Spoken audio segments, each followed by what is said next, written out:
Well, Jenny, it might be too early for Pims, but I tell you, it's not too early for fever, and it's everywhere. We are about to get underway with Batch 6, Supercars, race cars for the road, and our first-class machines. Joining me in the commentary box, as ever, a world authority on Supercars, Autocars Matt Pryor. Good morning. Good morning, mate.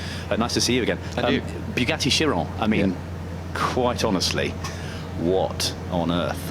Exactly. Replacement for the Veyron. You can see from that top shot, it's quite interesting, isn't it? You can see the engine sticking out. That's the 8-litre W16 engine sticking out. And that's because when you make a car with an engine that big, that is supposed to go 261 miles an hour and still drive with all of the Volkswagen Group protocols that it does, you know, you're supposed to stay cool when you're in it, and you know, its durability is exceptional. You've got to get the heat out of that engine somehow. The easiest way is to leave it open to the air. Wonderful. Danny Lawrence in the Bugatti Chiron, our first car on the hill for the Michelin Supercar run. The latest, fastest, most outrageous and frankly wonderful Bugatti Chiron, named after great French racer Louis Chiron. The Veyron, of course, named after Pierre Veyron, a winner for Bugatti at Le Mans. Lucky passenger filming the run in the Chiron. Danny Lawrence, who's a collector of NASCARs and brings all the great American V8 supercars over for us. He's been entrusted with the Chiron. How many are they going to make?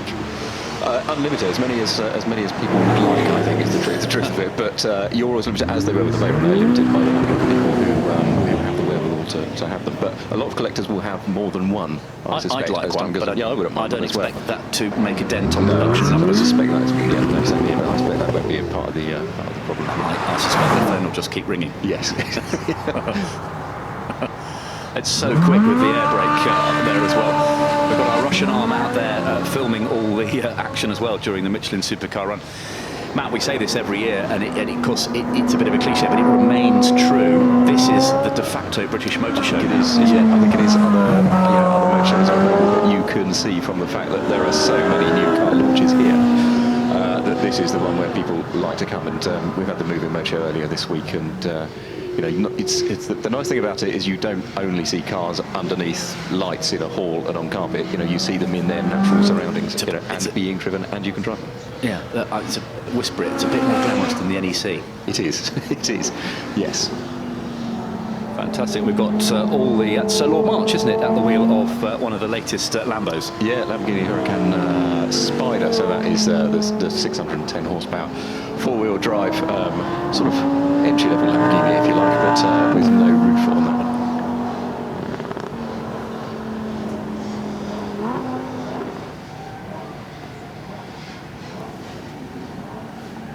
I am told the course is quite slippery by somebody who went up yesterday, and a little bit of rain is presumably not going to be an advantage. No, that's right. Yeah, we had a fully dry day yesterday. The course dried out. I'm talking about dried out. I'm drowned out by the FXX Evo. Absolutely. Yeah, it sounds for all the world like a racing car. Is it a sort of bit of a cheeky Grand Prix car with a windscreen? It's that kind of thing, isn't it? Basically, it's part of Ferrari's FXX program, which you buy the car, but you don't necessarily take it. You know, take it home. They take it to places. You drive it. You become part of their development team, if you like. And the technology that goes on these eventually goes into the conventional road cars. It's Stefano Domenicali who is in charge of all things. Indeed. Yeah. With that, he's a passenger in that car. So. Okay.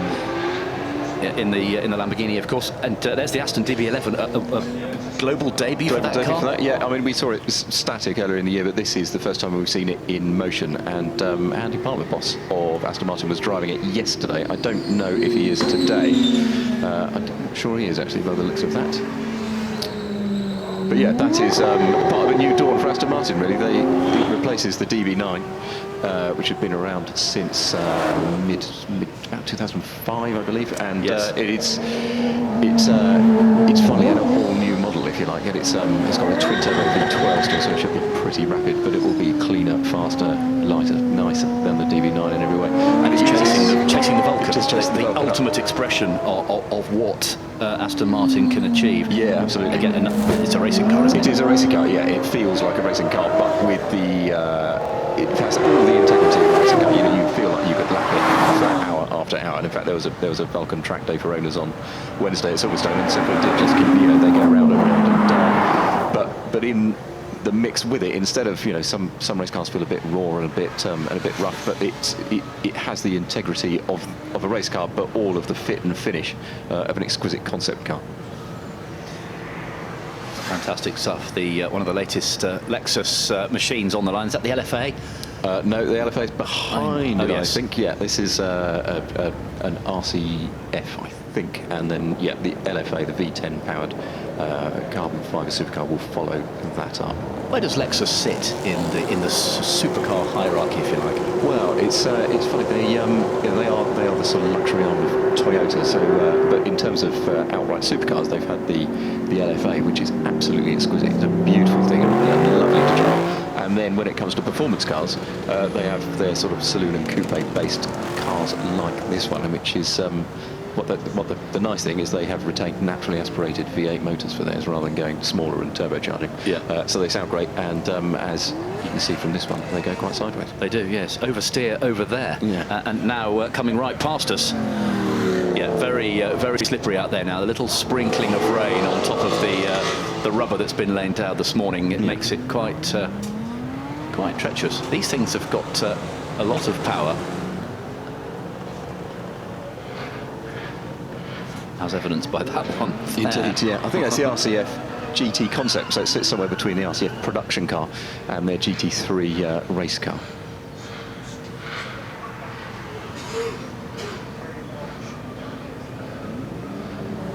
And that now is the LC500. Quickly followed up by the LFA and an Audi R8 V10. Fantastic. The first appearance on the hill, ladies and gentlemen, of our Michelin supercars, our race cars for the road, and our first glance machines as well. I spy all new Honda NSX. Yeah, the NSX is back. It still has a V6 in the middle, like the original, which is the orange car to be following it up, but as fits with the times. Well, it was only going to have a V6 until the project was passed over to Honda North America, and they said, you know what, that's not fast enough for a supercar if it just has a V6. What we need is an electric motor and some turbos as well. So it now gets it. So the engine itself produces 500 horsepower. In total, it has nearer 600 because it's got an electric motor augmenting the engine at the back and filling the torque, and it has two electric motors. Does it bear any relation whatsoever to the V6 Honda Formula One unit? No, I don't think it does. No, I don't think it does. You wonder if the engineers if there's any sort of crossover, and this is how we do it here, and that's how we do it there. It would not hurt, possibly. Yeah. A car that was developed originally by Jensen Button. Yeah, he did a lot in it, actually. Yeah, he did a lot in it. Yeah. And what he said was probably fairly fundamental to it. When he says Another brand new beast, very oversteering around the first corner. Another global debut. Yeah, absolutely. Yeah, it is making its world's first appearance in the UK this weekend, and it is the Mercedes AMG GT-R. The GT is a great car anyway. It's a lovely GT car, but this one moves things on towards the GT3 race car, which won the Nürburgring 24 hours, so it weighs 90 kilos less than the standard car. I'm loving that grille. It's a great, little W196 pre-war beastie about it, isn't and it? it's got an extra 75 or so horsepower over the regular GTS, which I suspect means they've got the excuse to put that fantastic grille on it. Yes.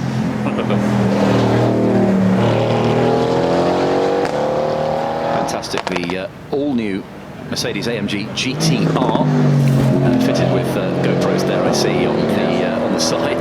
Production numbers not limited, actually, which is cool as well. McLaren represented very strongly at the Festival of Speed once again with its motorsport history, and of course now it's road car production, and they're going great guns, aren't they? They've got 4 or 5 models, and they've really shown up. They really get through them. They update things quickly. It's fast, isn't it, going through there? This is the 570S Sprint, and McLaren, like so many manufacturers, has an excellent GT program at the minute, and that really seems to be sort of filtering through to road cars. You know, this takes a lot from their GT3 car and puts it onto the road going car. It is quick. And it's sort of got race car livery, hasn't it? They're coming thick and fast, these McLarens. Yeah, they do, don't they? And the P1 GTR, oh my goodness me. Again, is that road legal? The GTR isn't, but I think you could find a way to make it so if you wanted to. But no, the GTR was a sort of limited run track special of the P1. was shorn of all the things that made it road legal to make it even wilder, frankly. I mean, the P1, like the F1, was never designed as a race car per se, but ended up going racing. The P1 doesn't race, but the GTR does have all the credentials of an outstanding track car. And you can tell the family resemblance between all of them with the headlamp shape is the McLaren, what they call a swoosh. Yeah. They don't call it a tick, it's a swoosh, which has been the identity of McLaren for a number of years. That's a cool looking thing. It is great, isn't it? We've got Kenny Brack, Swedish Indy 500 winner and Goodwood favourite. He's now part of McLaren Automotive driver development team. He's coming up in a P1, in a special P1 LM. Yeah. And he's going to be right up there, isn't he, in the time shootout? shootout? Yeah, that will be remarkably quick, I think.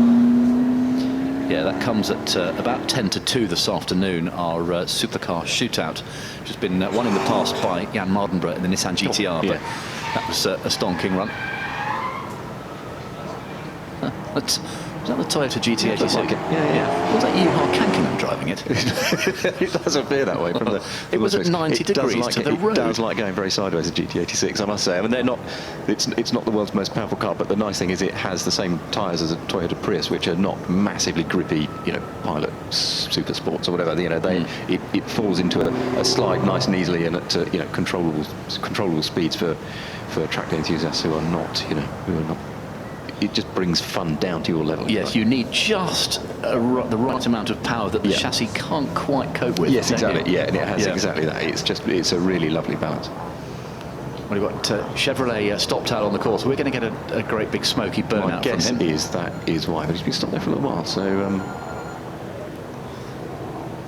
Oh yeah, okay. So get behind him to a halt. So maybe it is has not it just has it come to? No, it's going again. Is he trying to find a burnout mode? I know what he's doing. He's thumbing through the manual, trying to find traction control off. There we go. Yeah. I'm not an expert, but I know the TC is off there. Yeah, exactly. Thanks very much for keeping everyone waiting. It was the crowd opposite the house now swathed in acrid rubber smoke.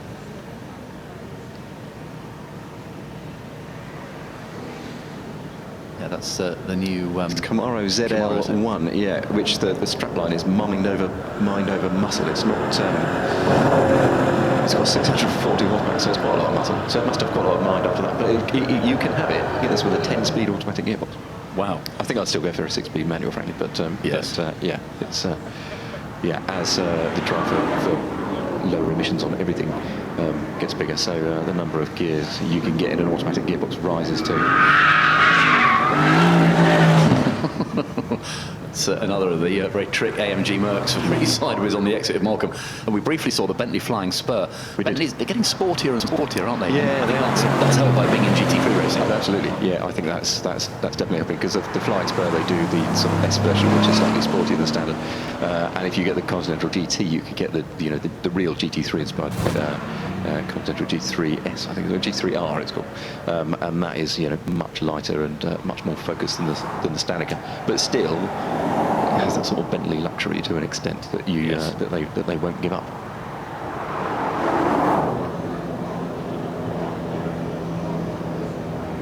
There at the head of the queue, one of the trick Polestar Volvos. Polestar Volvos, they do like that.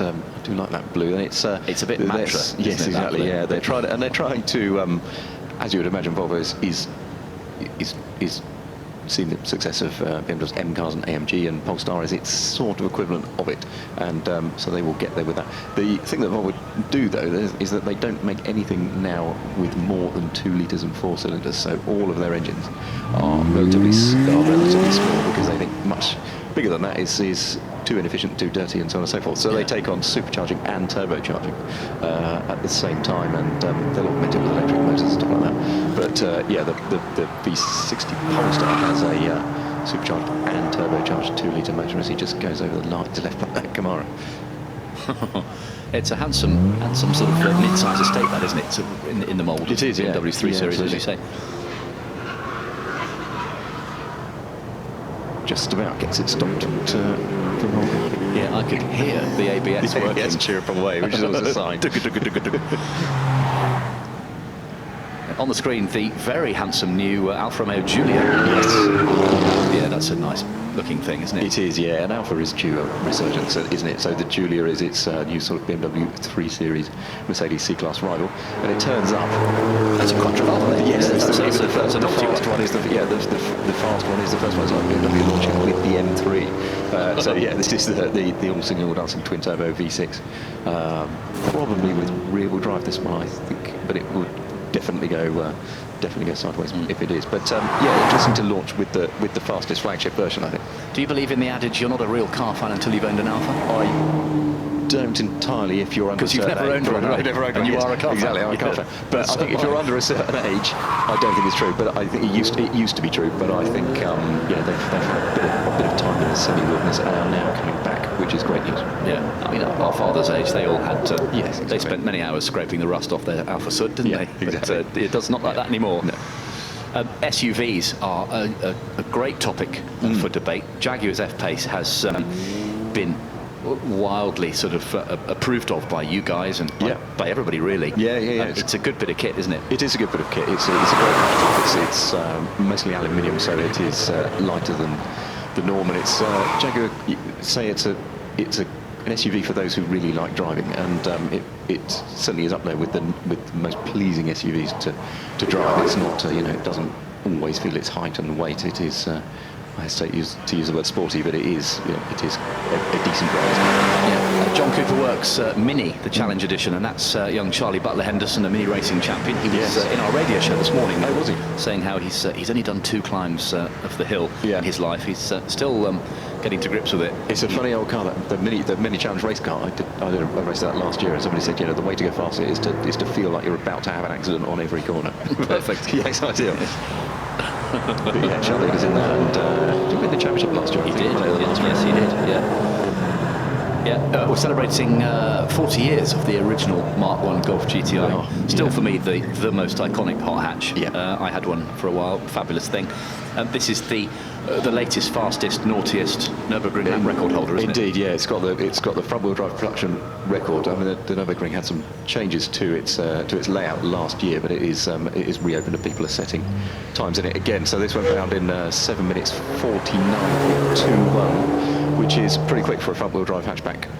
With only, I mean, I say only in terms of hatchback terms, it's a lot, but in terms of Nürburgring record holders, it's 306 horsepower is not massively powerful. You just have to retain loads of corner speed.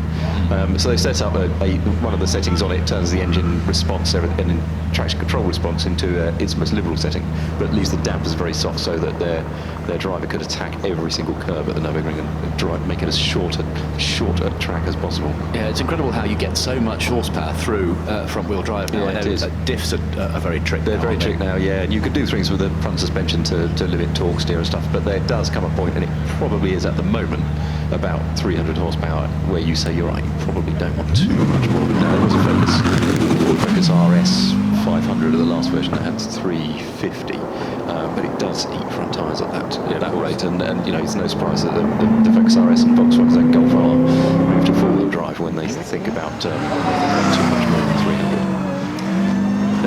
There's a mouthful. The Arinera Passaia. It's a Polish supercar. It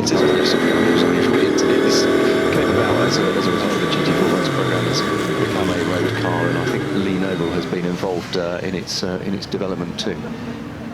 What's it got in the back? Formerly of Novus. It's got making 640 horsepower. Tidy. Yeah, it's more than the GT4 car, as GT4 can run restrictors and so on and so forth, but for the road you can really let it do its thing. We just briefly saw David Pittard in the Lotus 311, for track-focused thing. Very track-focused, it's based on Lotus's typical chassis, but it has the 3.5-litre supercharged Toyota sourced engine in it, but weighs very, very little. It is it's a bit like the Exegion. It's become what little frickeries the Exegion had in the first place. And here's perhaps the ultimate evocation of the selfish supercar, totally, isn't it? Yeah, there's a single seat single-seater with enough luggage space for your lunch. Which you have to wear. Yes, exactly. You just pop it in the front when you when you walk into the shop, and you come out and put it back on again. It incredibly fast, and its mechanical layout is almost pure race car. It's a double wishbones front and rear, built around this monocoque with a longitudinal engine, and then gearbox behind that, so you can't get much more race car for the road than the mechanical layout of the mono. Fully road legal, isn't it? It's got mirrors and lights indicators, LMP1 start. Exquisitely put together, really beautifully built. Yeah, LMP1 sports car race. Ollie Webb, one of their development drivers, he's at the wheel. Frustrated for us today. Yeah, to have caught the person in front of him. He'll be right up there in the Supercar shootout at lunchtime, I suspect. No question. Yeah, and he has caught the Zenos E10 that was in front of him.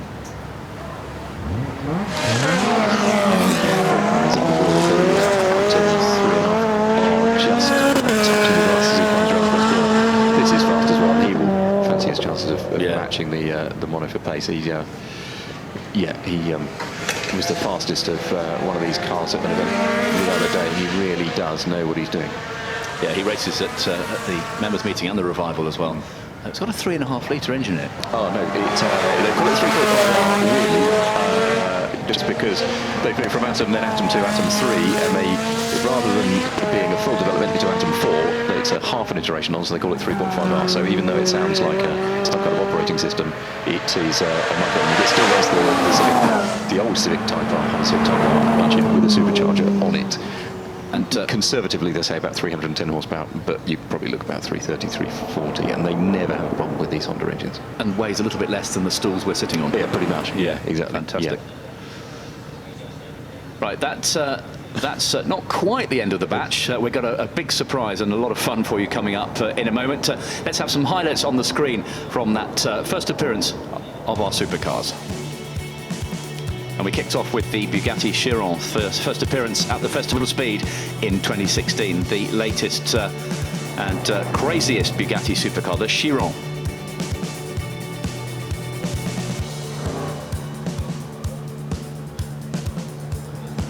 Driven by Danny Lawrence for us. Ferrari always very strongly represented at the Festival of Speed in this Michelin supercar run.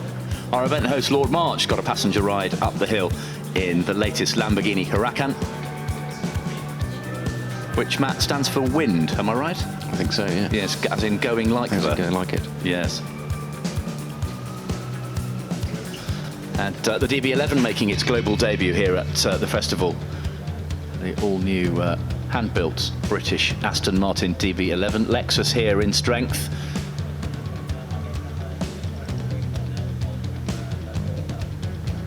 Great start by the Locus off further down at the house there.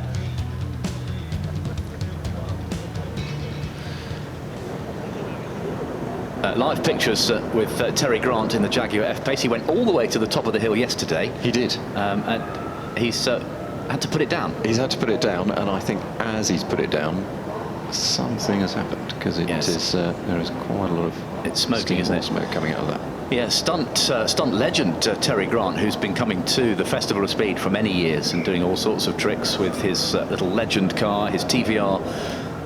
He goes up the ramp. And, he goes up the ramp, and his passenger, this is the best bit, gets out and stands on the roof. Yes, but halfway up the avenue of trees, which is the start line, that's Lee Bowers, our stuntman stroke gymnast. He gets, just as he gets back in the car, does he sit back down a bit too hard, and it makes the car, yeah, I think that's what happened. Maybe, yeah, he puts it down quite hard, and it looks like it's it's like that has damaged something as it goes down. Yeah, so I think we may not get a full climb from Terry Grant, but I'm sure the guys at Jaguar will get that sorted, and it will be coming up later on, perhaps for the end of the second Michelin. That's really smoking, isn't it? Yeah, yeah. That has expired. Some more highlights then of the Michelin supercar run. We've got Bentley, we've got the all-new Honda NSX. Many of these cars and the new Mercedes AMG GTR making its debut here at the festival on Saturday. A very, very wild Chevy Camaro.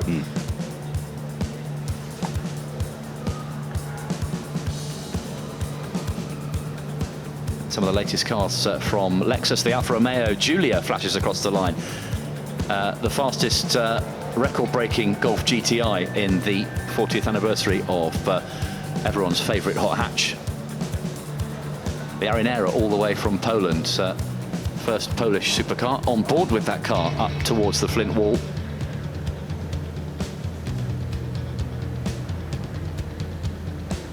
Nicky Faulkner in the Ariel Atom. Fantastic machine. Stefano, fantastic to have you here at the Festival of Speed. Thank you so much for being here. Tell us about this new venture for you. Well, first of all, I have the privilege to be here with Long March. It's a great sensation. My first time here. I missed too many years, so I need to recover for the future. And well, we are in the world of motorsport, and above all in the passion of the car. So fantastic, and we are with our Lamborghini Huracan Spider. And well, I'm really looking forward to have this fantastic ride with a fantastic driver. And this is a relatively new role for you within Lamborghini. Yeah, of course, I just started 3 months ago. It's a new experience. We have a lot of things to do in the future. Very excited about it. Thank you very much for joining us, and enjoy the ride. You've got a very good driver. It's a great privilege and a great emotion. Thank you very much. Thank you.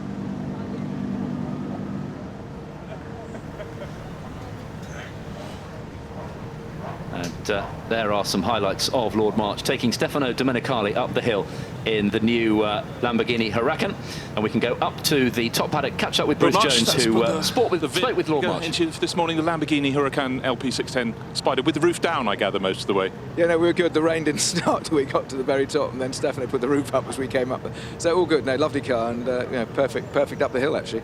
And the Michelin Supercar run just goes from strength to strength, doesn't it? It is the world window for supercars. I think it is. I think you'll see more great supercars than you'll see anywhere, in any motor show anywhere else around the world. So to have them all here and have them moving, and have the Bugatti here moving for the first time ever in the world is brilliant. And it's largely staying dry, so let's keep our fingers crossed. But it's been a great Festival of Speed so far, and the Ford celebrations, the BMW celebrations, you keep bringing them in. Well, it's great that everybody is so enthusiastic, so keen to be involved. So you know, we'll keep doing it as long as people keep coming. They certainly will. Lord March, let you on your way. Thank you. Thank you so much. Tobias Merce, this is hugely exciting. This incredible Mercedes-AMG GTR was launched only yesterday at Brooklands, and here we have it at the Festival of Speed, moving and making a fantastic sound. Yeah, you know, we just launched it. Yesterday was a world premiere here in Brooklands, and we thought it's a good idea to bring it over to Goodwood. It would be rude not to, but tell us about the car. We could hear the noise it made when it came up the hill, but what are the figures it produces? You know, the GTR is so to speak, the best what we ever made at AMG regarding driving dynamics, and every single detail was optimized, modified. There's a lot of carbon fiber stuff in that car.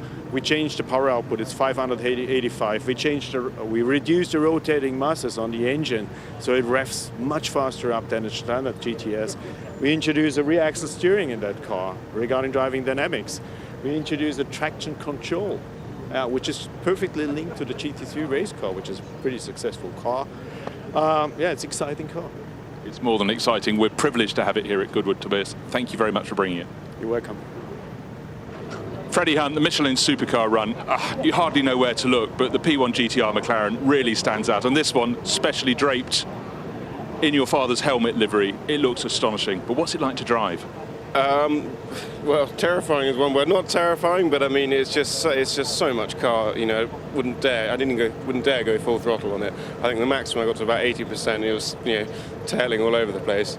You know, stone cold tires, you know, slightly wet track. So I don't want to put a £2 million car in the hay bale. So no, I was being very, very careful. But what a pleasure! What an honour! And it was, you know, the colours are beautiful. The car is beautiful. It's just wow. And the whole event, I mean, this has become an integral part, this supercar run. I mean, just looking around, don't want to do the sums about what cars up here are worth, but everybody seems to have something they can look at, and each year the level rises in terms of the horsepower these cars have. It does. I mean, it's scary to think what might happen in 10 to 20 years' time. You know, I don't want to think about that. I mean, each year it just gets better and better and better, as you say. I'd like to take this opportunity to thank McLaren so much for giving it to me. You know, the opportunity is, thank you. You just got to build the garage at home and there's the car. Sorry? They're giving you the car, that's very kind. Oh yeah, of course, taking it home. Cheers, guys. You heard it here first. Cheers, Freddie. Hello and welcome back to Goodwood Festival of Speed for 2016. I hope you're having a good time out there, whatever you're doing, and wherever you are watching this around the world. We know that there are people tuning in from New Zealand all the way around to Costa Rica and the United States of America. So thank you very much. The sun is back out again. There's helicopters just pootling around in the Sussex sky, and the bikes and contemporary Formula 1 cars are heading down to the start line. But before they get there, it gives us a good chance to have a chat with Ben Constanduris. Ben, you've been out and about so far this morning, and there's so much to see here, it's difficult to know where to start. So if people are just walking in now, what would you advise them? Top 3 things to make sure they do? If they're feeling very fit and energetic, the best thing to do is to head straight to the top of the hill, go past the rally stage and get up close and personal with the rally cars. And if you get to the very top, you've got the collecting area up there, and that's where you can see the drivers jump out of those amazing machines. They talk to Bruce Jones, they have a bit of a mingle, and it's a really lovely atmosphere at the top of the hill. But obviously it is quite far. It's probably about a half an hour walk from down. If you're down where we are in the exhibition area, there's plenty of different stands to experience, and there's loads of interaction on all these stands. We saw the Honda one earlier where you have a selfie with a tiger. You need to do that before the end of the weekend. Now, hang on a minute. Yeah. Tiger or lion? Because the picture was definitely a lion, and I know my lions and tigers. Well, then it's a lion. One's stripy and one's got a big mane. Well, it's a lion then. Okay, Yeah. so it's a picture of a lion.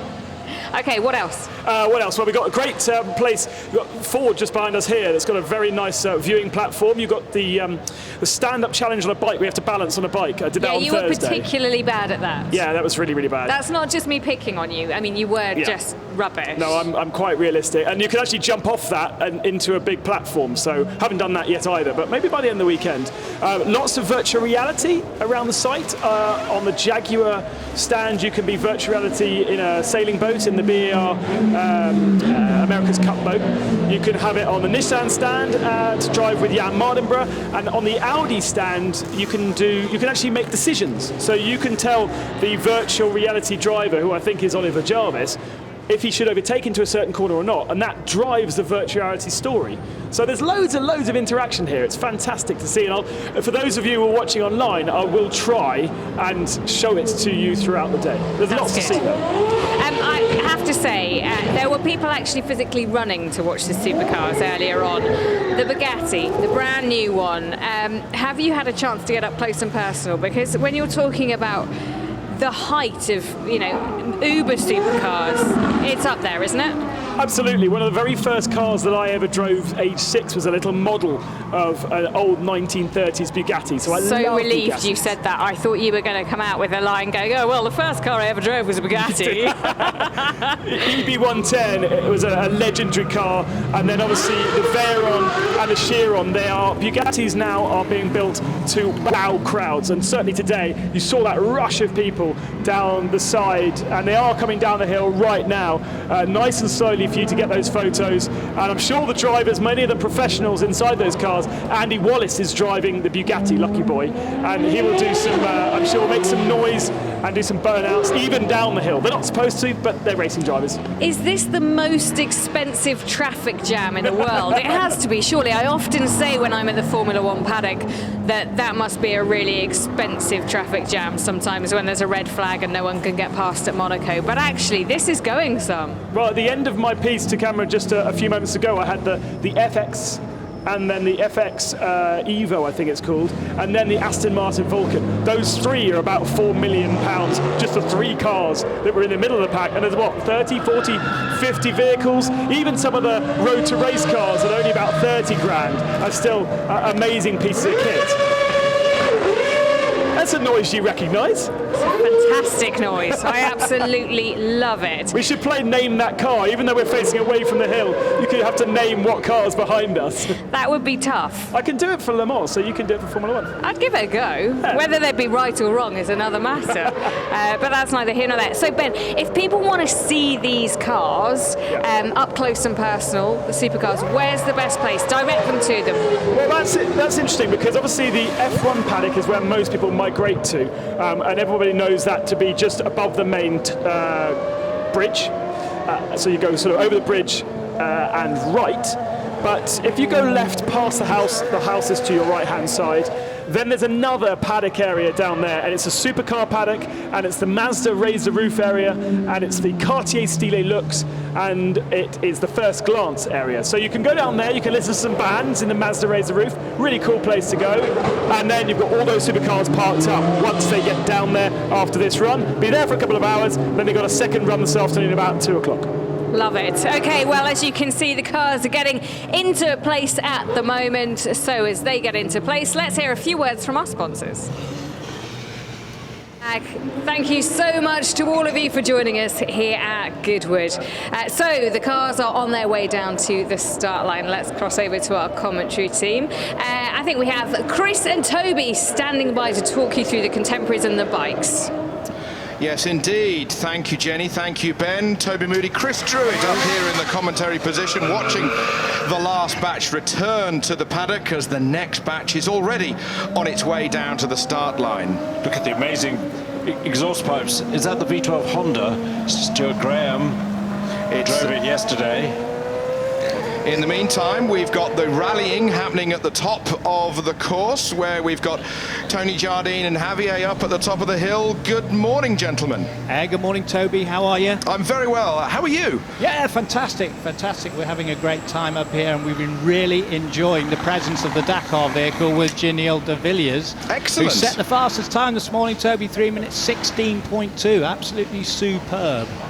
Well, Janelle de Villiers, winner of the Dakar in South America. I didn't actually know he was here this weekend. That's a mega bonus, Tony. It is. It's absolutely fantastic. But we've got cars of all eras coming through here. We've got Healy 3 Litre just going down through the stage. We've got the Mini Cooper S Monte Carlo winning, all the way through to Rob Gill, who you know, who's the motoring journalist from The Sun, the motor section of the paper, here with the WD-40 team and their car, which they're hoping to put into Wales Rally GB later this year. So every type of car, all the drivers from all the different eras, and you can come up here and see the paddock area as well. It's like our service area with all the friendly rally folk ready to welcome you, Toby.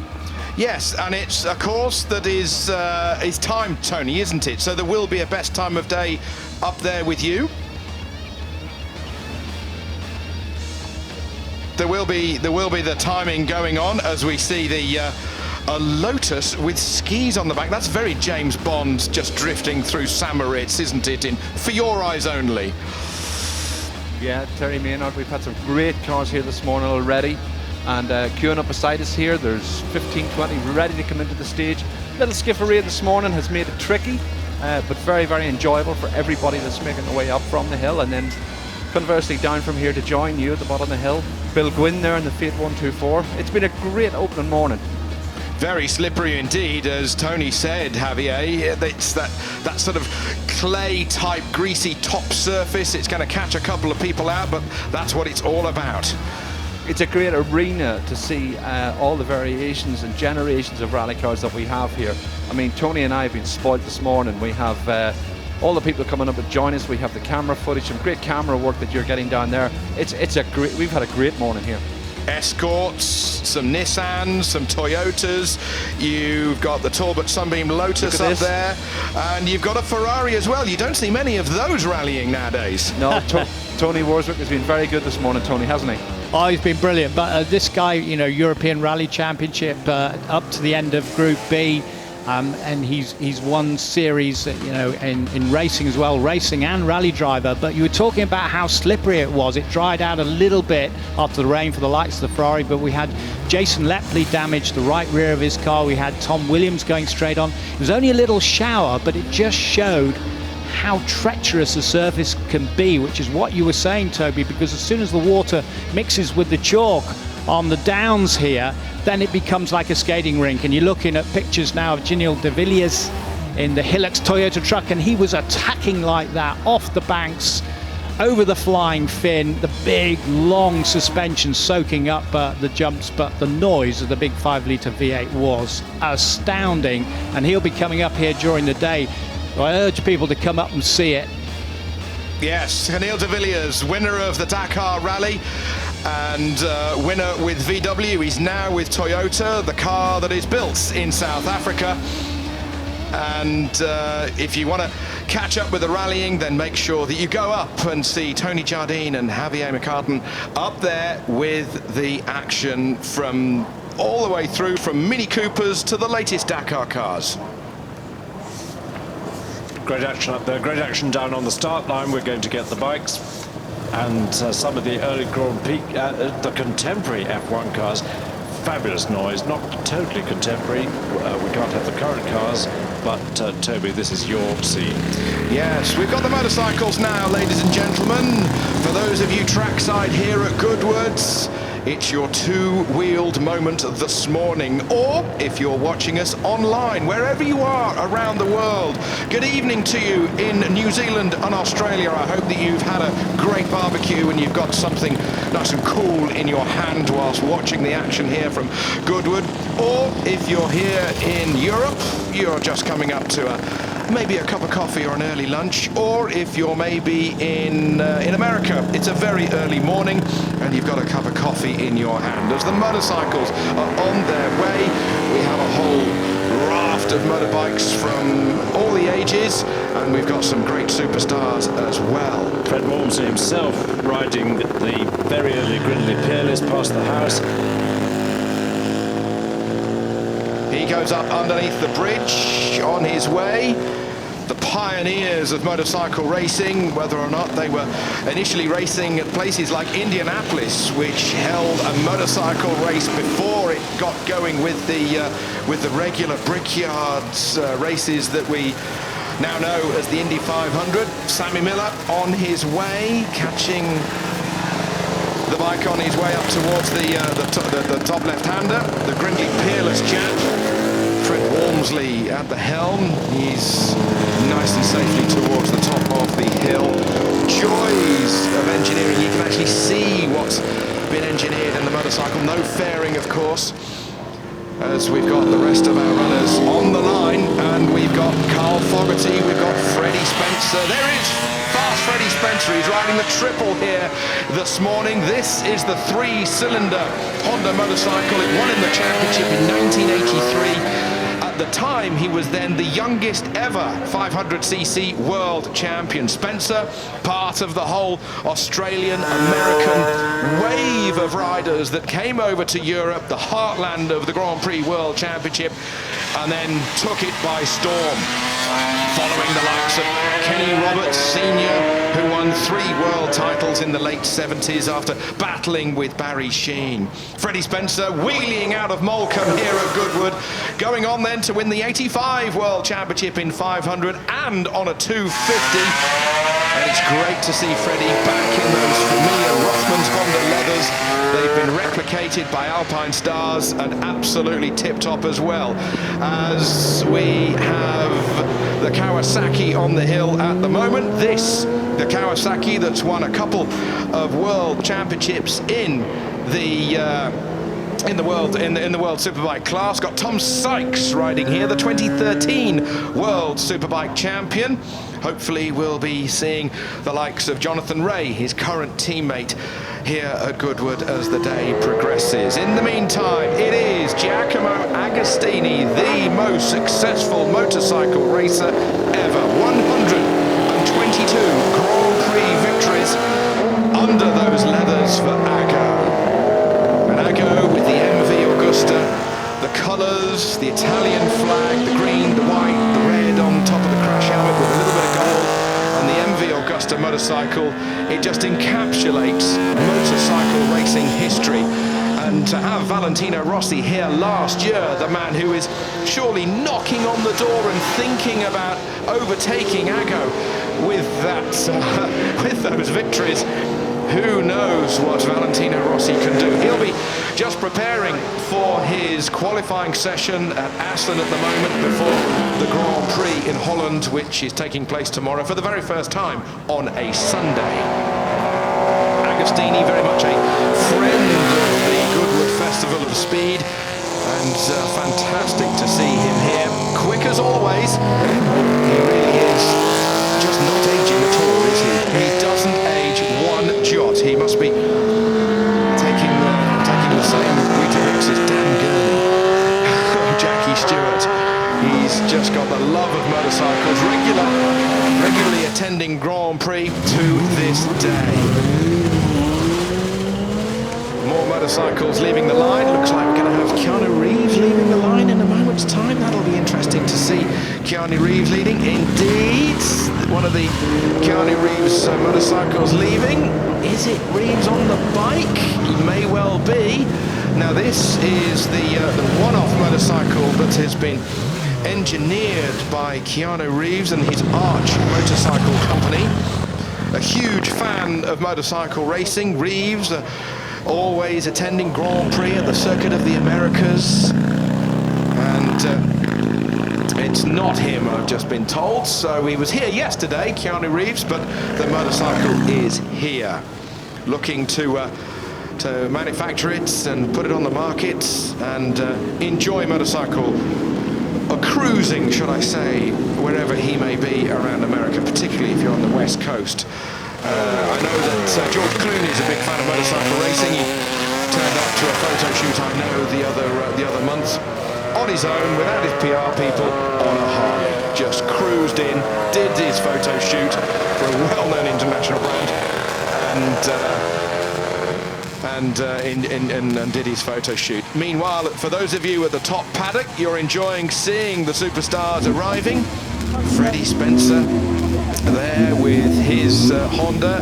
Also Bruce Anstey, I can see, with the Paget's Honda leathers, fresh from his TT antics. And also the rest of the historic bikes. And remember, it's 40 years since Barry Sheene won the 500cc World Championship, and we have a wonderful collection of Sheene motorcycles from his career, ranging from the early Bultaco 125 that he had, all the way through the Sealeys, then the Suzukis, and those famous Suzukis that he used to utilize, the XR14s in his championship season, and then on to the four-stroke era. This is an ex-Troy Bayliss Grand Prix Ducati, who came into the MotoGP arena in 2003.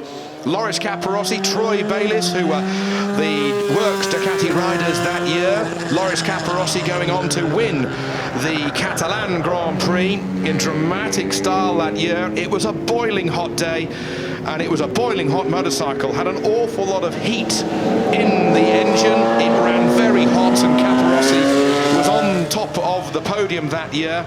But he had to listen to the Italian national anthem on his knees. He was absolutely banjaxed. But he had won the first Grand Prix for Ducati. A 2003 motorcycle that we've got here. Bayliss eventually went on to win a MotoGP race aboard a Ducati in Valencia 2006. The same day that Nicky Hayden won the MotoGP World Championship. And Nicky Hayden is here today. He is aboard his Works Honda World Superbike.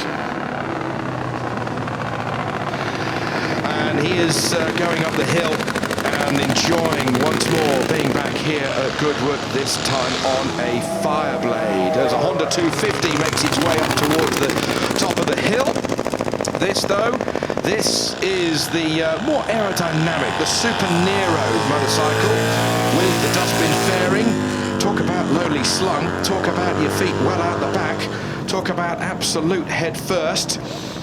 Dustbin fairings now no longer allowed in modern prototype racing. They've been engineered out through the rule book. But great to have this 1971 motorcycle here this weekend, as we now look forward to the drag bike coming to the line. Now, well, I won't say just listen to this down on the start line, because they won't be able to hear me. So this is just quite incredible. Great to see a sliver of Santa Pod and what drag bikes are like here at Goodwood. Just listen to this.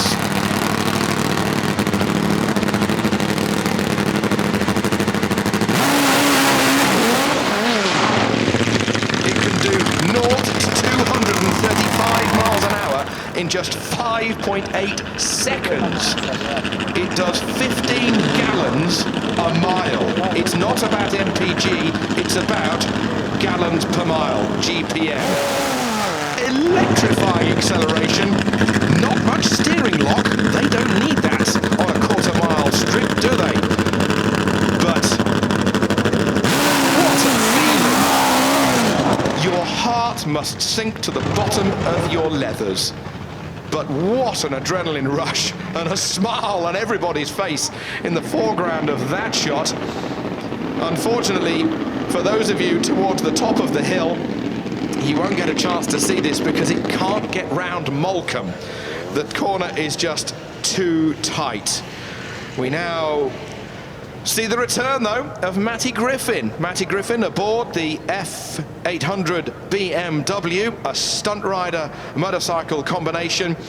And as he does his donuts around our start line marshal, Matty Griffin just showing off stunts that, well, are from another planet. Physics obviously does not happen in Matty Griffin's world. There is a vacuum without gravity around him. Nice wave to the crowd. Keanu Reeves is here today, but it wasn't him on his bike, Chris, so we got fooled by that one. But great to see Keanu Reeves soaking up the atmosphere here at the Goodwood Festival of Speed. Made a little run up the hill on something else.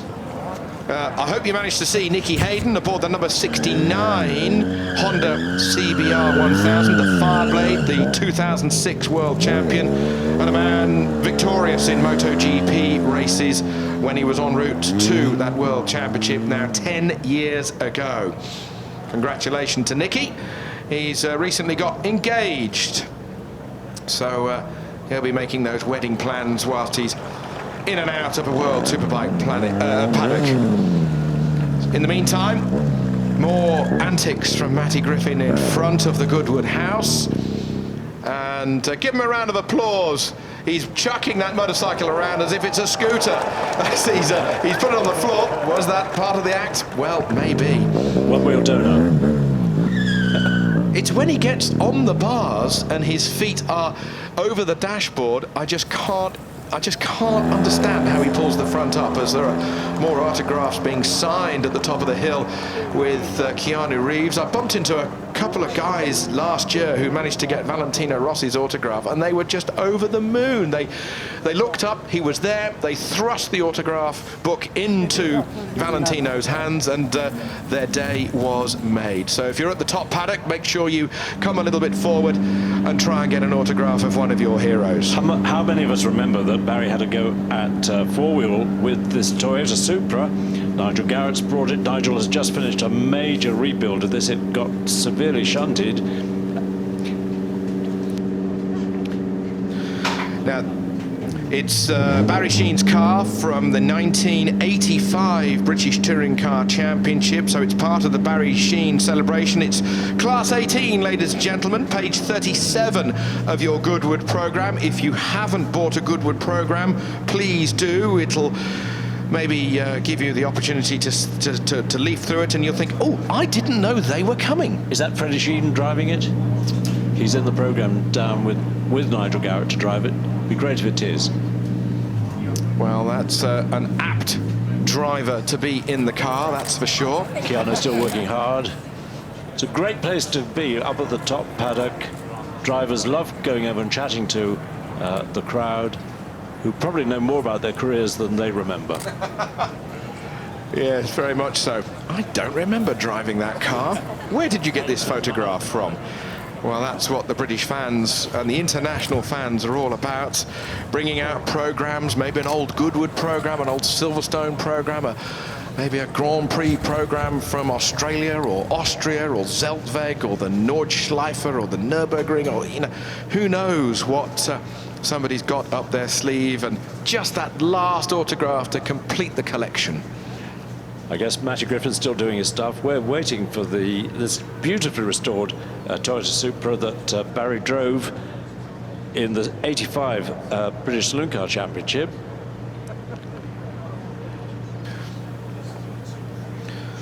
In the meantime, we've got the Formula One cars being prepared in the holding paddock. They will be the next cars to come up the hill. I can see Marc Genet in his Ferrari, the 2.4-litre V8 in the back of that Ferrari. And also, we look forward to seeing Martin Brundle in Jensen Button's championship-winning 2009 Brawn.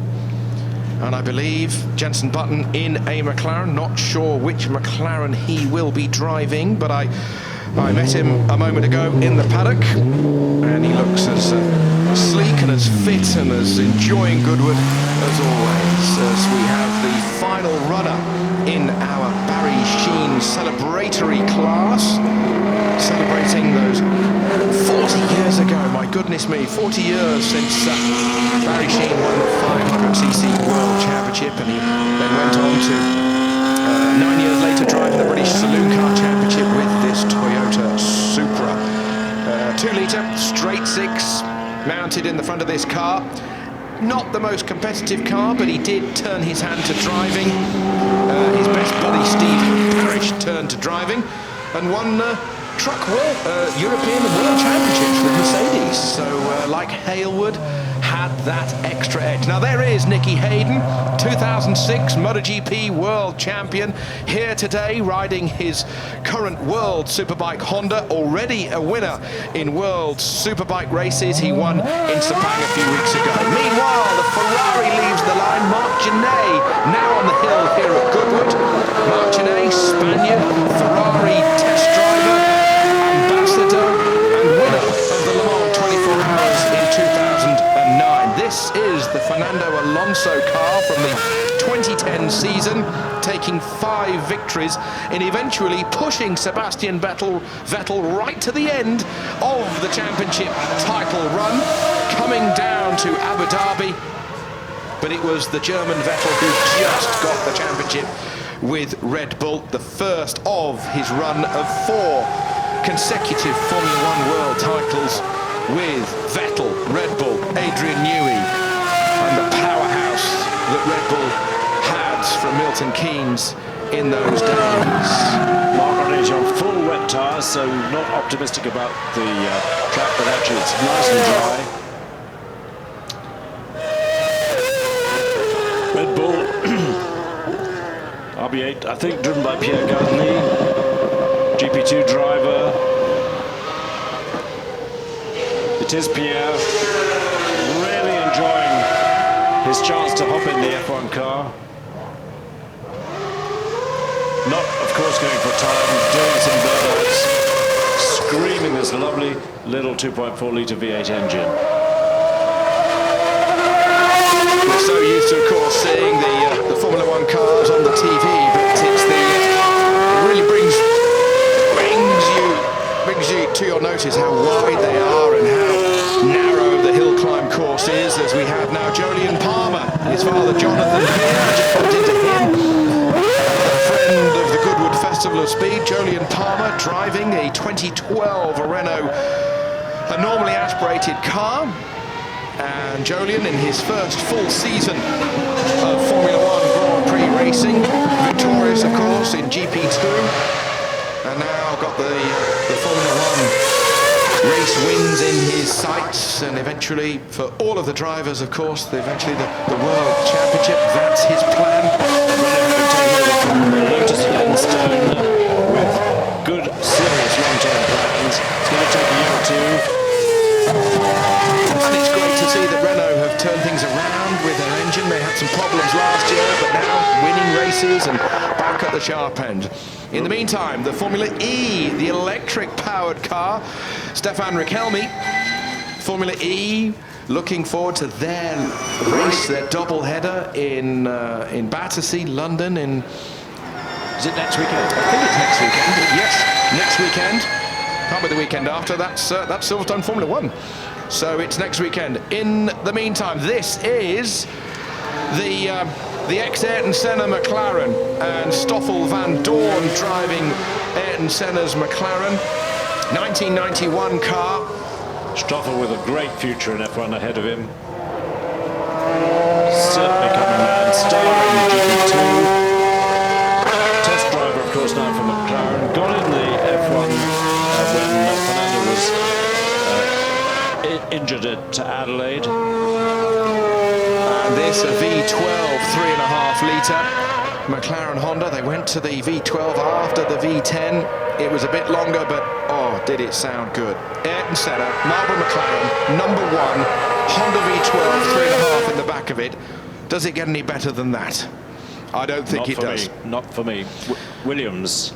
Now then, this is the 1983 Williams FW08C, loosely based on the championship-winning car that Rosberg drove to championship success in 1982, coming from the Williams Heritage, the museum. Dickie Stanford on the right-hand side, formerly part of the regular Formula One team, but under the guidance of Jonathan Williams, the Heritage Centre at Grove in Oxfordshire, keeping the best cars from Williams, and it's Karan Chanduk who is driving the car, similar to the car that Keke Rosberg drove to the Monaco Grand Prix victory in 1983. And what a car. DFV Ford Cosworth mounted in the back of it and driving it to success in Monte Carlo. Part of the 155 Cosworth DFV victories from 1967 all the way through till 1983. Ex-F1 driver Karan Chanduk loves Goodwood, always comes to FARS, always comes to Revival. Look at this, ladies and gentlemen, Jensen Button about to go. As Jensen Button is about to come to the line here at Goodwood. Jensen Button driving the 1984 1.5 litre tag Porsche. Oh, it's a Jensen shrugs his shoulders. Something's not quite right. Needs to be restarted if they can. Yeah, that's the 1.5 litre tag engined V6. Crew rushing up with the airline. I heard it bark into life, but then it seemed to lose its power momentarily. But it's a shot away, and it seems here big round of applause from the gallery here. But anyway, there's a supporter of the event. They'll plug it in. Ex-Lauda car. The Austrian flag still adorned on the side of that car, and Niki Lauda taking that car to the World Championship in 1984, just half a point ahead of his teammate Alain Prost, culminating with the final race at Estoril, and it was all decided then. A friend of mine was a mechanic in the team that day, and he says, boy, what a party it was down at the Coconut nightclub. Well, it's going. Great. And Neil Trundle overseeing the operations down here. They're going to bring the Russian arm in behind it. It's going to move that starting bottle.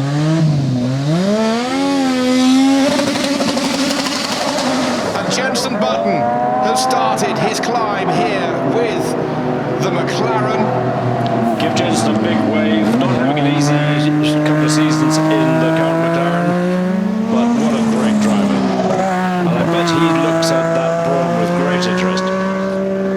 This is the McLaren from 1984 V6 tag Porsche engine, 1.5 litre mounted in the back of it, and a power output of what, 1100, 1200 horsepower. It was all about the boost, and even the marshals have got their Jensen Button crash helmet here at Moulcombe. Jensen Button, 2009 Formula One World Champion here at Goodwood Festival of Speed, and he's driving Niki Lauda's 1984 World Championship winning McLaren. It doesn't get much better than this, does it, ladies and gentlemen? One of the heroes of British motorsport, a humble man, a fast driver, and a man who the British public have really taken to heart, particularly when he won his World Championship in 2009. And the car with which he won it, the Brawn coming to the line next. Jensen Button gets to the top of the hill here at Goodwood, and on a summer's day in June, that is just fantastic. In the meantime, leaving the line and on the hill is Jensen Button's 2009 Brawn GP car. A car that was brought to life with Nick Fry and Ross Brawn during the winter of 2008 and into 2009. Honda had pulled out, but they managed to find a Mercedes engine to put into the back of it, and then Jensen Button winning 6 Grand Prix, having an enormous lead in the middle of the season. The others started to catch up. It was touch and go at times, but Jensen Button coolly saying by the time they got to the end of the season race in Brazil, "Don't worry, I will perform tomorrow." He did, and he was the world champion. And Martin Brundle is driving the Brawn and loving every minute of it. And Sebastian Vettel is on course. I think it's Adrian Newey, actually. Oh, is it Vettel on the side of the car? That's yes. They normally change the names. No, Adrian getting his privileged drive. He loves doing this. He's a great racer. He races at the Revival. He's raced at the Le Mans Classic with his GT40, and he knows what the car will do, and he's pushing the Toro Rosso as he comes through Molecombe Corner on his way. This is the car from 2008 that Sebastian Vettel won from pole position at Monza in the wet conditions, and a massive day in Italy for Vettel to win that race. Jensen Button, Karen Chandok at the top of the hill. Button, big broad smile on his face after getting to the top in that McLaren, and a big broad smile, I'm sure, as he sees his Brawn GP car just come to the top of the hill with Martin Brundle having guided it. It is, look at that, Button with a Brawn F1. Brilliant. Golly, I bet that brings back memories. Just brilliant. And what an opportunity for Martin Brundle. We caught up with him in the paddock yesterday, and he said, it's just better than new. It has been rebuilt absolutely perfectly. I can't do any burnouts. I don't want to risk the car. It is a museum piece. It is history. And there aren't any spare parts. I think Jensen has got one of those chassis. They didn't make very many. They were short on budget throughout that 2009 season, but I think he's got one tucked away in his private collection. Off the line comes the fabulous Honda RA300. Nobuharu Matsushita driving it. Stuart Graham, I think, drove it yesterday. Stuart, a great Honda exponent on mostly on 2 wheels. Look at those exhaust pipes. Listen to that fabulous V12 song. And as it comes up towards us, my goodness me. And Matsushita not hanging around. Hops it round Molecombe. Not doing that.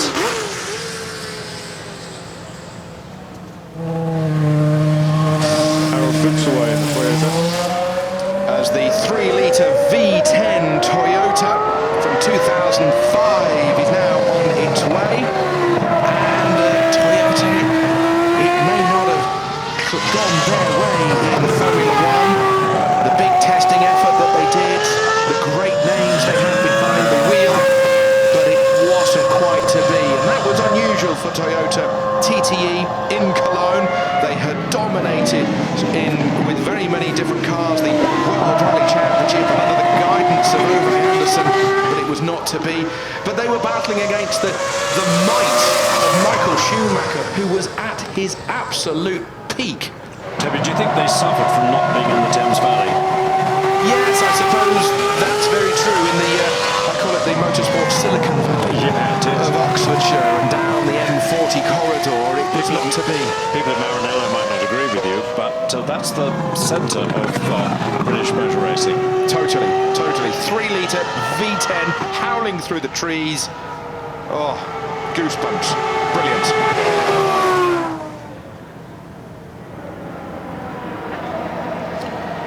So as he makes his way, Harold Fuchs, now the owner of that car, the ex-Jarno Trulli Toyota. That's the last car in that batch where we saw the motorcycles and the recent Formula One cars. The motorcycles kicked off the batch as we are coming up to the end of the morning runs with Freddy Spencer aboard his 1983 500cc winning Honda Triple. Rothman's Honda, the blue and white colours with the gold lining, brilliant. Tom Sykes 2013 World Superbike champion Giacomo Agostini. He can only be aboard an MV Agusta here at Goodwood. Two-stroke Suzuki's Keanu Reeves' Arch. And a drag bike that does 0 to 235 in 5 seconds. Keanu Reeves, Hollywood hero, Goodwood hero. Hero of the crowd as well. Mark Genet with an ex-Fernando Alonso Ferrari and an ex-Sebastian Vettel Red Bull, spinning its wheels, doing a burnout all the way up the hill with Pierre Gasly. And if you're down at Morecambe, hang around for those cars to come back down the hill. That's a lot of fun. Jolyon Palmer with a Renault Formula 1 car and a Renault Formula E car. Electric power. Who will win the Formula E World Championship next weekend? Buemi, Di Grassi, who's your money on? An ex-Ayrton Senna McLaren. But surely the highlights of that last batch, Jensen Button driving Niki Lauda's 1984 Tag McLaren. History there. A McLaren that won the World Championship and a driver with Jensen Button who won the 2009 World Championship in this car driven by Sky Sports F1 pundit Martin Brundle.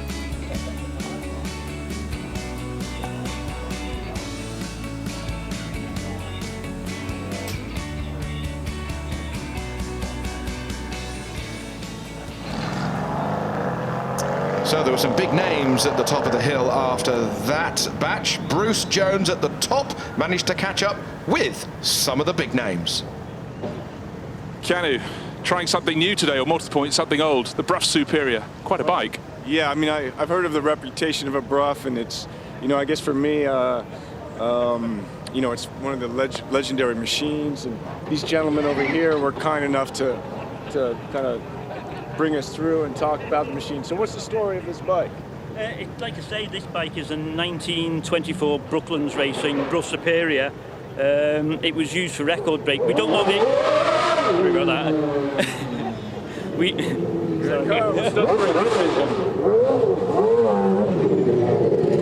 Right, so the bike was actually built by Bert Levac, who actually designed the engine, and he was also a superstar of the 20s. He did lots of record breaking and was, I think, the most winningest rider at Brooklands during the 20s. And like I say, this is one of his bikes, and this is the earliest form of the legendary KTOR engine. It's actually a pre-production engine, so it's a real rare bird, and it's the first time it's really been heard in public. It's been stored away in our loft for the last 60 years. So my granddad was a mechanic at Brooklands and acquired lots of bikes like this, so we've got a barn full of these bikes which we're going to slowly bring out now. Well, that's fantastic. Ian Bain gets to race these. Keanu, you must come to the Goodwood Revival to see Ian and his absolute group of heroes racing these things. Awesome, awesome. Thanks for coming here. Thank you. Get you on the Mount Norton at the Revival. Yeah, all right, well, I'll take that. Yeah. Oh, yeah. Okay, you heard it here. Keanu, right. Thank you very much. Ian as well. Top of the hill, the most amazing motorcycles and two of the top riders ever. Giacomo Agostini, John McGuinness. When you were growing up and looking at what Giacomo did, those 7 world titles, surely he had a space on your bedroom wall.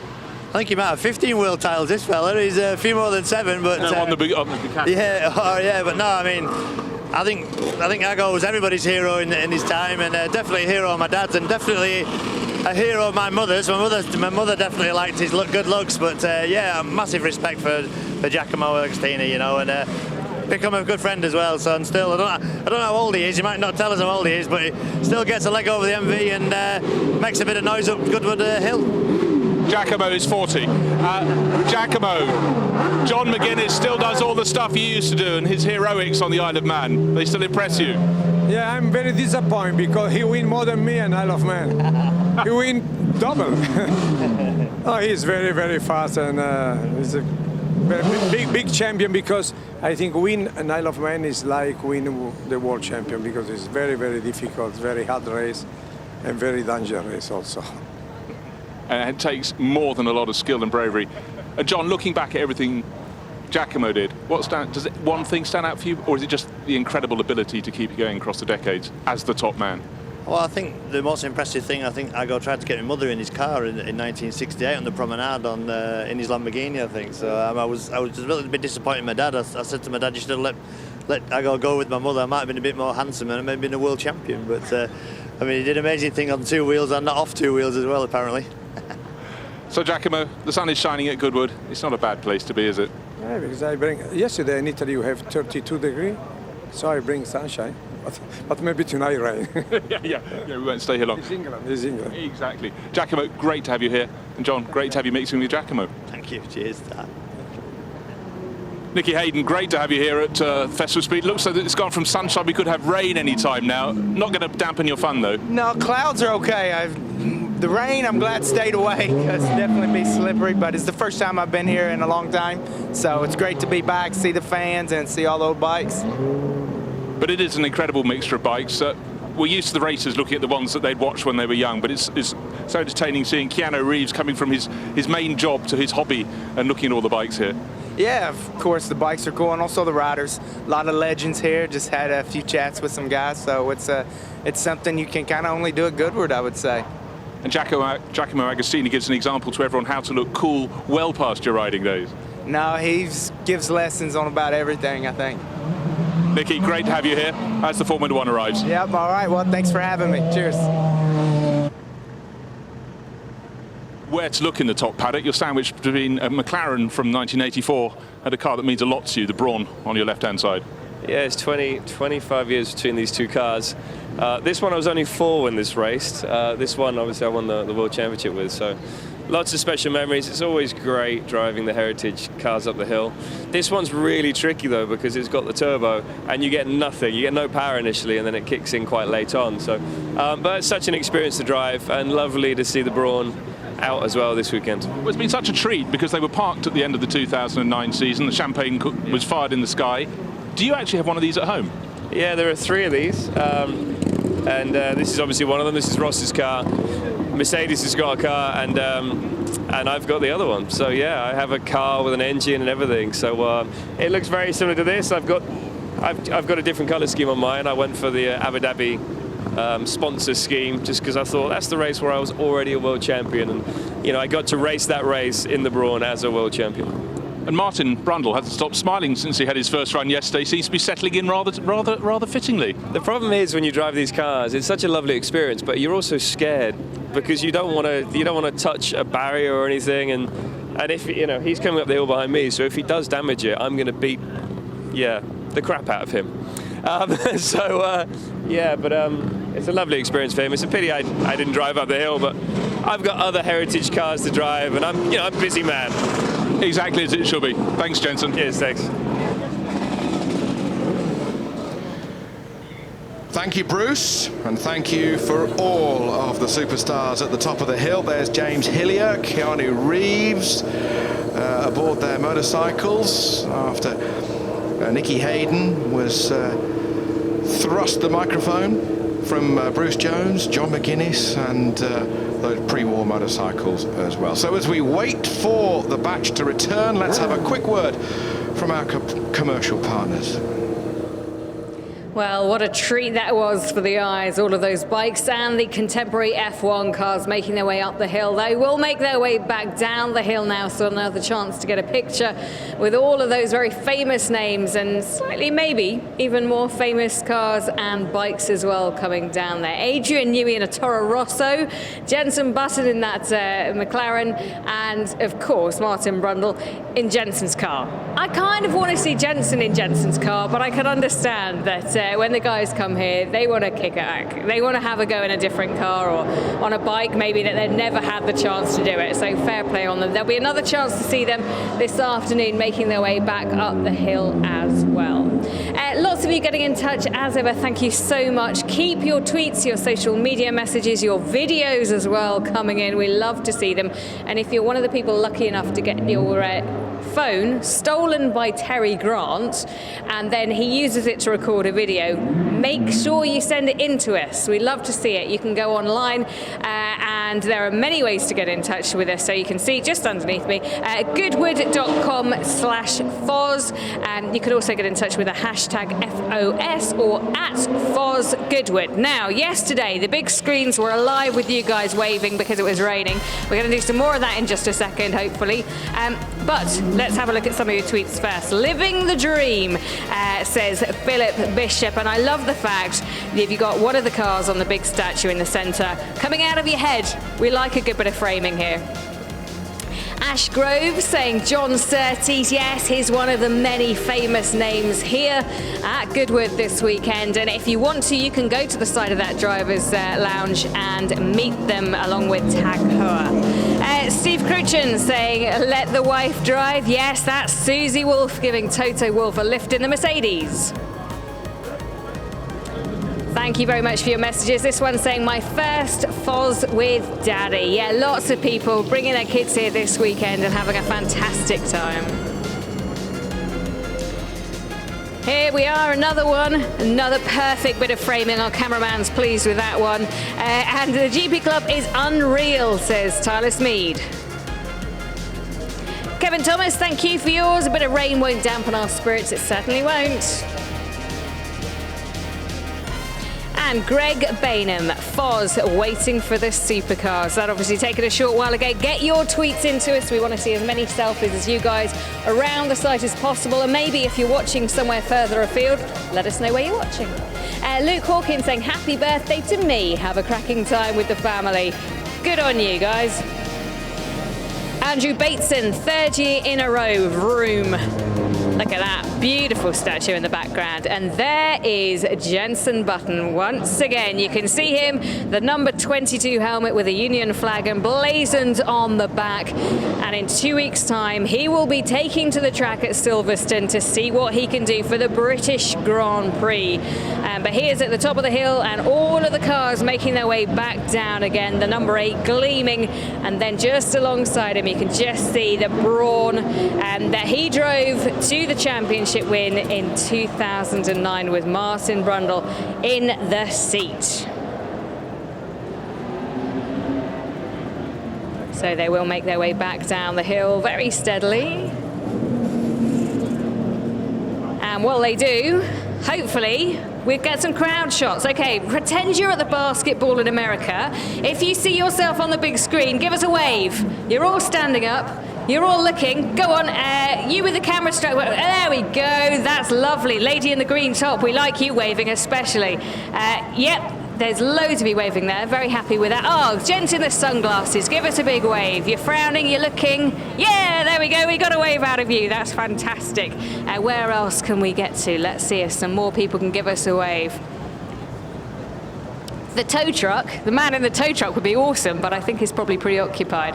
Okay, everybody give us a wave. Look up at the big screen and wave and see if you can see yourself. There's a guy with a white t-shirt on there looking as if he wants to play, but not sure. He's got a baseball cap on as well. We like having a little bit of fun. I'm not sure he's going to be in a position to wave to us either. I think he might be a little preoccupied, Mr. Brundle, at the moment. I don't know, maybe Martin can hear us. Martin, give us a wave. No, never gonna happen, never gonna happen. Hey, I don't think Martin Brundle's gonna do what I ask him to in a month of Sundays, because he's cantankerous like that. Ah, lovely stuff. Sun is shining down here. Remember, take your selfies, get them into us if you can. And keep on waving if the camera finds you. Lots of people buy that hay bale. Who owns that umbrella? It's a, what is it? Yellow and red umbrella. Someone, oh, there we go. Thank you for pointing out that you own that umbrella. That's good. Give us a bigger wave. We need a Mexican wave at some point this afternoon. Shall we aim to do a Mexican wave? I think so. Okay, so that's enough from me at the moment. Get your tweets in, keep them coming. We will have more later after a few messages from our commercial partners. This is Goodwood Festival of Speed. The sun is shining down on us, we are very pleased to say. Now, when it comes to fast cars, yes, there are some pretty impressive examples on track here, but the fastest car in the world, over 1,000 miles per hour, Ben Constanduris can tell us more. On the cricket pitch here at the Goodwood Festival of Speed is the Bloodhound SSC stand. And this obviously is the future of this land speed record that these guys are trying to break, 1,000 miles an hour in 2018. The car, obviously, just a model here. It's about 75% complete back in the factory, and it is an amazingly futuristic piece of kit. A huge airbox, because it will be fitted eventually with not one, but 3 rockets to propel it over 1,000 miles an hour. And of course, on this stand, plenty of ambassadors to explain to you how the Bloodhound SSC works. In fact, even Richard Noble will be here to do some book signings a bit later on today and throughout the weekend. And there's ways of learning more about how the technology within the car will propel it to that 1,000 mile an hour. Now, it will do, or they're planning on it doing 800 miles an hour next summer. So that's the first kind of test. That'll be with one rocket, and then they'll put 3 rockets in the back, and that hopefully will get it up to 1,000. Now, if you've got your kids with you, they can come and build some Lego and Meccano as well. So plenty to do on the Bloodhound SSC, and plenty of ambassadors to meet and to discuss this incredible project. Thanks very much to Ben Constanduris, and these are the Formula One contemporary cars coming back down the hill. So that's Jensen Button waving away in that McLaren with the obviously camera car just following in its heels. So many cars. You've got Karun Chandok, newly appointed as the Williams Heritage driver as well. And it's a really good opportunity for these drivers to just let loose, meet each other, have a proper chat, because in a race weekend, there's not much time and not much atmosphere for chatting, but I'm sure when they get back to the Tag Heuer Drivers Lounge, they will make the most of being able to sit there, maybe have a cold drink with their friends and chat through what things are like driving cars from a yesteryear. So we follow Jensen Button coming back down the hill here at Goodwood. This is the perfect time, ladies and gents, to make your way towards the Tag Heuer Drivers Lounge. And when all of these drivers come back, there are 2 entrances. When all of these drivers come back, it's the perfect time to try and say, excuse me, can I have a signed autograph? Or please, can I have a selfie with you? Whatever it is that takes your fancy, that is the perfect opportunity. So make your way towards the Drivers Lounge, 2 entrances. And they should be back there, I reckon, within the next 10 minutes or so. So Jensen Button carries on down, and Martin Brundle takes a right-hand turn. That beautiful structure in front of Goodwood House. Remember, celebrating 100 years of BMW. That's one of the themes from this year. You've got the Mille Miglia car on the right-hand side, and then on the left, you of course have the Le Mans winning car and Nelson Piquet's Formula One car as well. Bernie Ecclestone owns that car, and you can go and see Bernie Ecclestone's collection of cars as well. They are here in the paddock. He's not shown them publicly for 20 years, so a really good opportunity to have a good old snoop around the Brabhams and see exactly what goes on inside some of Bernie Ecclestone's car collection. Right, so let's catch up with Ben once again. Oh, we're making him very, very busy today. Ben, give us an update of where you are. We've seen lots of vehicles with 4 wheels. There's quite a few vehicles here at Goodwood with 2 wheels, but this is one of the few that's got 6 wheels. This is Exo Mars, and this is designed in 2020 to head out to Mars and, with parachutes, explore the Mars surface. It'll be the first Mars rover specifically designed to find evidence of past and present life in Mars. Weighs about 300 kilos and travels at just 2 centimeters per second. You have to do some maths to work out what that is in miles an hour. 70 meters per day, obviously scanning the surface of Mars to work out exactly what the surface can tell us scientifically. And it is a strange thing to have here at the Festival of Speed, but as we are celebrating all things vehicle-wise, it's great to see on the cricket pitch here at the Festival of Speed, right in the centre of the exhibition area. Amazing what you can see here at Goodwood, isn't it? I don't think we'll send that up the hill. Might take a little bit too long, but absolutely fascinating. So make sure you have enough time to go out and around and see all the different sites that there are here at the Festival of Speed on both sides, of course, of the hill track. Make sure you pick an opportune moment to cross over and then have a good old explore. You might even be able to get yourself a picture with that brand new Bugatti as well, which is an absolute dazzler, isn't it? Right, I think we're ready for another batch of cars, and we are certainly ready to hear from our commentary team who are in place and waiting to speak to you. Thanks, Jenny. Well done down there on the live stage. And Ben Consinger is out and about gathering all sorts of snippets and details. Toby Moody, land speed record attempts are quite close to your heart. Great to have the Bloodhound SSC car here. Totally, Henry, yes. Land speed record currently held this side of the Atlantic. Currently held by Andy Green from October 97. 763 miles an hour, over Mach 1, faster than the speed of sound in Thrust SSC, and they are looking, as Ben said, to take it to 1,000 miles an hour. The fuel pump that's going to put the nitrous oxide fuel into the rocket is a Jaguar 4-litre V8 supercharged engine. That's the fuel pump. It will empty a fuel tank that is 1 metre square in something like 17 seconds. Magic. I remember when the record jumped from 633 to 763. Cool stuff. Yes.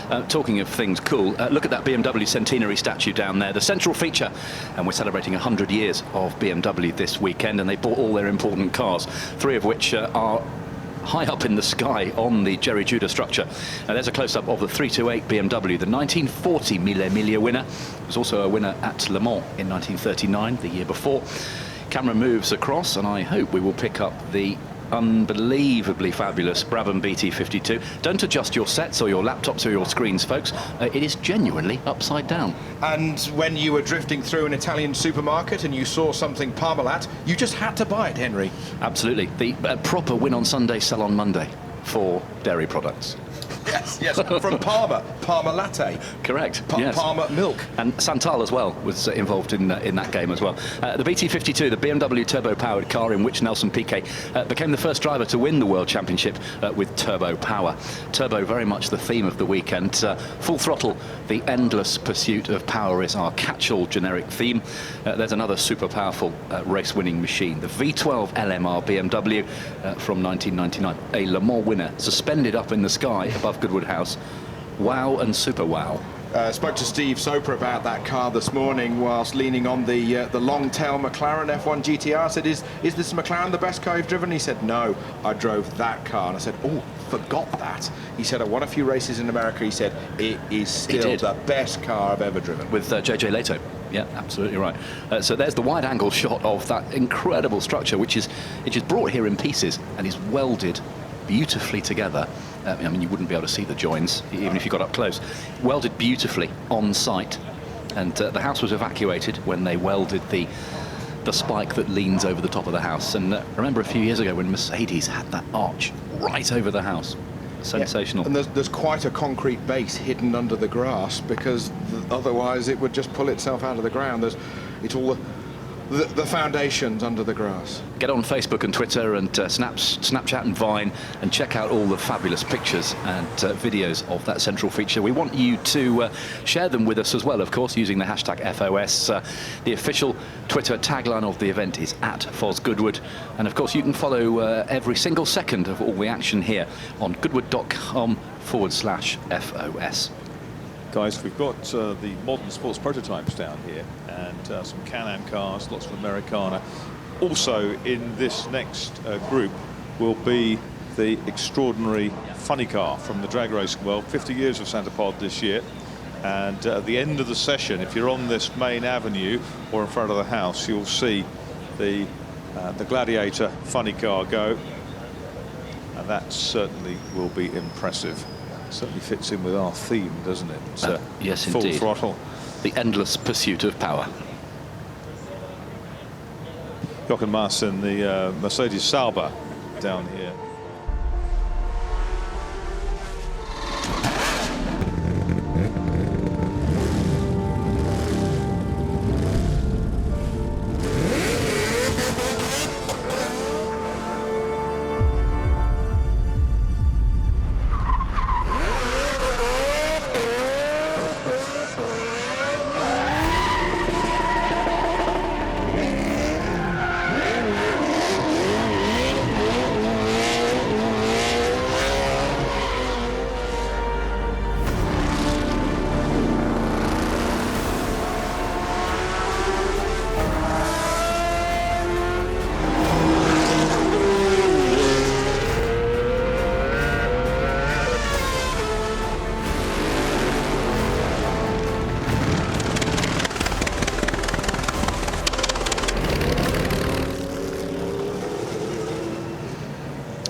great sports car champion and Grand Prix winner Jochen Mass is already halfway up the hill in the Sauber Mercedes C9 from the halcyon days of the Group C period in the late 80s.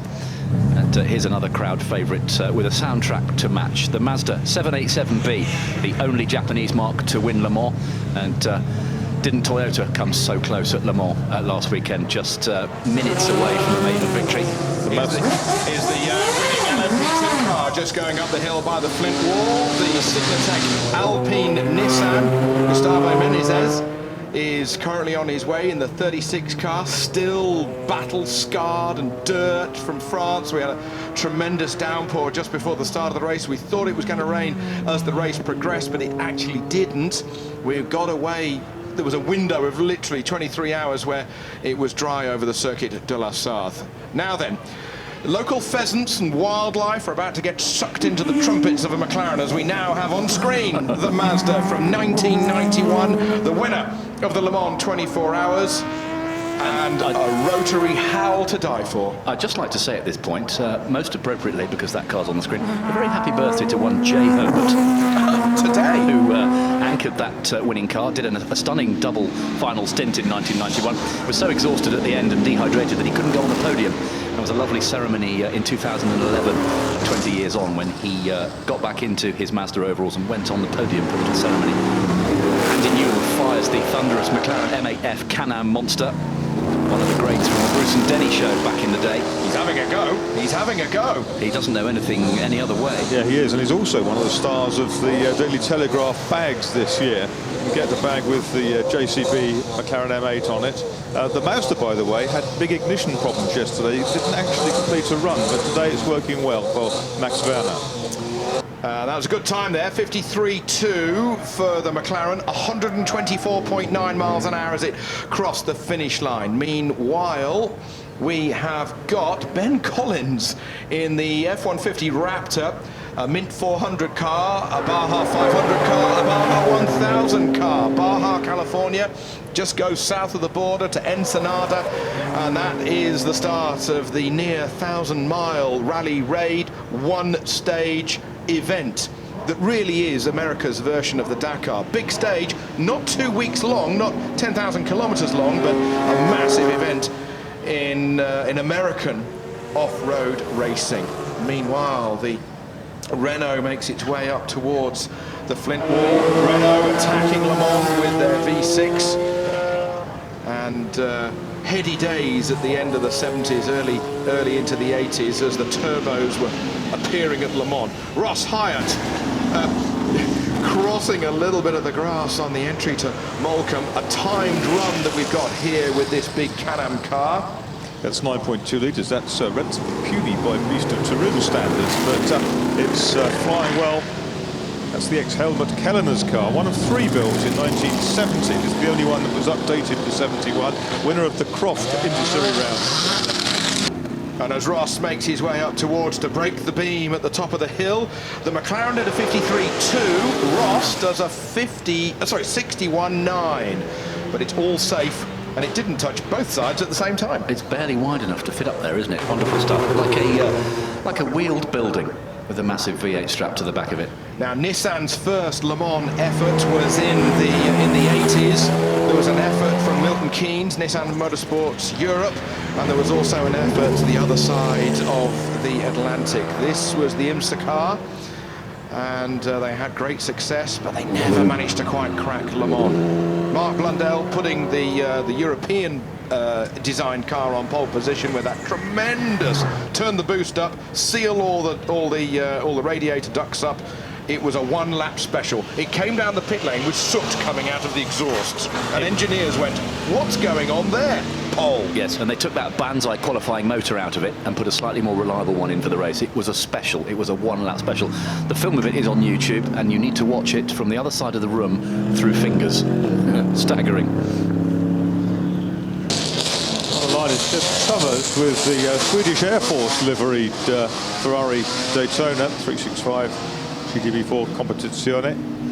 Yeah, Carl Wendlinger, great Austrian Grand Prix driver and sports car race, very successful after he retired from Formula One after that accident in Monaco, became very successful in GT3, and here he is in one of the AMG GT3 specials, a very successful car in GT3 racing around the world, including the Spa 24 hours, the Bathurst 12 hours, and the Spa 24 hours as well.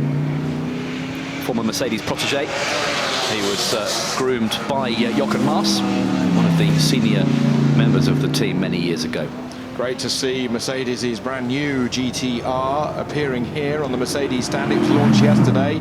It went up in the Supercar batch just a moment ago that you commentated on, Henry, and a world first here at Goodwood, but great to see the GT racing car here. Shades of the Nordschleife and those other 24-hour races that you mentioned. A little bit of precipitation has come into play. Real Nordschleife weather. Yes, it's there's raindrops on the commentary box window. Here's the Aston Martin Vantage GTE Pro car straight from Le Mans. Where it raced last weekend. Another great supporter of the Festival Speed, Aston Martin, with all its competition and road-going products. Oh, slithering into the first corner. He knows it's raining. I don't know what tyres he's on, but it can be very slippery with that crowd in the road. And as Ross Gunn makes his way up towards the house, the wiper now in full service, and the throttle just a little bit less. I know what tyres they're on. Cold ones. Very true, H. Very true. Yeah, spot on. Isn't it great to see Arturo Mazzaria reunited with a Alfa Romeo T33? That's now on the course, and the rain beginning to fall heavily at the start line. So as the Aston Martin growls its way up, just taken back there to the exit of the Ford chicane, and as he came past the start-finish line and that long blind right-hander up towards the Dunlop Bridge. I just love everything about Le Mans. It is just one of the highlights of the year. We're lucky enough to see so much motorsport. Marcus, Henry, everybody here at Goodwood, but for me, Le Mans is something very special. Great race this year in all 4 classes. Let's get that Alfa on the screen as the Vantage GTE Pro crosses the line. Let's have a little look if we can. So we've got some rally crossing by the Ford GT. And Marino Franchitti trying his hand at rally crossing down by the house. He's got it back on the tarmac, but it's raining reasonably heavily. There's Arturo Mazzaria, period Alfa Romeo driver. And those of you who are old enough will remember Arturo driving for Alfa Romeo in the 1970s in the World Manufacturers Championship. Derek Bell raced that car as well. He's here this weekend. And of course, Ori Pescarolo raced that car. Pescarolo lapped the old Spa at over 160 miles an hour. I don't mean peak speed, I mean average speed. I raced that around my bedroom as well. I had a little Polystil model of it. Yes. Probably still got one somewhere. Lights ablaze for Marino, and it's very slippery air. Rain coming down pretty hard now. Our meteorologists assure us that it's we're going to have a couple of showers today, but nothing quite as serious as we had during the early part. There he is, understeering. Well, no, that wasn't that bit, was it? It's the next right-hander where. Yeah, no steering at all. Nothing there. He's come off the throttle, come off the brakes, and unwound the lock carefully, and it's found its way back on. Yes, wet, slippery tarmac and cold tyres, not good at all. I've been there, and when it's your own carbon fibre that you have to pay for, it's even worse. Yes. Sports racers thick and fast, and all the great marks and makes from around the world. Adam Carolla in the Nissan 300ZX, the IMSA GTO. GTO, the production class, whereas GTP was prototypes, of course. IMSA was the American equivalent of Group C racing. GTO for production-based cars, modified production cars, and GTU for more standard machines.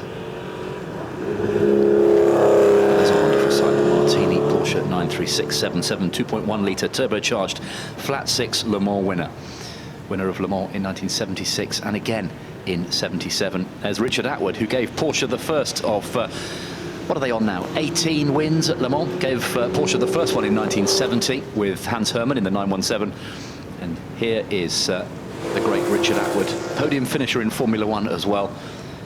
He's driving a car a little bit younger than he's used to from his Le Mans exploits.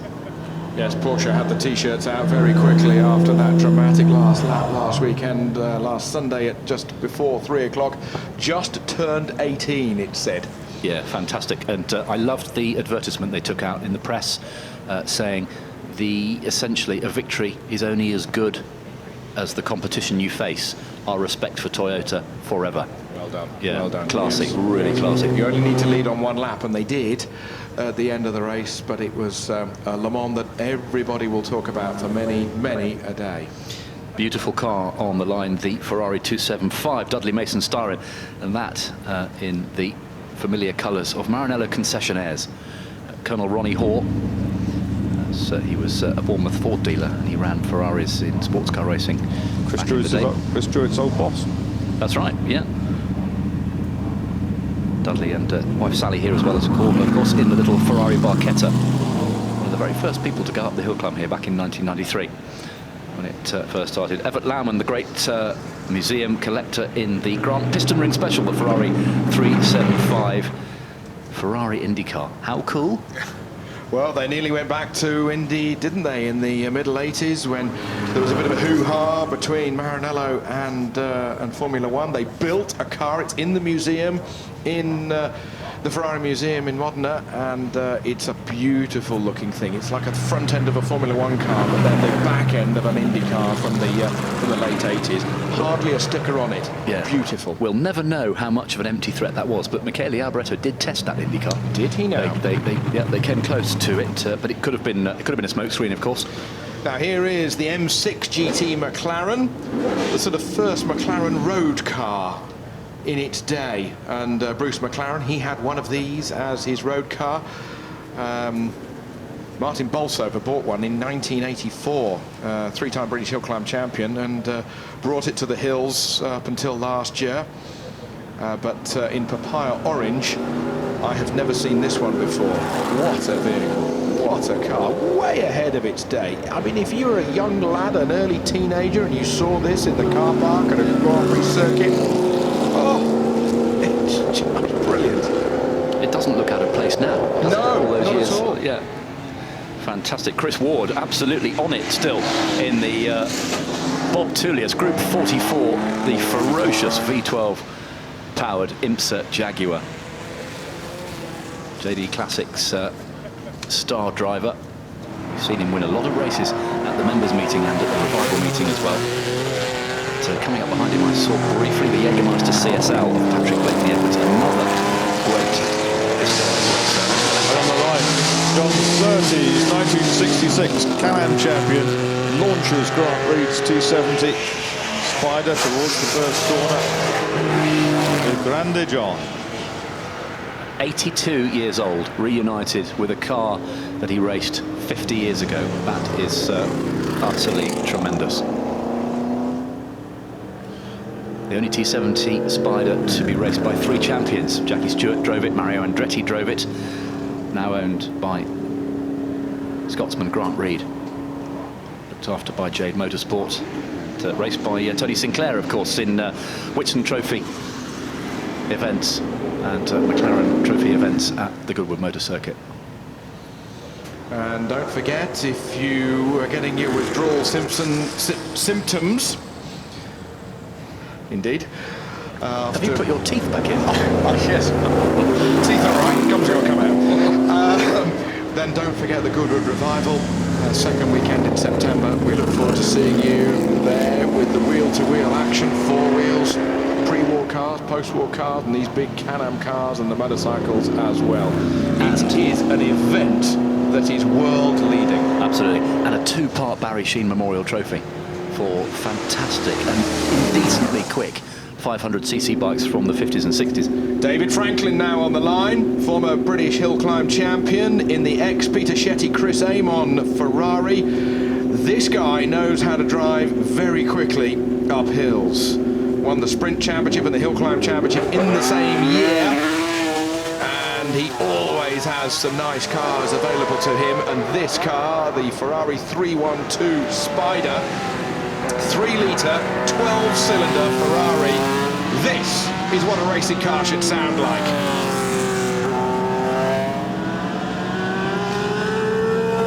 isn't it the perfect fusion of looks and noise? Absolutely magnificent. Take your earplugs out, ladies and gents, and listen to this for an aural treat. Built for Ferrari's return to sports car racing in '69 after boycotting with discipline in '68. And in contrast, the turbo Porsche 91730, Vaughn Gittin.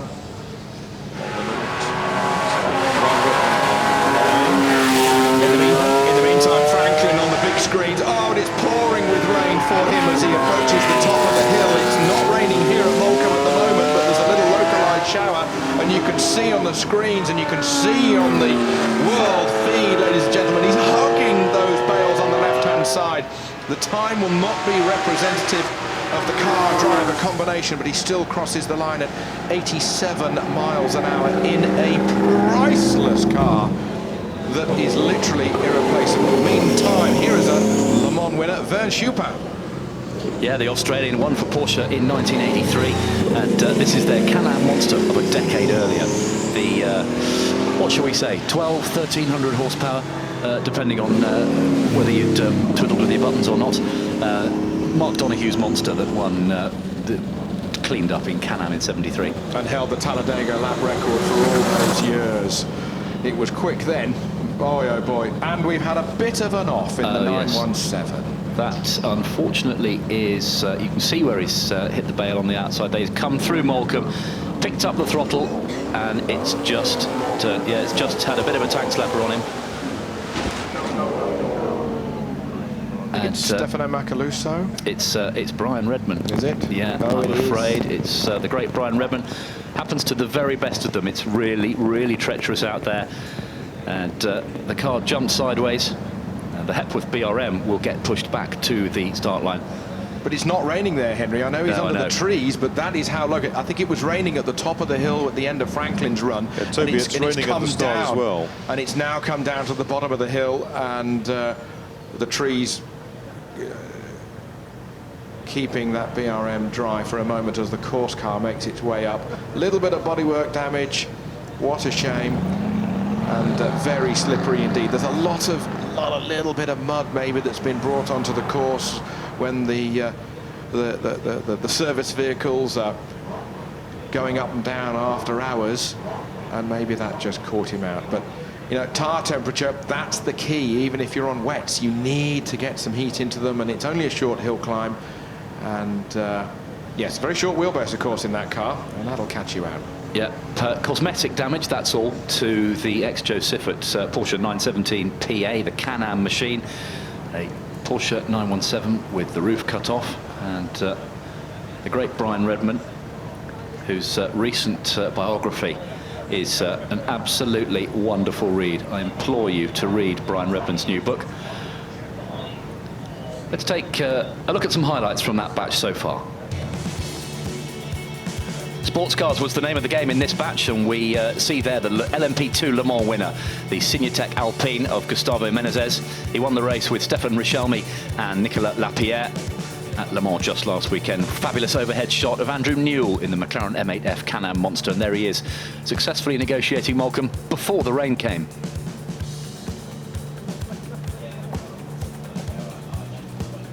And hammers across the line at over 120 miles an hour in the Chevy V8 powered beast.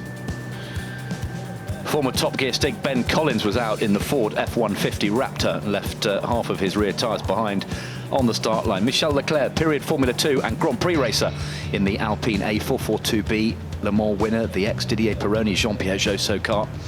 Where do you stand on the canopy on the A442B? Canopy on or canopy off? Off. Yeah, I don't mind. It's quite cool with that little sort of hatch in the canopy. We could debate all this fever all day long, couldn't we? Marino Franchitti got a bit fruity. Yes. I think I do it in my sleep, mate.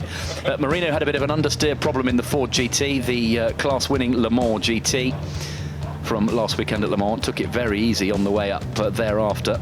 Adam Carolla in the Nissan GTO IMSA car also made a climb. Richard Atwood, former Le Mans winner and Grand Prix ace in the Porsche 936 Martini Le Mans winner. We also saw the very first McLaren road car. And look how far McLaren Automotive has come now with the 570, the 650 and the P1.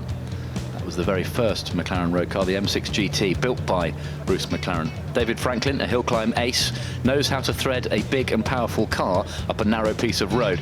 Brian Redmond, slightly less fortunate, had a bit of a tank slapper on the way out of Moulcombe, but by the time he'd scrubbed off a load of speed, nerfed the barriers on the outside of the corner and has just done a bit of front-end damage to that car. The car has been pushed back out of harm's way. Course car still there. And we've got some slipping and sliding in the rally stage. Absolutely, Henry. that's the ex-Timo Mäkinen Allied Polymer Ford Escort RS 1800. We've got Steve Smith in the Datsun 240Z, and that rally stage purpose-built back in 2006. Designed by Hanno Mikkola. Let's have a quick word with our commentary team up there, Xavier McCarton and Tony Jardine. Boys, good afternoon. Looks a little bit slippery up there. It's been very slippery. It's been treacherous, and you just saw, as is Tejpal there, he was beached in the Escort. But when the rain came earlier this morning, we had a couple of little accidents. One of them was Tom Williams, who had a little bit of a head-on. It's been a few bruising encounters, but everybody has got back out there. Jason Lepke at the moment had a little bit of damage, and the rain is easing off again. But as soon as it rains and mixes with the chalk, it becomes absolutely treacherous, and you can see, I think it's Gary Lakoto going through there in the Toyota, and then they're flying over the Flying Finn as well. But it's been very, very entertaining, not least of which has been the RS 1800 of Jonathan Brace, which you're watching. The sound as he goes off the line has been absolutely glorious, Henry. Tony, who's the pace setter at the moment? What are the quick times, and what are they in? The pace setters at the moment, really round at the front, we've got this amazing time from David Wright, who went through in the Ford Focus WRC. Considering that he was held up for a little while behind one of the Ford Pumas, he managed to get through and still set a startling time. Ginil de Villiers, as you'd expect, he did a 3 minutes 16 early on, but David Wright got that down to a 3 minutes 13.7. Ocean Price came up to see us just before he's gone off to Poland, and in the R2 he did a 3 minutes 32.2. So they're all going for it. Just seen some really special machines on the screen there. The ex-Russell Brooks Andrews Heat for Hire Ford Escort, and now the RS200, the Group B car that made its debut in Sweden in 1986. We've got Audi Quattros in proper factory livery. So for rally lovers, Tony and Zav, this is the place to come and see them. It's absolutely brilliant, because when we get the wet conditions as we have now, those little sides of the road that are about a foot high, the drivers treat them like Swedish snowbanks. And when the sun comes out and dries it all off, then we have the dust, and it's more like the safari. So we have a great mixture here. You've got a toe-tip liveried Jolly Club Delta. You've got a Belga Cigarettes liveried Porsche 911. And you can come up to the top, can't you, and see these cars up close, including Ryan Champion's ex-Piero Liatti Subaru. It's a nice walk up, make your way up the hill. You come in at the bottom of the forest stage at Delta Hairpin. You can walk up through and pick your spot if you want to take some photographs, want to watch the cars at the various different types of bends on the Hanno Mikkola design course, and then make your way right to the top, where you get the great benefit of being able to talk to the drivers, look at the cars, and when I say, Henry, get in close, I mean get in close, which is a very rare thing, as you know, in rallies. Service time is limited. Indeed. Everyone's busy. Brilliant. Good stuff. Zav, Tony, thank you for the time being. We're back live with action on the hill climb down here. Enjoy the rally stage up there. We'll catch up with you later on. We've got the Heworth family BRM, the T154, described by Pedro Rodriguez as the worst car he ever drove. Still managed to get a podium finish with it in Can-Am. I think that is absolutely the nuts. Am I allowed to say that? It is. Well, it is nuts, as well as the nuts. Yes, and you have just said it as well. So there you go. And period liveried crash helmet as well. It was just a wedge, wasn't it? Oh, Yeah. let's look at the aerodynamics. Wedge. Let's look at the engine. It's Biggest one. just brilliant. Let's get the tyres. Biggest ones. Yes. Yeah. Is 8 litres enough for you? Yeah. It's Probably like not today. It was the Group B of sports car racing, wasn't it? Just let's make it bigger and faster and more horsepower. It's never. That's the thing about a racing car driver, and that's the thing about engineers. It's never got enough horsepower. Look at the difference between the start line and Birdless Grove at the top. higher up the hill. Guys, it's very interesting that it's relatively dry until you get just to the bridge. After the bridge, it rapidly becomes very difficult.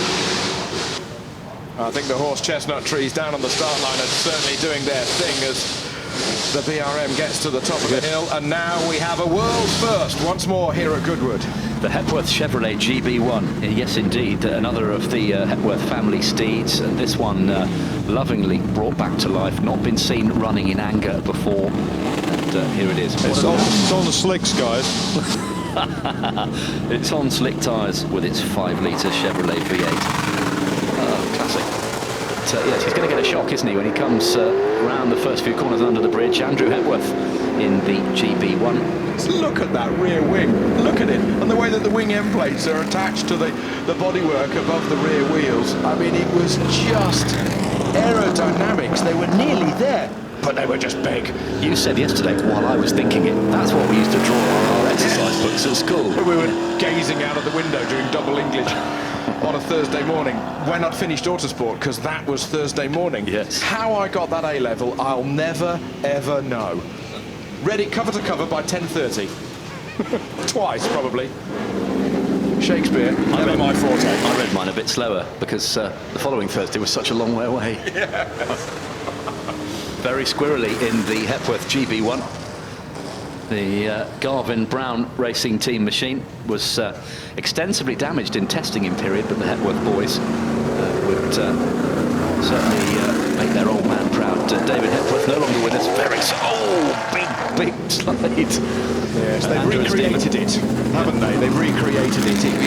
It had such a short life, but why not bring it back to life? And if the basis is there, and particularly the family, which is what gives it such extra provenance to bring it back to life, particularly finishing it here literally as it arrived in the paddock. And look at that ball of spray that you see on the big screens before the car hoves into view, before it crosses the line. It looks like some sort of illicit affair between an Indy car and a Can-Am car has gone on, and that's the result. Yes, yes, a liaison in a Las Vegas hotel room. Or in a Yorkshire workshop. Very true. Really treacherous down here at Moulton. It's the Chevy Corvette, the C7R, the GTE Pro Class car, a winner at Le Mans last year. Mark Royce is at the wheel for us. And winners of the Daytona race this year by just 0.03 of a second. Tremendous battle to the line with the Corvettes, and the Corvette's a real fan favourite for those sports car fans. The growl of the V8, the growl of the Aston, but there's something about the Corvettes that got people going earlier. Big stalwarts, big supporters of sports car racing from the Corvette boardroom, and great to see them here this weekend once more. Yeah, Ollie Gavin beat Antonio Garcia in that photo finish by the thickness of a headlamp lens. He's caught one of the Lexus GT cars. We've got young Charlie Eastwood in the Porsche Carrera Cup car. Yes, I think we have. Yeah, Porsche Scholar. He's racing in the Carrera Cup, which supports the British Touring Car Championship. Of course, has done for many years. And former winners of that, Tim Harvey, he's here this weekend. He's busy running around, and in recent years, Dean Stoneman, who went on to win the support race to the Indy 500 this year. What a brilliant victory for Stoneman. And Michael Meadows, a former champion. I used to see him cross the line as the champion in 2012 when I was commentating on the series, and a real great series, the Porsche Carrera Cup GB series, supporting British touring cars for the younger drivers. Great skill, no traction control, rear wheel drive, rear engined, and on some sort of dodgy conditions where they take slick tyres. It's been some great racing. Toby Henry on the line, Justin Law. Now he is on wets, but he's going to give this a good old push. His father has been getting him the message that it's very wet from just beyond the bridge. A real test to see whether it could be damp for the runoffs. Yep, we're going on board. We are on board with Justin Law. He is a multiple hill climb winner here at Goodwood. And look at him fighting the wheel of the big 7-litre V12 IMSA spec Bud Light Jaguar. 49.4 seconds he did here yesterday, 135 miles an hour over the He won't be beating that. Windscreen wiper not working, as you can see. There are the braking markers for Malcolm. Difficult to see. Soaring away at the wheel. Big wheel. Little power steering in this car. Doesn't need to change gear. Now he does again. Using the torque. Only just touching 6,000 revs, as you can see with the Jaguar. He came past the house on the braking area at 67 miles an hour. He won't be beating that 49-second run, but it's a committed run. Little bit of understeer. Now he comes back into the sunshine, keeping the speed into the blind left-hander. The finish is here. Now he can give it a big handful as he crosses the line. The time, 62.1, 110 miles an hour over the line for the 3-time best time of day man here at Goodwood. He is in with a chance, dry or wet, of course, guys, to get best time of day tomorrow. Absolutely right, yeah. Absolutely great to watch. A big car on a narrow hill. Right, here's another one. Kenny Brack won't be hanging about.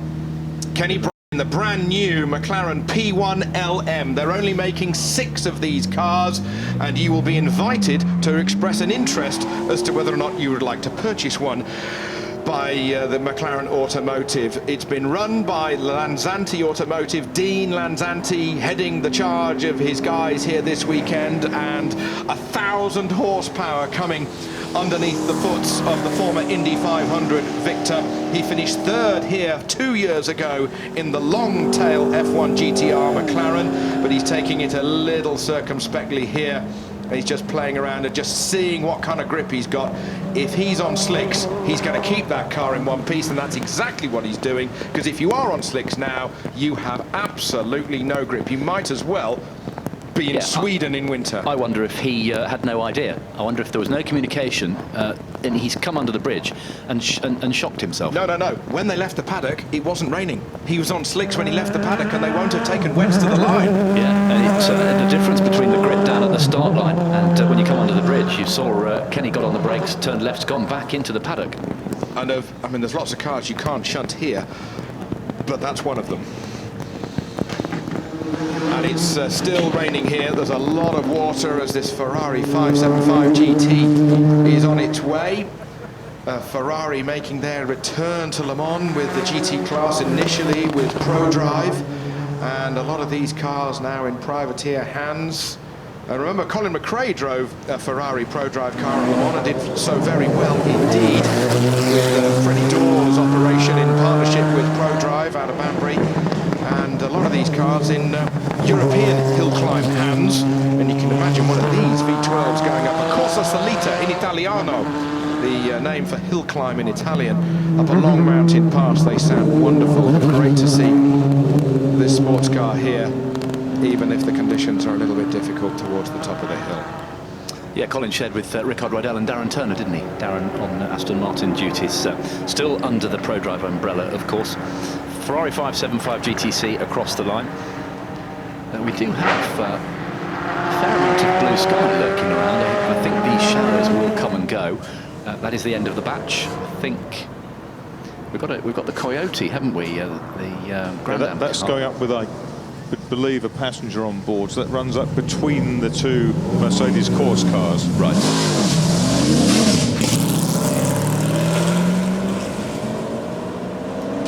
The TR8 or TR7 V8 is following it up as well, so that's just having a turn back to the paddock, which is where Kenny Brack dived into halfway he bailed out, didn't he? Yes, he did, yeah.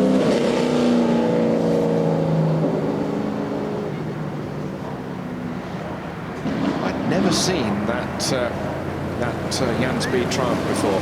Didn't know it existed. It's a 3.6 litre turbocharged V8, Bert Smeet's car. It's fantastic, isn't it? Yeah, in the wet. It was a thought. A joint effort between Jan Speed, Jan Odoro, of course, father of the late Keith Odor, great touring car driver, and ADA Engineering, which of course ran teams in Group C2 back in period. This one of the Coyote Corvette engined cars from the IMSA WeatherTech Championship, which is America's biggest sports car championship. And we know that Chip Ganassi runs the Ford GTs in both the World Endurance Championship, the Global Series, and the IMSA Series, and the four cars came together for Le Mans. This is one of the Daytona prototypes, as the top class is called.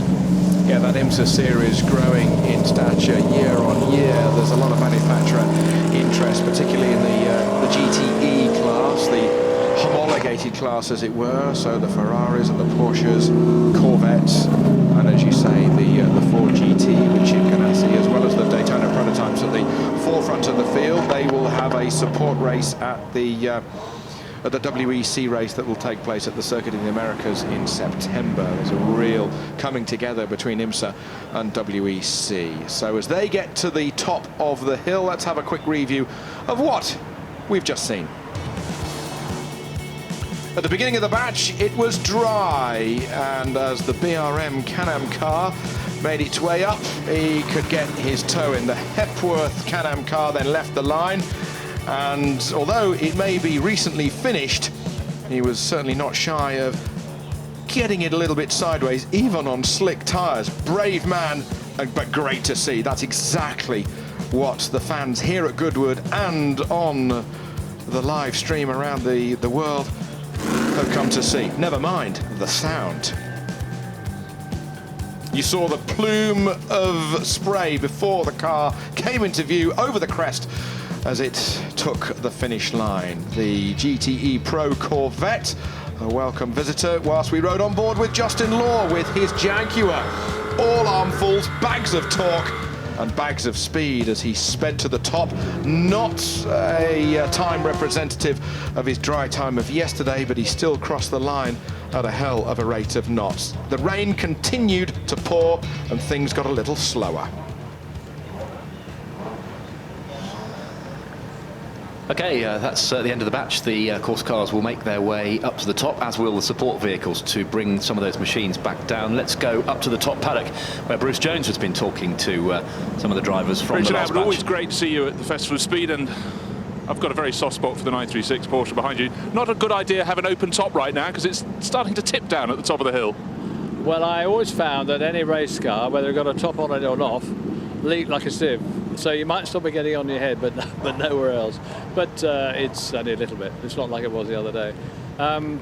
Yeah, I mean, I've done every one except the first one when I knew nothing about it. But yeah, I love coming here. Goodwood run fantastic events, so I'll always be here as long as I'm invited. That's great, fantastic. Yeah, same for me. But the mixture of cars, it just keeps on giving, doesn't it? Every year a different twist. Yes, well, I think the big influx started when the Americans started coming over, didn't it? And it was just a new thing for the fans here to see what the Americans do. And they, you know, their motor racing is sort of entertainment. And so if there's somebody out there winning everything, they peg him back. And they've done that with the World Endurance Championship now. And we had a fantastic race at Le Mans. And it's a little bit different to other so-called more popular events like F1, I suppose. Oh, now you've gone and said it, Richard. Right, the skies are starting to open. I'll let you run for cover. Thanks. Okay. Yeah, if it rains in Formula 1, it can be interesting. But if it doesn't rain, it's not very interesting in Formula 1. Yeah? Seems to be that way at the moment, but we're looking back at the cars, a lot of the ones that have come here that were very interesting when they raced in F1. I think, yeah, when you were driving them, they were really interesting when it's like this. Thanks, Richard. Run for it. Ross Gunn, it was slightly wet when you started the course in the GTE Pro Aston Martin, but by the time you came to the top, it's a little moist up here, isn't it? Yeah, it was spitting on the start-finish line, and by the time I got to the top of the hill, the circuit was, or the drive, sorry, was full of water. So, yeah, it got a little bit slippy at the top in a few moments, but all part of the fun. Now, when you go out and drive these Aston Martins, it's been all changed this year. The great big diffuser stuck out the back, but it just shows how GT racing is just changing all the time. And of course, this year, Le Mans, we had the Fords come in and take victory on their debut.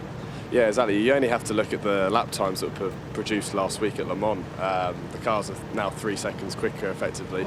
And the GT Pro and GT3 as well has moved on leaps and bounds from what it was 3 or 4 years ago. So that's great to see, and also it's good to hopefully be a part of it in the future.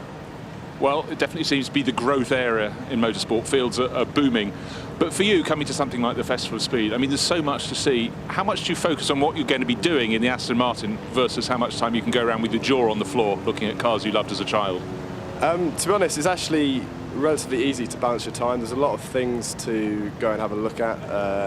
You know, there's a lot of interesting cars that I've seen on the internet or in the newspaper, and now I can see them for real, which is really good. And yeah, to be honest, it's fine. You know, whilst I absolutely love driving the Aston GTE, you know, having a look around at what's available here is also very important, and it's been a fantastic 2 days so far, and hopefully tomorrow will dry up a little bit. I'm sure it's going to be dry very soon. Ross, thank you very much for talking to us. Thank you very much. Cheers. Justin Law, some fantastic onboard footage of you coming up the hill. I mean, conditions look not ideal for a 7-litre V12, which you've got in your Jaguar.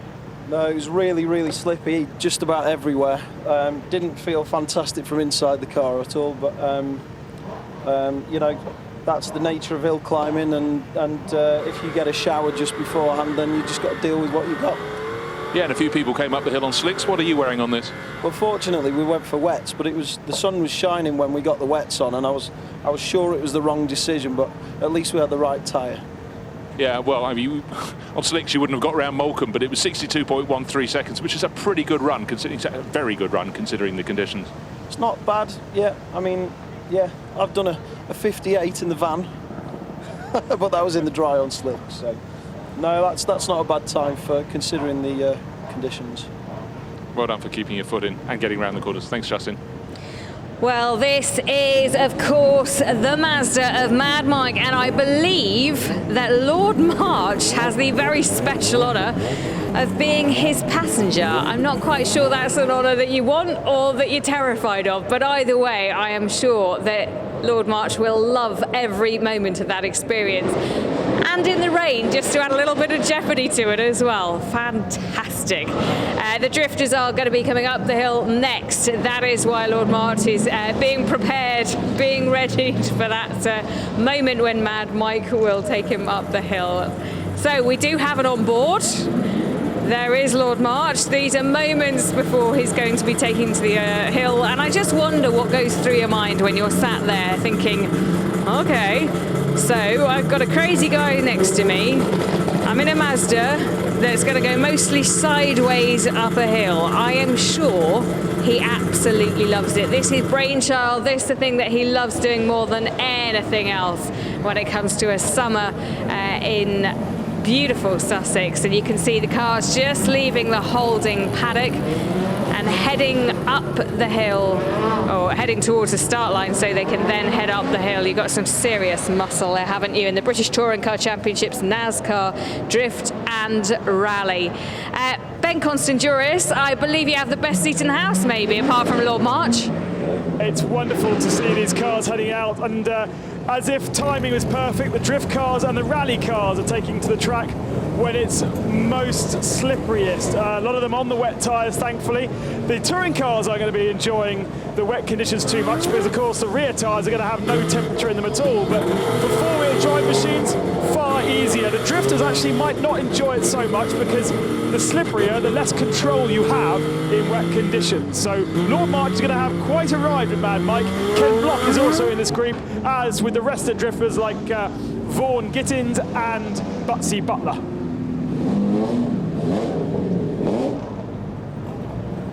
Fantastic, thanks very much. Ben Constanduris, who's out and about for us all through the weekend here at the Goodwood Festival of Speed. And earlier on, he's been hobnobbing at the Tag Heuer Drivers Club.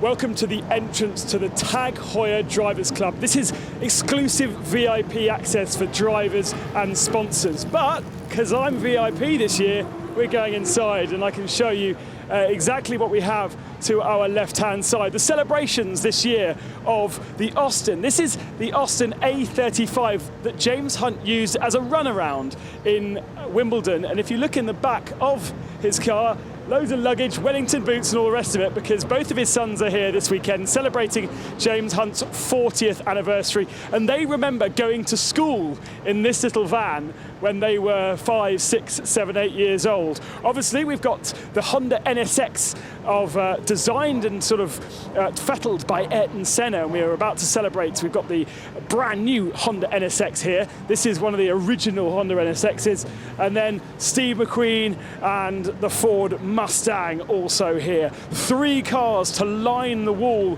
of the Dag Heuer Drivers Club, and if I spin you round, you'll see a lot of autograph hunters waiting to meet our stars. Jensen Button here today, Nico Hulkenberg is here today, but Nico Rosberg is coming tomorrow, and plenty of other motorsport fans and stars from around the world. All of these guys here ready to grab that all-important autograph or two. And this is the haven where the VIPs get to hang out and relax away from the cameras and away from the noise. On our left-hand side, one of our ITV team just doing an interview with Derek Bell. If we walk a bit further along here, to our left-hand side there, Oliver Jarvis with his mate James Rossiter. Who else is in here? Plenty of people. Normally you'd be enjoying the sun, but it's just started to rain here. Plenty of autograph hunters to our left-hand side, which is a second access point. Steve Soper over here, Emanuele Pirro as well, just relaxing, sunglasses on so you can't even see him. He's invisible. And plenty of other people normally outside enjoying some teas, enjoying some really good lunch, but obviously because of the rain, they're all hiding inside. Jan Mardenborough, legend of Goodwood, legend of Le Mans, legend of Nissan, and legend of gaming as well. So many people here. And this afternoon, I think Jenny Gall's going to be back up here to do some interviews with some of these famous faces. It's just an amazing, privileged place to be hanging out behind the wall. Thanks very much, Ben. Obviously that a little bit earlier when the rain wasn't quite coming down as heavily as it is now, although it does seem to be clearing away once again. Showers forecast for the rest of the afternoon, unfortunately. If you were one of the people I spoke to this morning, I did say it would be a 2-stop strategy. So start off with your dries and then go on to intermediates or wets as we go through the afternoon, and that is indeed what has happened. Such a shame when the rain comes down, but the sun's starting to peek out here. Keep your photos coming in, please. Lovely to hear from all of you wherever you are in the world. Hashtag is Foz or at Foz Goodwood on social media, or you can log on to goodwood.com/Foz as well. And loads of you getting in touch with messages today, which is very kind of you. So thank you much to Robert, to Ostina, who says wearing BMW's hats. Adrian Barker getting in touch saying an amazing bike action. Look at that, nice wheels. MasterCard UK, how well do you know your cars? Can you guess the engine? Ooh, that's a toughie. I'm not going to give you any clues. You can do that. Lucinda Neal taking a shot, enjoying fast cars and bikes at Foz today. Lovely picture just in front of Goodwood House. Adam Gatto, thank you very much, doing the Macarena part. Love that, that's a good shot. Oh, look at the smiling faces there. Thank you, Ejam. Greetings from Goodwood. In his element, surrounded by cars, is Gavin McQueen. Oh, look, celebrity spotting out and about. Jane Cochran, you never know who you might meet walking around Goodwood. It's a nice picture. Lucinda Nail at Foz in the Jaguar Experience queue, trying stunt driving on the Oculus Risk. That was what Ben Constanduris was talking about a little bit earlier on. Robert Mann, thank you for your message. Look at this. Dad, can I have one, please? Is asking. If it was up to me, of course you can have one, son. Oh, good close-up selfie. I only went and found Keanu Reeves, says Kelly Bug. Nice shot. Ah, lovely. So Sterling Moss signing autographs at Goodwood. Absolute gent, says Nigel Shaw. And look at those braces. Gotta love them. Daniel Slater getting in touch saying, my selfie with a Ford UK Mustang, an insane day that everybody should experience. And you certainly should. If you're at home right now thinking, oh, I'd love to be there. Next year, get your tickets nice and early. passenger rides today at Goodwood. Daniel McKay, 91 there. Look at that shot. I don't know if it's terror, fear or happiness into racing. Thank you. Ford UK tweeting, always time for a quick selfie. Right? Of course there's always time for a quick selfie. Loving it. Thanks, guys.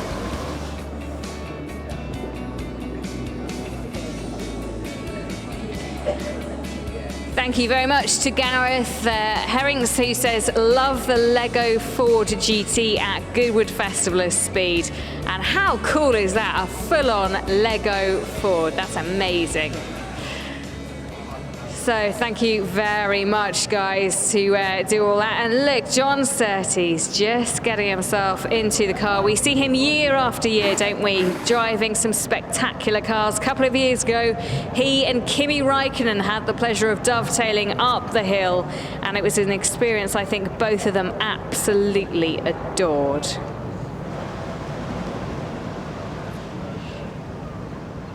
So just a few moments ago, this is Lord March, and he is with Mad Mike. This is live. He's got his helmet on, and I can only imagine how nervous you would be if you sat there in that car knowing what is about to happen. Lord March knows that the grass just in front of his beautiful house is just about to get absolutely trashed, quite possibly. But then again, Mad Mike, one of the world's best drifters, if not the world's best drifter, he knows exactly how to handle these slightly slippery and treacherous conditions. So, would you like to see Mad Mike and Lord March going up the hill? Can we get a cheer from people? Do you want to see Mad Mike and Lord March going up the hill? That was a good cheer. I think we could do better later on, but it was a good cheer. Okay, guys, make your way towards the hay bales. Make sure you're in a really good spot to see when Mad Mike takes the Lord March up the hill in that Mazda. It will be spectacular, and it won't be very long until that happens. Obviously, the car's just coming down, and as soon as they clear the course, we will be back underway. So in the meantime, let's have a few messages. Welcome back. This is the 2016 Goodwood Festival of Speed, all about full throttle, and Lord March is about to experience just that. Just to let you know, coming up a little bit later on today, just after 2 o'clock, we expect the supercar and race cars for the road shootout and the first glance on the hill. So that's definitely something to put a little note down and make sure you're in the right place at the right time. Hopefully, you've already made your way around some of the many different exhibitions here at Goodwood and had a chance to experience maybe sitting in one of those dream cars that you've always wanted, or putting your knee down on one of the bikes at the Honda stand. There's plenty to see and do here across the whole weekend, no matter whether it's raining or whether we've got sunshine. And one of the best places to get yourself to is right at the top of the Ford Experience, or to the Ferris wheel. We have two of the tallest points of the weekend where you can make the most of the scenery, have a good look around, and maybe spot where you want to go a little bit later on. So the course just being cleared by the Mercedes safety car, so we can hold back, or cross back over to our commentary team, who are hopefully ready to go with Mad Mike and Lord March. Guys, this is going to be something fun. You're not wrong, Jenny. Absolutely not. Event host Lord March is strapped into the passenger seat of the Mazda RX-8. The wild drift machine of Mad Mike Widdett, the Kiwi who's been coming for the past few years, and he's fantastically popular. We've got a mixture down there, Toby, of dry asphalt and soggy asphalt, which is going to give Mike a little bit more to think about. As if he needs the handbrake to be flicked when he gets onto the wet tarmac. I actually think that with the wet tarmac, it'll suit the Kamaz even better. He'll be on the lock stops in an 11-ton, 1,000 horsepower Dakar truck. That through the first corner will be something else. But as you can see live on board, Lord March, he had his run up the hill 12 months ago with Ken Block aboard the Unicorn Mustang, some 850 horsepower that was underneath the throttle for Ken Block in the number 43. But this year, Lord March and Mad Mike Widdett, gear engaged as we ride on board live, worldwide live, with Mike Widdett and Lord March up a wet Goodwood hill climb. He's going to be looking out of the side windows.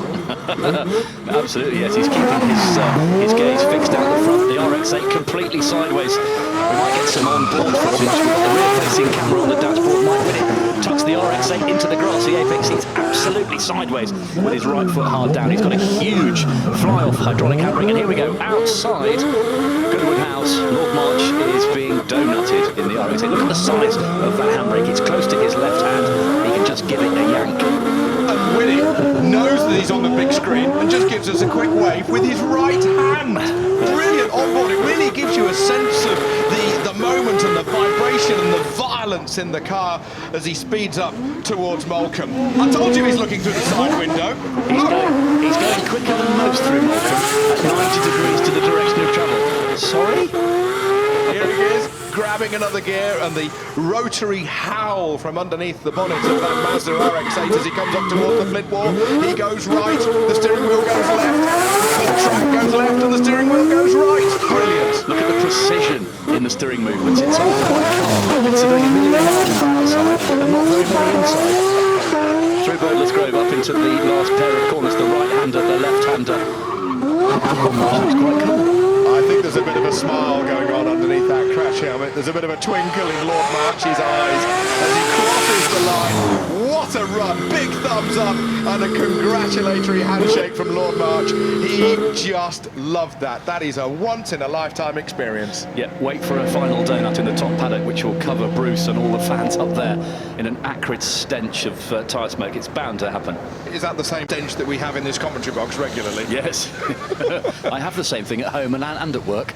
Okay, the Kamaz truck is on its way. It's already come through the left-hander here at Molecombe, and he's antagonising it. He's prodding it with a stick to try and get it sideways. Don't get it sideways up through the towards the flint wall. Might go through it. Lights ablaze. Just imagine this coming through Mauritania, Mali, Burkina Faso, and then going westwards towards Senegal, in towards Dakar, and the end of a two and a half week run through North Africa. That rally stopped at the end of 2007. The 2008 Dakar didn't happen, and then 2009 onwards to date, the Dakar relocated itself to Buenos Aires, Argentina, Chile, and then Peru. He is not shy of chucking that thing around. The belief and commitment that the Kamaz drivers have is just brilliant as he honks his horn and leans out with a Yorkie. Here we go. What did I tell you? Mad Mike Whitted is donutting up in the top paddock with Lord March strapped into the RX-8. V for victory out of the window for Mike Whitted. Brilliant. I hope Bruce gets Mike and Lord March on camera at the same time for the interview. That'd be good. DTM racer Ellen Law is out in the Mercedes-Benz truck, the 1834S, one of the great stars of the European Truck Racing Championship. Richard Walker, Steve Parrish, Kurt Goranson, Barry Lee, great names from truck racing, past and present. Is this Mr. Friesacker? Yes, it is, in the Red Bull Toyota Camry, the NASCAR Stocker. And he is Captain Showboat, isn't he, every time? Captain Sideways, isn't he, Henry? Yes, exactly.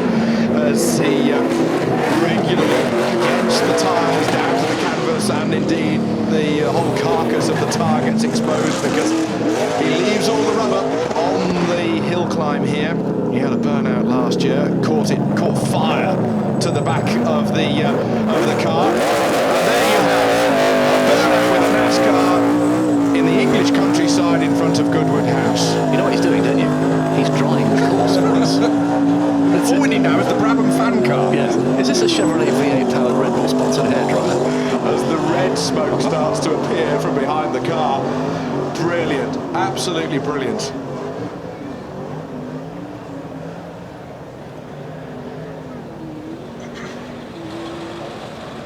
Fantastic Austrian Patrick Friesacker, a former Formula 3000 single-seater race ace, and he's now Mr. NASCAR with the smoke billowing from that car as he comes past us at Molecombe. Fantastic. Give him a big round of applause and a big high five and a cheer. He's one of the stars of the show. And it's difficult enough to drive a NASCAR in the dry, let alone the wet. Here we go. Mad Mike Whitted and Lord March. I think Mike looks like he's justifying himself to Lord March, who's just come up in the RX-8. Patrick Friesacker still on course. He's still chucking that NASCAR around, spinning the wheels and kicking out smoke from the back of the V8-powered Toyota. And he's not shy of getting on the throttle, is he? Very slippery conditions here as he drifts it with a little bit of a tail wag over the finish line, and a run completed for the NASCAR. That is a handful of car. Now then, this is Mark Higgins, multiple British Rally champion. He's driving the brand new Subaru STI that has been prepared by ProDrive in Banbury, Oxfordshire. And this is the car with 600 horsepower that has just beaten and set a new lap record on the Isle of Man TT circuit only 10 days ago, 128.7 miles an hour. And if Mark had another run, which he wasn't able to do, he reckons he could beat 130 miles an hour in one section of the mountain TT course, over 14 kilometres, that's 8.5 miles. He was only 5 seconds slower than Dunlop on a bike. Run those stats past me again. 100 and how many? 128.7 miles an hour for Mark Higgins on the Isle of Man TT circuit.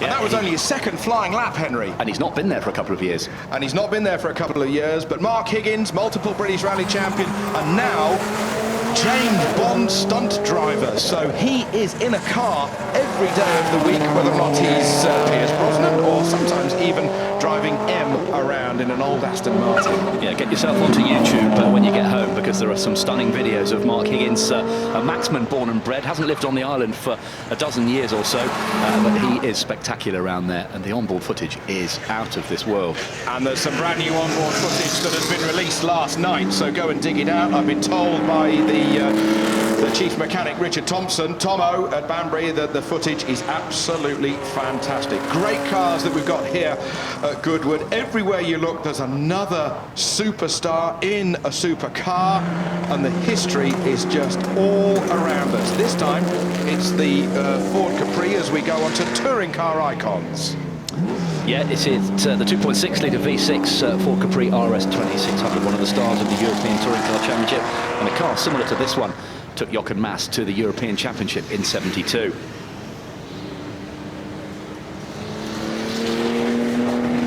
One of the Race to Recovery buggies on the course. Race to Recovery, a wonderful scheme that rehabilitates injured servicemen and finds them a role in motorsport in all different avenues. And that's been going for a number of years. Great fun. Ollie Clark, best time of day setter here 12 months ago. He did a time up the hill of 44.9 seconds. He was fastest in practice yesterday with a 47.8, and a brilliant time from the 600 horsepower, hugely modified four-wheel drive Subaru, massive wing, big downforce, but most of all, huge commitment from the son of two-time RAC rally winner Roger Clark. He has got a great crew behind him. They've built this car and they ran away with the best time of day trophy last year. Yes, indeed. Spoke to Ollie earlier this morning and said, what's the secret? He said, we've been working on the diff, we've been working on starts. Starts is where he needs to be millimetre perfect, because you hemorrhage time if you don't get a good start. It's four-wheel drive, it's got massive grip. I remind you of 44.9 last year in the dry. This year, the time is not going to be as good because it's still practice. We get to the shootout come Sunday afternoon.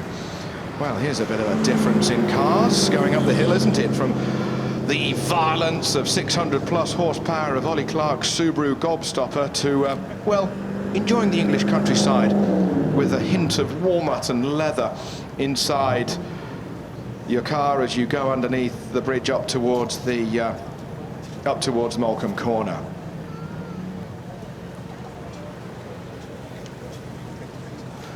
Here is the Auto Union, the 1936 C-Type Auto Union, off the line, and a car that completely and utterly revolutionized Grand Prix racing.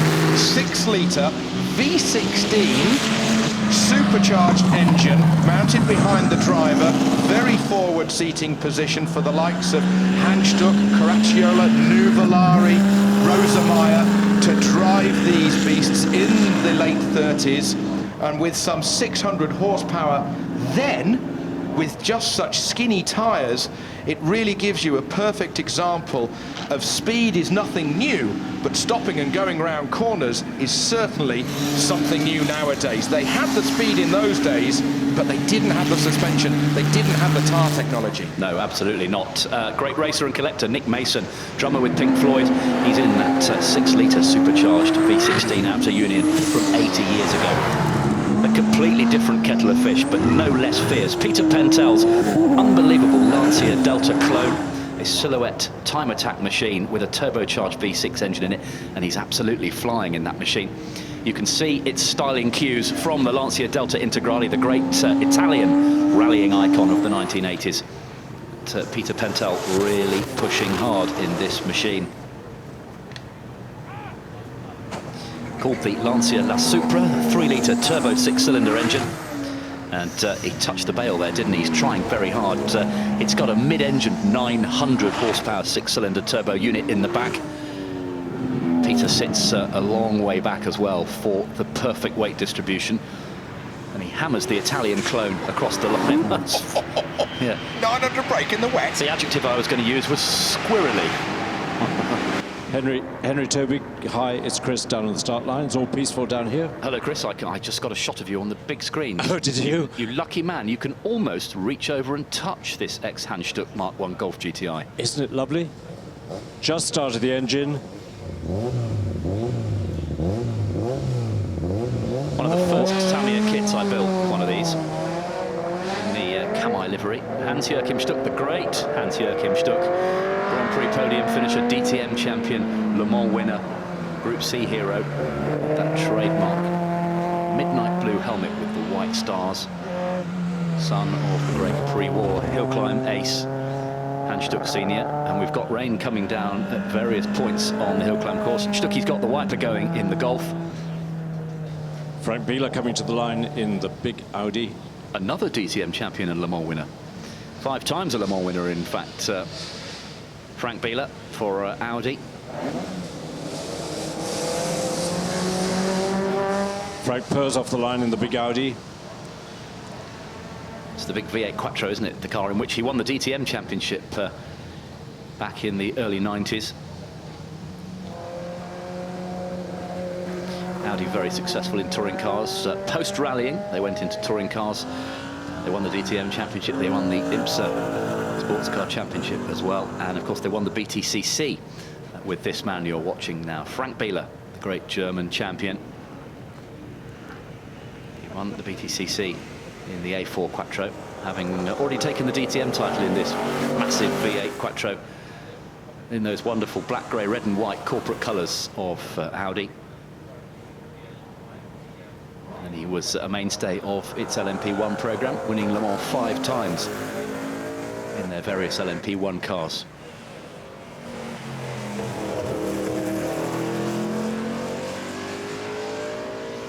Simon Garrett flashes past me in the ex-Jason Plato a la Menu Renault Laguna Super Tourer. And a little bit older is the Ford Sierra, massively sideways the Labatt's RS500 of Paul Smith. Can't quite see close enough if he's on slicks. I suggest he might well be.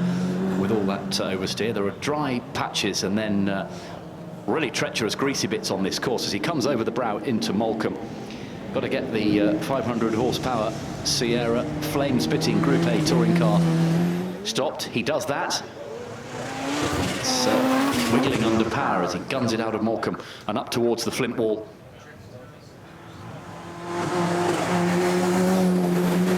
Next up will be Richard Postins in the fabulous Rover ST1 Vitesse, making all the right noises on the line. Look at that Alfa Romeo. Well, you can't look at it at the moment, it's not on the screen, but it is such a delicious car. Rover off the line. Yeah, the Alfa's from the Museo Storico Alfa Romeo, isn't it? Gianfranco Gentile driving the 1750 GT AM for America. The American spec Alfa. Here he is now into Molecombe. In fact, it's Jean-Luc Papot. In fact, no, that's the wrong caption altogether. That's not the 75. No, that's on the line. Right, so a little bit ahead of ourselves with the caption here. Here we go, Gianfranco Gentile, as I said, in the 1750 GT AM. Yeah, there's the 75 Evoluzione, the Scuderia del Portello machine. Alfa represents represented very well indeed at the festival in 2016 with all their important touring cars from the 70s and 80s, and of course their very latest Giulia, the handsome four-door saloon, making its first public appearance here in our Michelin Supercar run. Richard Postins has negotiated the Flint Wall, historic racing champion, and motorsport PR to the stars is Richard Postins, and he's in one of the very first Tom Walkinshaw Racing built Rover Vitesse machines that made its name in the French Touring Car Championship with drivers such as Jean-Louis Schlesser. Jean-Luc Papot is coming up towards us in the 75 Turbo Evoluzione. I love that car, Toby. It's boxy and brutal and really a little bit bonkers. Love it. We've got our drift cars on the course as well, ladies and gentlemen. Please don't adjust your sets. This is deliberate. Next up will be They're just adjusting the steering, aren't they? Yeah, they've got very wide, very long steering racks. They get lots of lock, and you will at times see them at right angles to the way they want to go. James Dean in the Nissan Silvia S14. Are you getting smoked out at the start line there, Chris? No smoke. It's a bit damp, but I think steam is the word.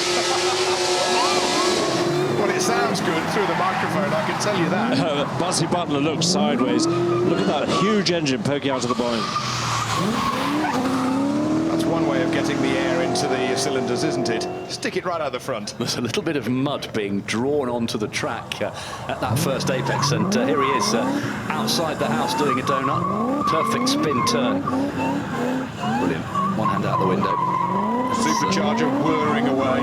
Irishman Butsy Butler, he was great last year, and understandably he was invited back. I mean, Formula Drift in America is big now. It's growing. More and more people are getting into it. You know, Tanner Faust, Reese Millen, and names that are in regular motorsport, and you know, Global Rallycross champions and race winners and Pikes Peak record holders and outright winners making their mark in Formula Drift in America, and it's great to see these cars here in the UK at the Goodwood Festival of Speed. Luke Woodham comes to the line in the Nissan 200SX. Spanksy's on his way, donutting in front of the house. I've been lucky enough to go in that car around Monza, around the old banking during the Monza Rally and the build-up to the Monza Rally in Italy. It is quite something else. Here comes Luke Woodham, 3 times champion, European Gymkhana champion. A little bit of housekeeping for you, ladies and gentlemen. An exciting announcement. BMW ace Alex Zanardi will be answering questions on the Shell stand at the 1:30, which is in 20 minutes' time in the F1 paddock area. So it's straight over the road from the commentary position at Malcolm. The enormous, colourful Shell stand. Alex Zanardi, great racing hero, and of course Olympic gold medalist. He will be answering questions and doubtless posing for pictures and signing autographs at 1:30 on the Shell stand. First time visitor to Foz as well, Alex Zanardi. Ace. And he'll completely get it, won't he? Yeah, he would have got it before he arrived. Yes. Because I sent him some. Oh, good. You posted it down the wire. Good for you, good for you. Well, the drift cars are still on their way. As Luke Woodham now goes past the Flint Wall and slings it into the long right-hander before the slightly tighter left at the top of the hill. Sheer power.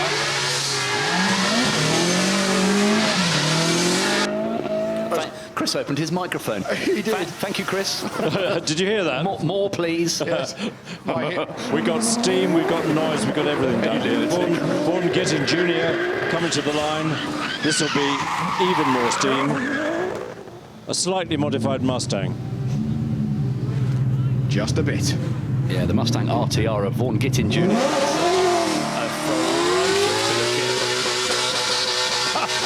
Holding the front of the car on the brakes and just letting the back rip. Did you get some of that? All of it.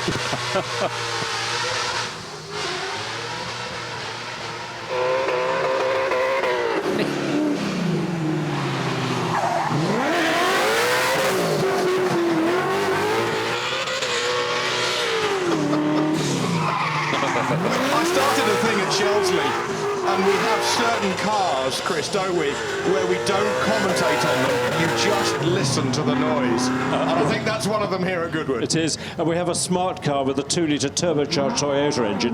When that goes off the line, the front wheels go about 3 feet in the air. Yes, at Chelsley, yeah. But these drift cars are just something else. Talk about looking out of the side window. Our windows in the commentary box have just fallen out as this Mustang has drifted past us. It's just from another planet. Not even one of our greatest racers of all time, Brian Redburn, can do that without a bit of practice.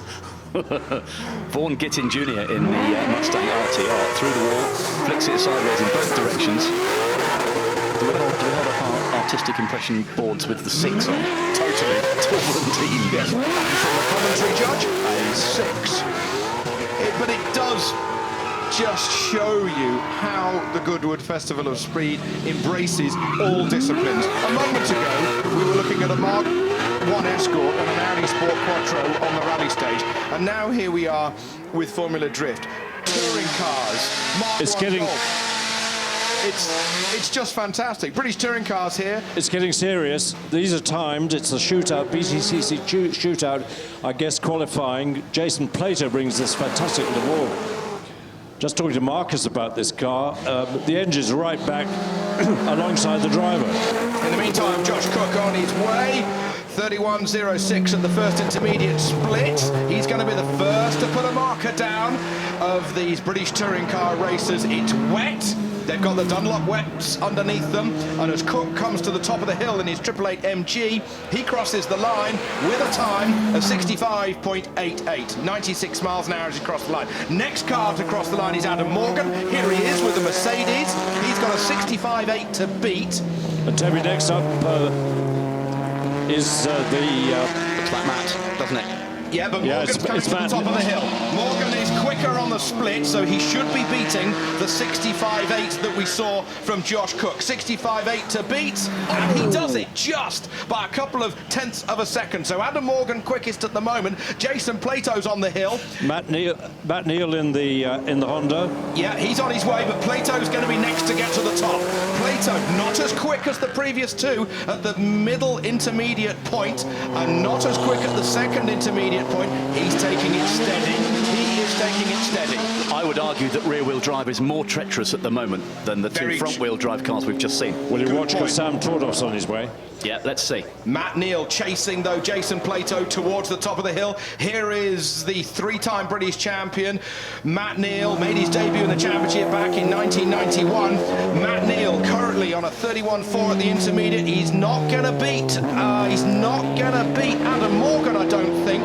The brand new Honda Civic Type R, prepared by Team Dynamics in Pershore, Worcestershire. Matt Neal heading towards the line. Big foot of gas. 65.6 to beat, and it's a 67.41 for Matt Neal. One more car remaining, 2 more cars remaining. Sam Tordoff here in the West Surrey Racing prepared BMW 1 Series. Another rear-wheel drive car.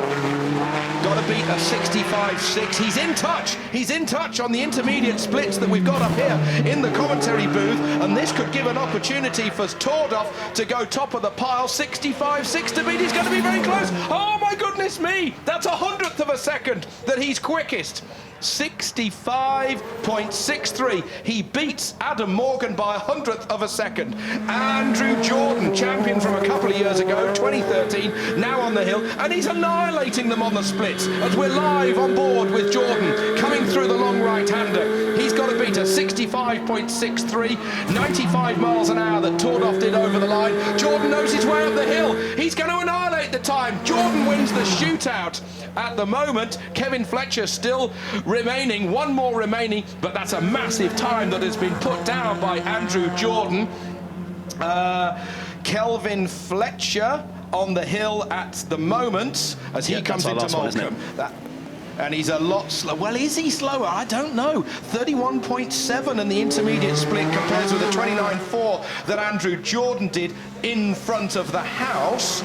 The next intermediate split will be coming at 46, 47, 48 seconds at the Flint Wall. And I think that he's not going to risk the car. But Andrew Jordan, what a great time, that 62.12 that he has put down.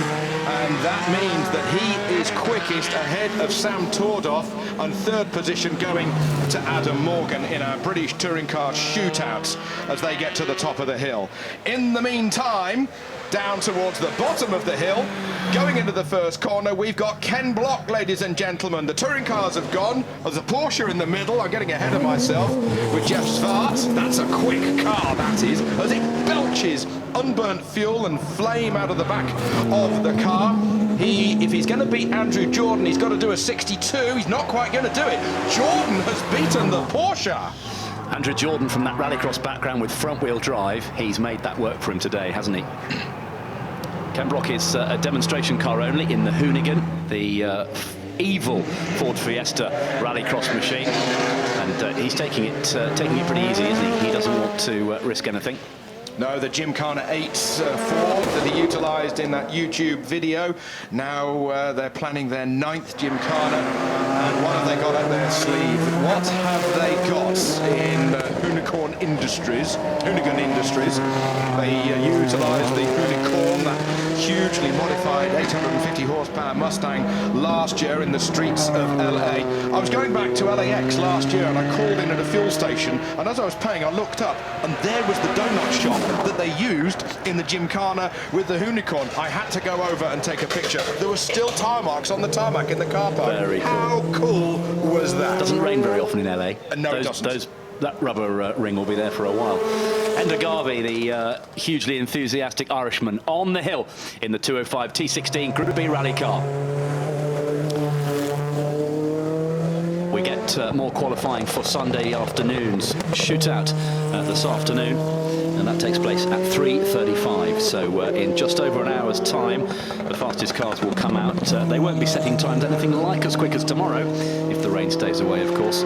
Enda Garvey howls across the line in the turbocharged four-wheel drive 205 T16. Take off and then off you went. Yeah, that's not conducive to a quick time once you've if you break the beam and go backwards. So as the Polo gets to the top of the hill, it's the S1 Sport Quattro, the Batmobile that they called it. It only won one rally in its day, Walter Rall on San Remo, but David Llewellyn, multiple British rally champion, at the wheel of the car, lives here in the UK, I believe, this one. And just listen to that, turbocharged, straight 5-cylinder engine, and the whistle and pop and bang of the pop-off valve. 1985, 1986 technology, and what a car. Probably the most iconic Group B car, but only by a whisker. That just stinks of 80s fever for me, I'm afraid, doesn't it? Totally. Absolutely luscious. And so does that, to be honest, the ex-Will Gollop Metro 6R4. 3-litre, 6-cylinder, mid-engine Metro 6R4. Made his debut in the World Rally Championship on the 1985 Lombard RAC Rally. Finished third that weekend with Tony Pond. When the Group B rallying regulations came to an end at the end of 1986, the 6R4s found their way into national rallying and into rallycross. And Will Gollop became an overnight hero with all that success in European rallycross. Found their way onto the television set that I was looking at, and I thought, hey, this Steve Ryder grandstand program with rallycross at Brands Hatch, this is cool. Yeah, it's cool. Yeah, racing and rallying in one go. Fantastic. And who can forget the days of grandstand Dickie Davis, Murray Walker, British Rallycross Grand Prix in the 80s with all those great Group B machines. So then the Ford Escort WRC, ex-Carlos Sainz car, on its way towards the top of the hill. Monaco liveried car, Monte Carlo Rally liveried car with that Linlex sponsorship that it had. And of course, Escorts taken towards the end of their rallying life in the hands of M Sport and Malcolm Wilson's M Sport squad. Toby, I'm looking upwards because on the line is the huge Dakar Mini, 2.5 tons of it. It's almost as tall as the Kamaz truck, Chris. It is, and the suspension travel is just crazy. Oh, it is, yes, and that's one of the things that Dakar Rally Raid racing is all about. This is a project that was instigated by Sven Quant. His mother is a shareholder of BMW and has been for some time, and he did this project for a bit of fun. He had raced in the Dakar with another vehicle, and then he started to use the BMW X5s and then the X3s, and they've turned into minis. He did it because he could. And as we now see Liam Duran leave the line in the World Rallycross specification Citroën, he was electrifyingly fast as he came past Lord March's Goodwood house yesterday afternoon at over 100 miles an hour. Takes an enormous amount of grass, foot to the metal, big power, little bit of brake, just checking the left foot brake, doesn't want to go off through the long left-hander. You can go off there. Now he's hard on the brakes, down a couple of gears into Molecombe Corner. Careful, off-camber left-hander as we ride on board with the Rallycross race winner and X Games gold medalist Liam Duran up towards the flint wall. Put a lot of work into this car, his crew working all the time to try and make it even faster. The best time that we saw a moment ago, that was Andrew Jordan with a 62.12. He's got 8 seconds remaining. Liam Duran, he can see the finish line, wet conditions, but four-wheel drive, turbocharged power, 650 horsepower, crosses the line at 106 miles an hour at just over 60 seconds to climb Goodwood. Impressive climb by Liam Duran in the Citroën DS3, son of the great Pat Duran as well, who's here, isn't he, this weekend with his RS200 Pikes Peak car, a great rally crossing family, owners of Liddon Hill, which of course hosts the British round of the World Rallycross Championship. Was he smoting some bales there? He was getting romantic with the bales up on the right-hand side there as he was making his way towards the top of the hill climb that's just over a mile in length, but great action. I just love the explosive nature of hill climbing and the whole commitment that the drivers have to do on a hill climb. Henry, do we call it shredding the wheat?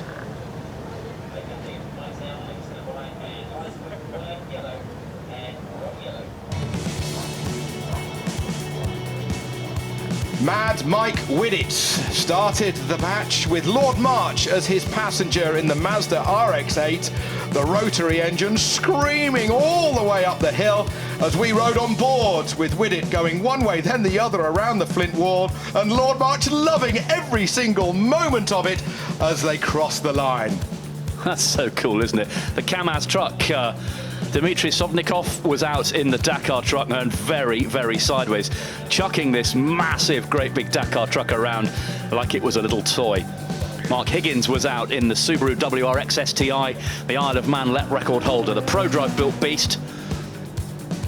Ollie Clark, best time of day man last year.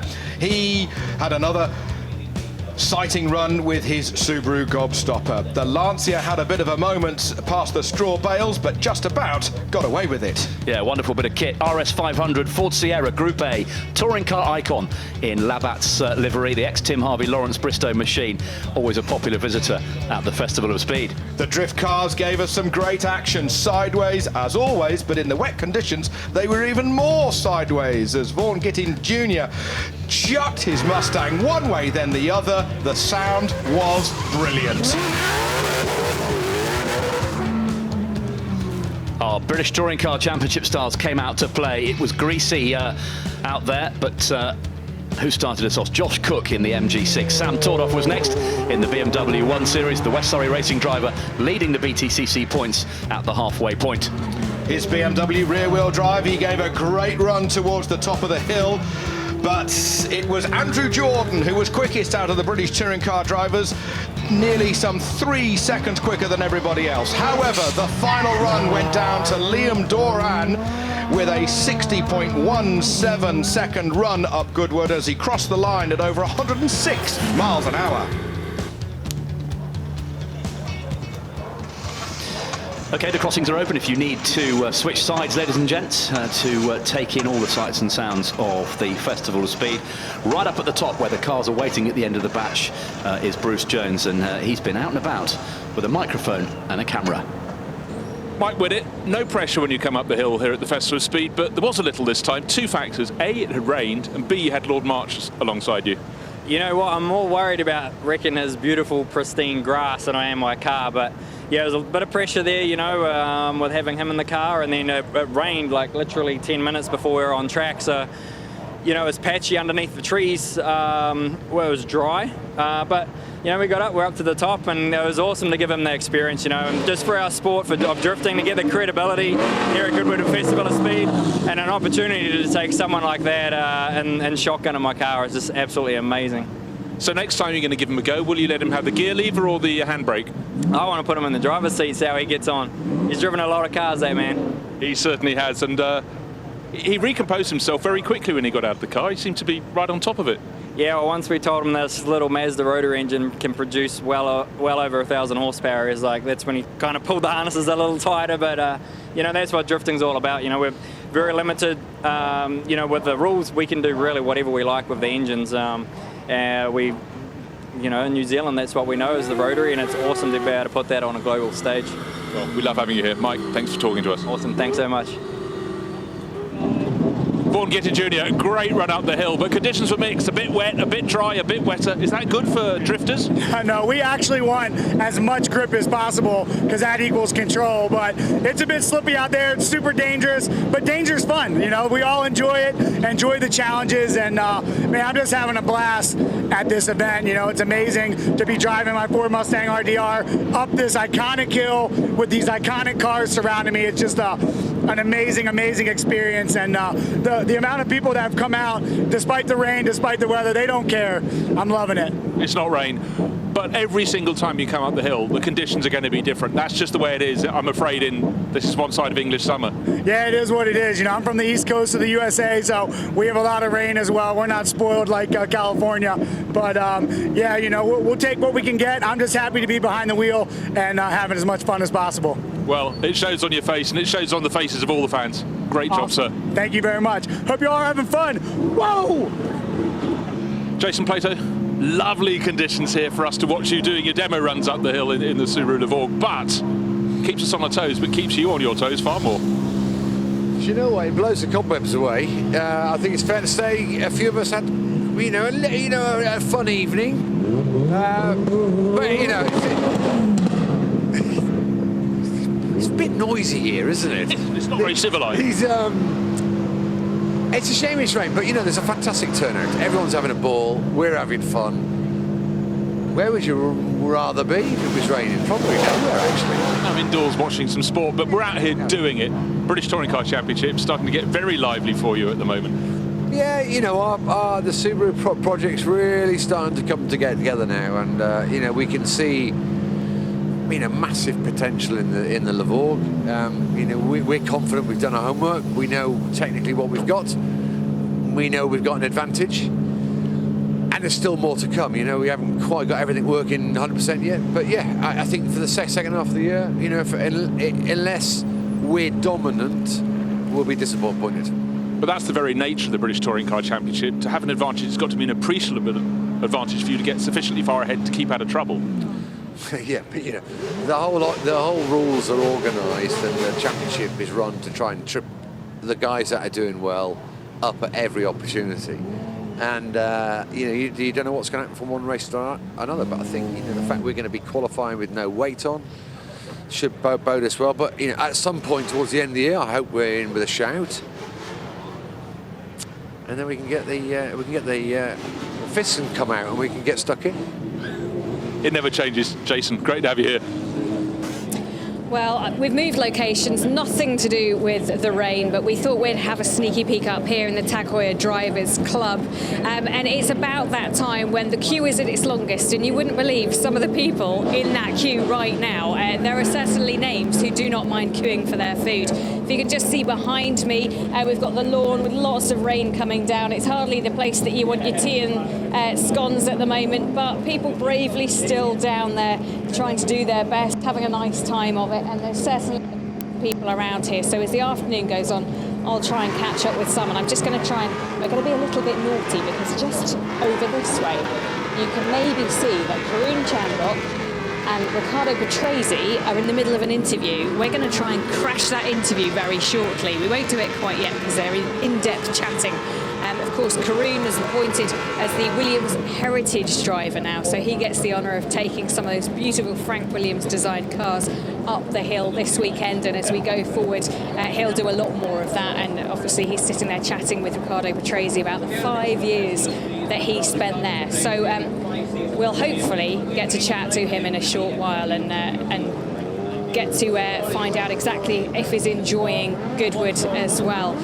So lots of fun to be had up here. And I tell you what, if you want to get your tweets in, still get them in.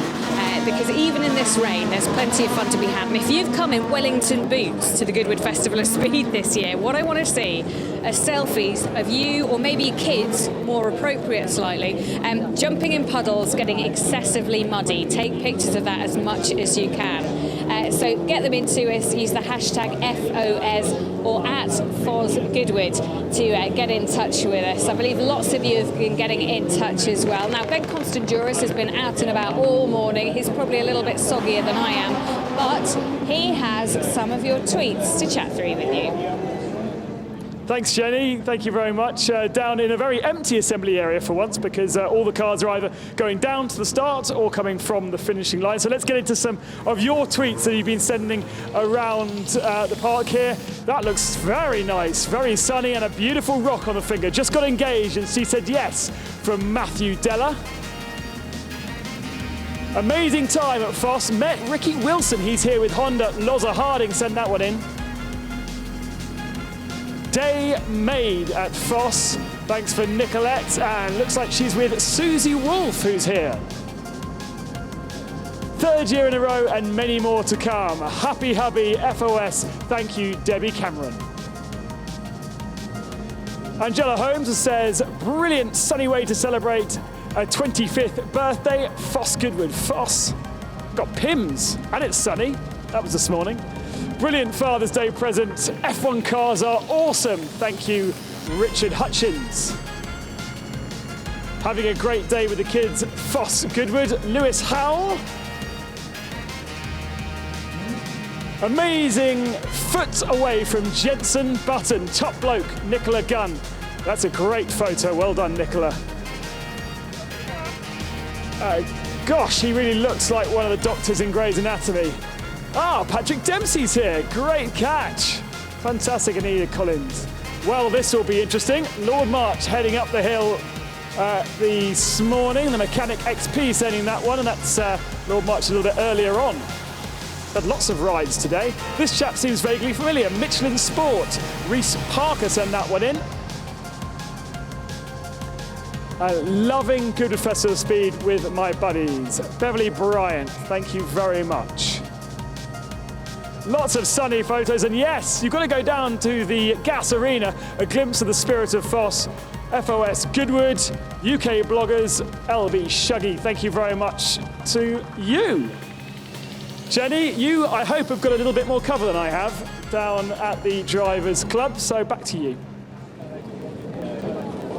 Well, thank you very much to Ben Constanduris, just part of our team here at the Festival of Speed, hoping and helping that you can enjoy everything that's going on. I have a feeling there might be some of you very snugly wrapped up somewhere very warm right now. We had listeners and viewers on the online YouTube channel across the world this morning, be it from New Zealand and more. I'm just going to see if I can just crash in here, because Toto Wolff and Susie Wolf are just behind us, and I'm going to try and grab a quick chat with them. Hi guys, it's lovely to see you, and I believe Susie's been doing a bit of driving. Have you up the hill? Yes, and she was very good actually. But the point is, he kicked me out of the driving seat for the second one and he got to drive. Did you? Now, were you as critical of him as he is of you sometimes? Toto, I think I'm a much better passenger than you. I must admit she is, yes. A better passenger and a better driver. I love that. It's a clean sweep. I know it's raining, but are you having fun out there?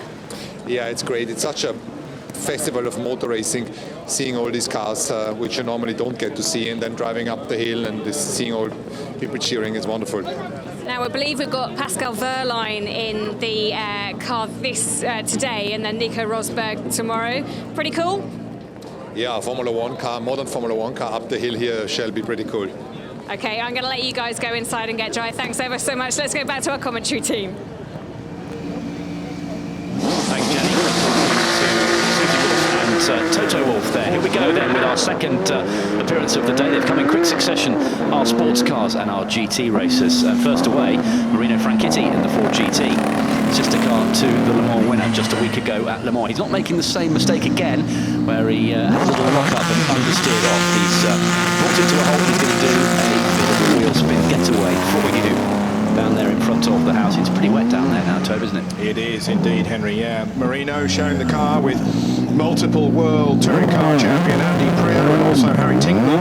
They had a little bit of bad luck before the race actually got underway, but the sister car then going on to win the GTE Pro class of the Circuit de la Sarthe last weekend. What a race it was for the GTE Pro win between them and the Risi Competizione Ferrari, the new turbocharged Ferrari that has made its debut in the WEC this year. And for Marino, he's becoming a bit of a Le Mans expert. But don't forget, he drove the initial Nissan Delta Wing that was so cruelly taken out of the race with the faster car clipping it and putting it out of contention a couple of years back. So Marino's becoming a Le Mans expert. A real shame, I thought, that brother Dario was unable to take a start at Le Mans. I thought it would have fitted his CV and his career perfectly. Yes, indeed. Yeah, a great enthusiast, aren't they? Both of them, in fact, the Franchitti brothers. On the line, the Porsche 911 GT1 98, a sister car to the one that won at Le Mans in 1998 with Alan McNish, Stefano Telly and Laurent Aiello. And the Bentleys come past us, the GT3 Continental. Great shots from the camera boom down there where Chris Druitt is on the start line. I have indeed, Henry, and yeah. It's properly wet now, isn't it? It is properly wet, so a cautious start by the Porsche. No wheel spin, no steam. A bit disappointing, really. Yeah, journalist Ollie Marriage at the wheel of this car. But, you'll be able to see pictures and words about that, I have no doubt. Yes, this was a GT1 era where you could go racing with a road car, but it has to be available for sale to the public, so they made one and put a number plate on it, kind of thing. You know, the Mercedes, the Porsche. It was a bit of a contentious thing. Toyota jumped into that battle as well in the latter 90s years, but as you say, Porsche winning back in 1998. Does it? It nearly says Fever on there. It nearly does, doesn't it? Nearly, but not quite. I think you need to Photoshop it, Henry. Yes. Jeva. Duncan Tappy steamed off the line in the McLaren. Now then, this is the Porsche 919, 2-litre, 4-cylinder, turbocharged with hybrid power, the car that won Le Mans just last weekend. Let's listen to it going off the line. Being held on the line at the moment.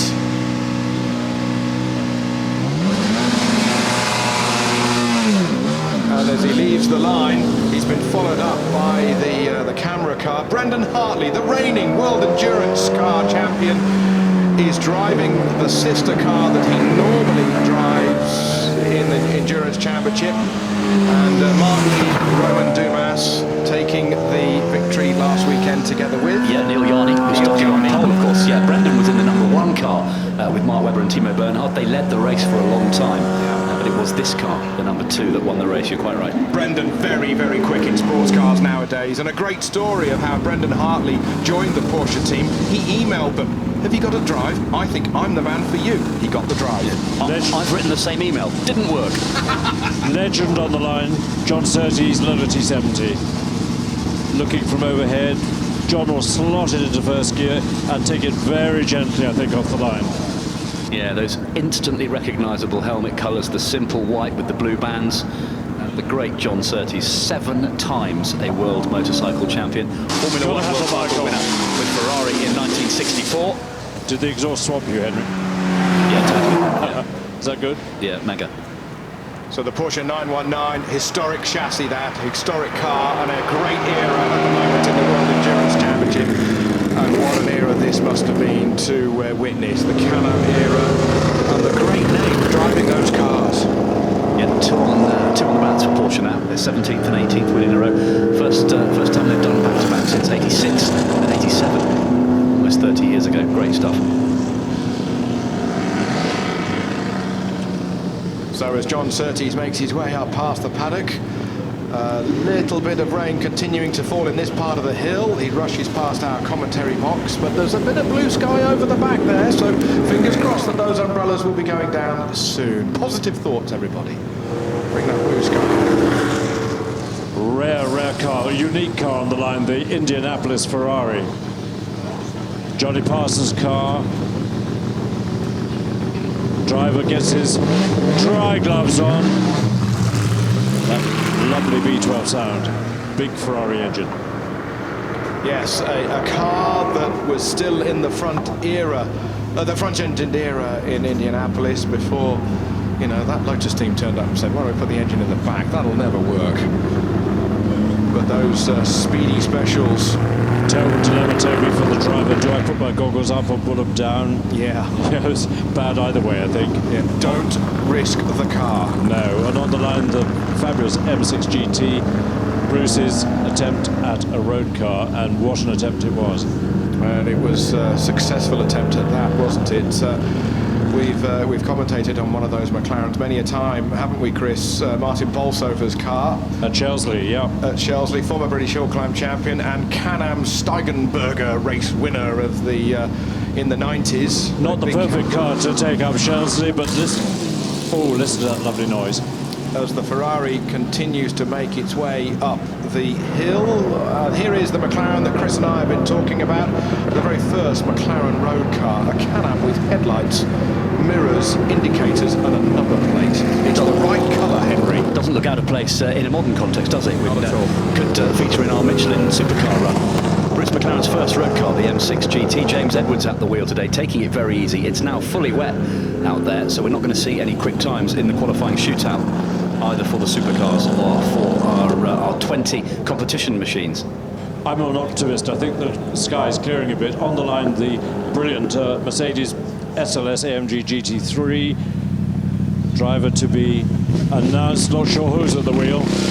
This is the kind of car that you see racing in the Nürburgring 24 hours and Roland Dash. There's a man who knows his way around the Nürburgring, the Nordschleife in the Ardennes forests, and this is very the green hell weather, isn't it? Well, we've got some close barriers, we've got some trees, we've got a bit of slippery tarmac. Toby, I've got totally at home. Toby, Henry, I've got good news for you. The Mazda is going, the Le Mans winning Mazda, so that's going to be some noise off the line. Good stuff. And on Johnny Herbert's birthday as well. He's not here today, but the car that he anchored to Le Mans victory in 1991 with Bertrand Gachet and Volker Weidler.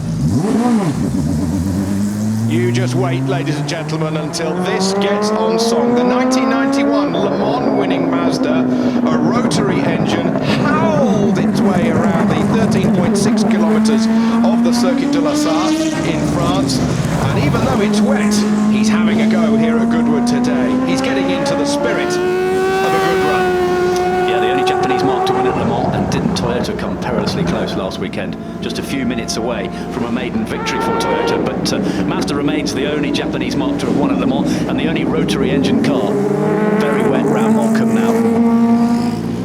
Car has been restored, it's in perfect condition, and that engine that the fans in the early 90s certainly knew, wherever they were in proximity of the circuit, whether or not they could see the track or not, they knew when a Mazda was coming past. There's a friend of mine who, when he would be having an evening beer, shall we say, he would stand up at the table and salute as the noise came past. Very good. Henry, there's going to be an even lovelier noise on the line. The beautiful Alfa Romeo Tipo 33 with the flat 12 engine. Listen to this.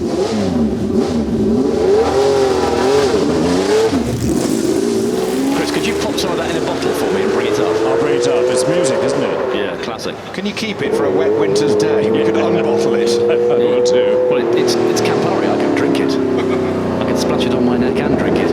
We had little Rosario in the car earlier, didn't we, with the trademark helmet.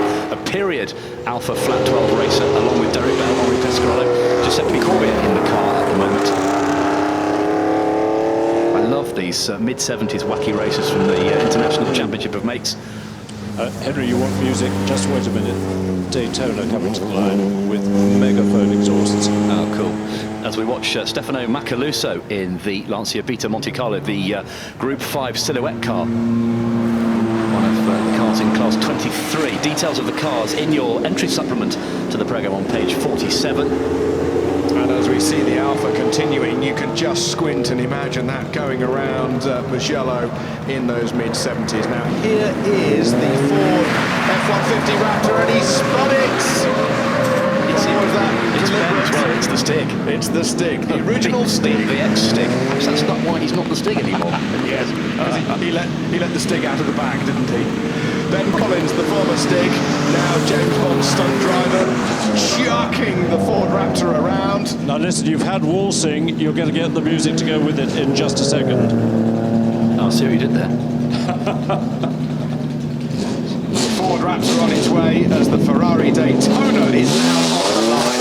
This is another car that is just music to your ears. The 365 GTB4 Ferrari. Should we bottle that as well? We will. Get your iPhones out, get your phones and record this sound. The pipes coming out just in front of the rear wheels and the 12-cylinder engine howling its way up the hill, or it could be howling its way around Le Mans. It could be howling its way around Monza in the early 70s. Just brilliant. Toby Doug Nye's getting his annual treat. He's on the line in Paul Vesta's glorious 275 GT Ferrari. And Marcus has just said from the sublime to ... because you'll see what's coming up behind. In the meantime, the 365 GTB4 is on its way. Here is Doug just coming towards us in the 275 GTB-C Ferrari, the Paul Vesti's car, in Maranello concessionaire's colours with the light blue nose and stripe and wheels, the team colours that the UK importer had for racing. What a car. Started off as a Ford dealer in Bournemouth. Fantastic, yeah. Those unmistakable powder blue and red colours of Colonel Ronnie Hoare's Maranello concessionaire's team. Almost the de facto works team. A privateer operation, but almost with works status. Ronnie gave me my first job. That's quite cool. That is I hope that's cool. on your CV. In bold, 72 point, underlined. So Doug Nye, friend of Goodwood, on his way, and a treat to drive that car. We need the boom camera to focus on the driver on the line. This is the great Sir Sterling Moss. Mercedes 300S, not SLR, SLS. Yeah, it's the car Susie Wolff came up in, isn't it, yesterday? Must be the only one. Look at that, ladies and gentlemen. Grab yourself a trackside vantage point. It's only the most famous racing driver in the world ever. Mr. Motor Racing Sir Sterling Moss, 16 times a Grand Prix winner, 4 times a runner-up in the World Championship, a Mille Miglia winner, a Taurus Trophy winner, a Targa Florio winner. Did more than 600 races in his professional career was only about 14 years. Started in the late 40s in a Cooper in hill climbing, and it finished on Easter Monday in '62 at Goodwood with that crash. What a cool guy. Sterling, 86, yeah. 86 years old now and still sharp as a tack. And he's not just Mr. Motor Racing, he is an international hero. Sterling Moss, ladies and gentlemen, give him a round of applause. The Mille Miglia winner from 1955, nearly 100 miles an hour average for 1,000 miles on public roads. Do you know, if you've never heard of motor racing, you still know who Sterling Moss is? Correct. Wonderful. And that wave, and the hands on the wheel, and the head in that position, and the helmet and the goggles. It can only be Sir Sterling Moss. He's got the period lid on as well that he has special permission from the MSA to wear on events. Because he's Sterling Moss, so he can.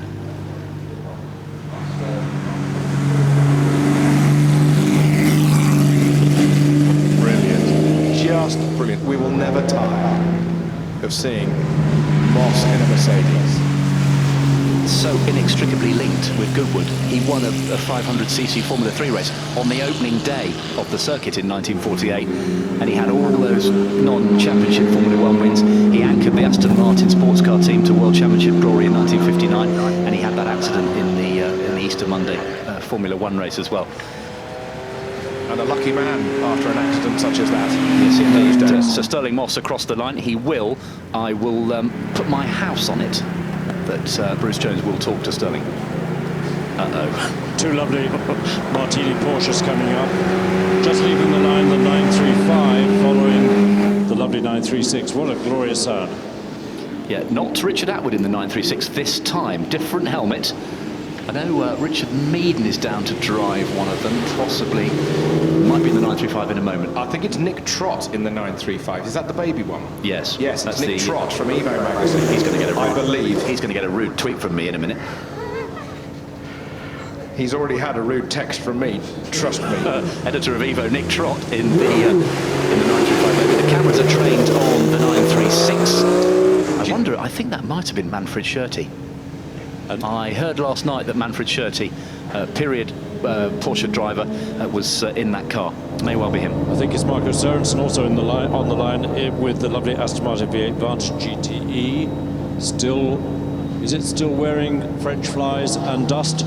Absolutely, still battle scarred from the Le Mans 24 Hours that was just about to kick off this time last week, 5 minutes before the start. So as the Aston growls its way down to the first corner, the Vantage prepared by ProDrive, their new facility you will have seen on the side of the motorway near Banbury in Oxfordshire, and that familiar growl of the Aston Martin. Great big diffusers that are now parts of the specification for the Pro cars into 2016, and driven well, I have to say. The number 97 car looking for grip, just jabbing the steering wheel and getting his foot truly down.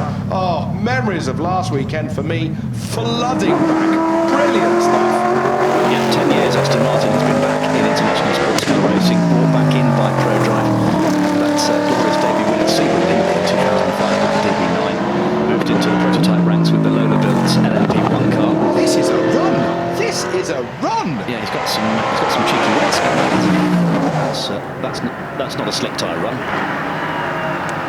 So as the Aston Martin crosses the line, we now look forward to catching up with Carl Wendlinger in the Mercedes GT AMG and a GT3 car. And what a GT3 car he has got underneath him. That is a racing car for the 21st century. Does that to you, like it does to me, look a little bit W196, pre-war W125? That grille. The grille, yeah. Doesn't it?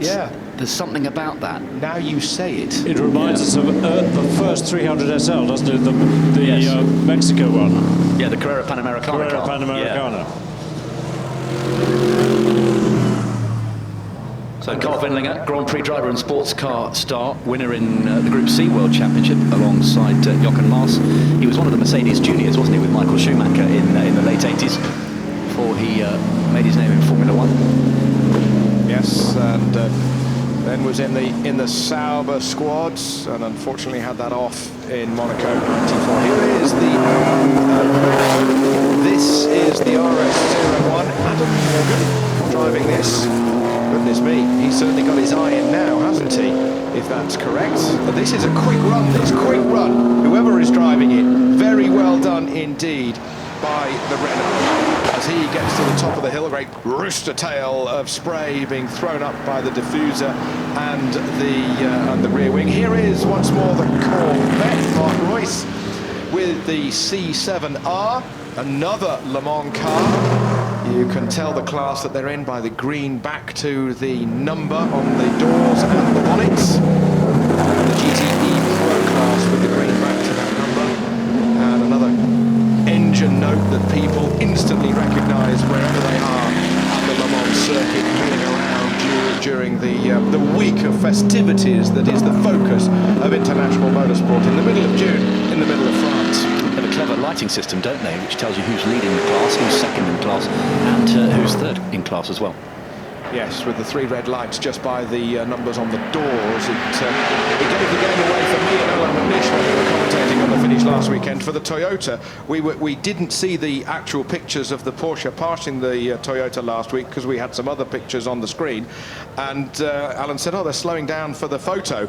I said, no, there's two lights on the Toyota. The Porsche is leading, and we just couldn't believe it.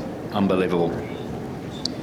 Henry, I've bottled the noise down here. Do you want it in a screw? Let's have some highlights on the screen then of that second appearance of our sports races and our GT3 cars. Marino Franchitti kicked off with the Ford GT, sister car to the one that won at Le Mans just last weekend, the Porsche 911 GT1 98 from the late 90s FIA GT series came next. John Surtees, a world champion on 2 and 4 wheels in the Can-Am Lola T70 Spider. James Edwards came out in the Bruce McLaren road car, the M6 GT. We had the 1991 Le Mans Mazda. Fantastic. Then we had the 1.4 litre turbocharged Alfa Beta Monte Carlo, a Martini Lancia. Ben Collins, the original Stig. Well, he did a donuts and then he did a bit of a pirouette in his F1, his Ford Raptor. Sir Sterling Moss made an ascent of Goodwood in the Mercedes. It is just timeless.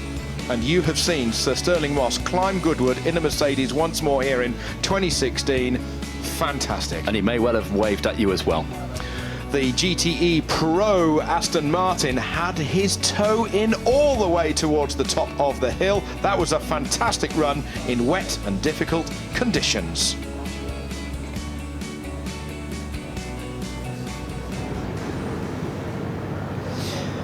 That's the end of the batch. Crossings are open if you need to cross from one side to the other to take in all the sights and sounds of the Goodwood Festival of Speed. Not just about this 1.1 mile hill climb, of course. There's masses going on with the Goodwood Action Sports Arena, the Forest Rally stage, and all the driving tests up and down the course, as well as the vast manufacturer stands and the retail area. Don't forget to take in the BMW Centenary Central feature as well, featuring the 1940 Mille Miglia winning 328, the Brabham BT52 from Nelson Piquet's championship year in '83, and the V12 LMR Le Mans winner from 1999. A wonderful tribute to a great German marque celebrating its centenary in 2016. All the cars have safely made it to the top of the hill. Let's catch up with Bruce Jones up there, who I hope will eventually have spoken to Sir Sterling Moss, among others. 25 years ago, Mazda made history by being the first Japanese and only Japanese manufacturer to win at Le Mans. Yeah. This is one of our favourites. Fantastic, Moritz Werner, to bring it here. Yeah, it is. I mean, the weather today is not that good, but the car is running well, and such an extraordinary car, and the sound is just amazing, and that's why it's absolutely lovely to be here and to show the car to the crowd. And yeah, very nice weekend. What's the sound like inside the car? We know what it's like when we listen from the outside. Is it really piercing through your ears? Actually, the first time I sat in it, I thought it wasn't that loud as expected, because from the outside you really have to hold your ears, otherwise you can't stand it. But from the inside, it's okay. What's it like to drive on a slippery hill just now? Okay, if you're careful. I was quite slow, I think, because just the second time I went up and didn't want to make any mistakes. Therefore, it's okay if you take it slowly. Very sensible. Moritz, great to have you here. Thank you for having me. Well done. Sterling Moss, slightly tricky conditions for your run up the hill in this fantastic Mercedes 300 SL. It's such a responsibility. Lovely car, lousy weather, but a great fun place to be. How slippery was it? Was it uniformly slippery? Because earlier on it was half wet, half dry. I didn't dare put my foot hard down, so I have no idea. I think it was reasonably slippery, but I wasn't going to find out. You know, you shan't. This is not good news, is it? Yeah, it wouldn't tick the right sort of box, would it? But again, as all cars from the Mercedes historic collection, it just looks in stupendous condition. Yeah, it is absolutely terrific. I mean, you know, everything works, and you know, all the dials work. There's just nothing about it that isn't correct. And I mean, it's testament also to events like this that forces all of the companies to have a hand and really bring their heritage departments up to speed. Yeah, I must say the Mercedes do look after their old cars very well. And it's great to see, and you see so many other old cars looked after equally well. Well, it's great stuff. Enjoy the rest of your day here. Who knows what the weather's holding for us, but right now at the top of the hill, it's just about stopped raining. Yeah, but tomorrow hopefully is dry. Fingers crossed. Thanks, Sterling. Back to Goodwood Festival of Speed for 2016. Look, there's sun in the sky, and it must mean Alexander Wirtz is here. He's brought the whole family as well, because he's here this weekend racing his dad's car up the hill. Let's walk and talk. Alex, this is such a special event for people, isn't it? I mean, you keep coming back year after year. Why? Simply because it's cool. It's a mix of old school, modern, trendy, a bit British, obviously, with the weather, but we just have the sun now. But I'll just look from my own point of view. I came here, I thought, wow, I have all the cars, all the motorbikes, and the history of sport, motorsport. And so I brought my family here just to show them what heritage there is around here. Yeah, you've got your sons behind you. Can we all photobomb quickly? Even the little one as well. We're just blocking the whole stairway, which I love to do as well at the best of times. We've been asking people to tweet us with pictures of their whole families who are here. And this weekend, it's great father-son kind of bonding time, isn't it? Exactly, and as we said before, my father, their grandfather, is here with the Lancia Stratos, a car which he won the European Rallycross Championship with. We renovated the car over the last 3 years, so we bring the whole family to see my father, their granddad racing. So it is truly a family outing. Amazing. Right, should we go through names? Are we okay to do names? Okay, let's do your first. What's your name? Oscar. Oscar, how old are you? 8. 8 years old, Oscar. Charlie, I'm 10. I've forgotten how old he is, which is crucial at this moment. Are you sure you're 10? Yes. You're not 21? No. Okay, and you are? Felix. How old are you, Felix? 14. Definitely? Yeah. Okay, lying is not good, Alexander Wirtz. Do not teach your children to do that. No, I didn't. And just finally, when it comes to Formula One, I know you're still deeply involved in it all. How do you think this year is going, 2016? Well, all is going quite well. I think we have a championship ramping up with different winners. Bit of controversy. Yeah, so I think it's actually ramping to be a good season, good showdown. We have the comeback now of Lewis, who had really tough start of the season. Last race was again won by Nico. Occasionally we have the Red Bulls and Ferraris. So I think it's getting better than last year, more competitive. And in the end of the day, the fans, ourselves, we want competitive racing, and then the rest will come automatic. Love it. Guys, have you seen any cars that you love so far this weekend? What's the best car you've seen? Did you see the Bugatti? No, yeah. We came like today, like a few hours ago, so I didn't get a chance to see that. Okay, you need to take them to go and see the Bugatti. Yeah, that's what we did until you bumped into us. I think I just got the blame for slowing them. Right, go. In that case, just go. Walk away. Leave us all. It's fine. Bye-bye. Ciao, ciao. See you later. See. Love it. Right. Order will be resumed at some point, probably not today or this weekend at all. Let's have a little break and have a word from our commercial partners. Welcome back to the Goodwood Festival of Speed. I'm here at the Tag Heuer Drivers Club as many come and go, getting ready to take to the hill, and I hear another batch is ready, the Supercars, and this one is timed. This is where it counts, and this is where it's going to be tough because the track underground is going to be very slippery. So Henry Frost will lead our commentary team for the next 20 minutes or so. Can I crash in, guys, because we've got a world launch on the line, the new Panamera, Patrick Dempsey on the line. This car has never been seen before. Thanks, Chris, down there on the start line. My eyes and ears, of course, for the next batch, the Michelin Supercar run. And some of these cars are timed. So the Porsche Panamera on the line with Patrick Dempsey, bit of a US heartthrob stroke racing driver. Yeah, indeed, and this is the new variant of the Panamera. It is getting its debut here this weekend. I saw the guy from Porsche yesterday said it's just coming up today. It's just arrived yesterday, and here it is now. Perfect. That's the voice of Matt Pryor, Autocar road tester extraordinaire. And what Matt doesn't know about these supercars isn't really worth knowing. So he'll be helping me through the next 25 minutes or so as we welcome the second appearance of our Michelin Supercar machines. Our racers for the road class as well is included in this, as well as the first class. All the cars are housed in the Cathedral paddock to the left of Goodwood House. If you're looking at the BMW central feature, to the left is a secret paddock where the Michelin supercars are housed. It's great, isn't it, that fans, whether they're road car fans, race car fans, or both, can get really close to this kind of stuff. Yeah, you can get up really close, and quite often the drivers will be hanging around, or the company bosses will be hanging around. You know, you stand around the Aston Martins. There's every chance Andy Palmer, CEO of Aston Martin, will stroll over, and you can get really close to the cars and close to everybody. Matt and Henry, this Panamera is much prettier than the original one, isn't it? It really sorted the looks out, and off the line it goes like a rocket.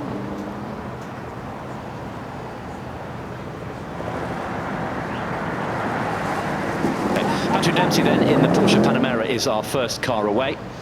And do you know what, Matt? The rain has stopped. It's still a bit greasy out there, isn't it, in places? It is, yeah. In fact, it's pretty hairy everywhere. in places, I think. I mean, I was speaking to one of the drivers this morning who said it is very slippery, even in the dry. So I would imagine that it is far worse now. I wouldn't fancy being one of these timed drivers myself. Yeah, I don't think it's ever fully recovered from the thunderstorms of earlier in the week. No, exactly. The tarmac's always been cold. And of course we've had these showers today which have soaked it. We had a dry day completely yesterday and saw 1 or 2 quick times. We're not going to get the super quick times today, of course. Many of these Michelin supercars are timed. This is the Supercar Shootout, which has been won in the past by Nissan racer Jan Mardenborough in the Nissan GTR. So cameras trained on US actor and racer Patrick Dempsey, who is more used to 911 GTE power, isn't he? Yeah, he is. And this Panamera, if you just look at the lights, I don't think this is in quite final form. It looks like those lights are slightly stickered over, but it is a much better looking car than the Panamera that came before it. Absolutely right. I was going to say, it's sort of seems smaller and more slippery, doesn't it? It does, yeah. They've sort of rounded the edges slightly. It makes it look less bulky and, yeah, far more attractive. It's the familiar trident of Maserati, isn't it, down there? It is, yeah. On the start line. And the way they're putting that block in front of it suggests that it will be timed. Very good, Detective Pryor. Very good. Yeah, the lights go from red to green, and you are free to go in your own time once the light is green. And you obviously you break the beam, and the clock will start. Mostly pro drivers in these cars, Matt. They're all competition licence holders. Indeed, yeah. It's funny enough, isn't it? You don't have to be a competition licence holder for every class here, but in the supercar class, you do, because well, in the past you've had the odd foot Malcolm. So yeah, so pretty much everybody in the supercar run definitely a competition licence holder. Anybody going for a timed run has usually been hired for the fact that they can do this quite tidily. Yeah, Maserati Gran Turismo. Gran Turismo, of course, the original translation of GT. Big, powerful, front-engined mile-eaters, continental cruisers. And he's down to Malcolm, hard on the brakes, gets it turned in. Inch perfect at the apex there, a little bit sideways on the exit. Yeah, it's still very slippery there, isn't it, certainly? Yeah, it looks dry down at the start there. I think the start line has been protected by the horse chestnut overhang that we have on the avenue of trees before the house. Yeah, it certainly looks wetter the further up you go, doesn't it? I think there's a slightly dry line through this gap here. Not sure who is at the wheel of the Maserati or whether indeed it is being timed. I suspect not. No clock is running on the screens. If a time pops up, we may well know for sure. Yeah, and it is Bill Shepherd driving this Shelby American Mustang, which has got a ludicrous amount of power, about 850 horsepower. I don't think he'll be able to use all of that. He's having a go, but it's yeah, it will be extremely slippery in a car which is not renowned for its outstanding traction. Yeah, Mustang guru Bill Shepherd. His place is around the corner from me in Byfleet, up in Surrey, and he's been doing that for a long time. He's got some. He has, hasn't he? Got some cool bits of kit in his showroom, I tell you. Yeah, very wet at Malcolm. Takes it very easy. Big front-engine V8, rear-wheel drive. Yeah, you'd want to get that stopped, wouldn't you? Certainly, if you wait until you've seen Malcolm before you start braking, it is yes, very probably too late. Yes, if you do that, you're in the accident before you've decided that you don't want to have it. So on the Polish supercar, the Arinera. The Arinera, which is quite cool, isn't it? It's developed from a GT4 race program, has now become a road car that develops much more power as a road car. So we're looking at 600 horsepower plus for this. Great on-board shots of Peter Frankowski in the Arinera, the Polish supercar. What's it powered by? It's a mid-mounted V8 engine, so it it really presses on. And is that a self-built engine? No, it isn't. No, it isn't. It is sourced from elsewhere. It's 5-litre V8. I think it's 4 V8. Right. The clock is ticking on this one. Bill Shepherd, he stopped the clock at 79.24. Still good for 87 miles an hour across the finish line. Justin Law's coming as well in something that's going to be. Is he in the Rolls-Royce Black Badge? In the Black Badge? Yeah, he may well be. Yeah.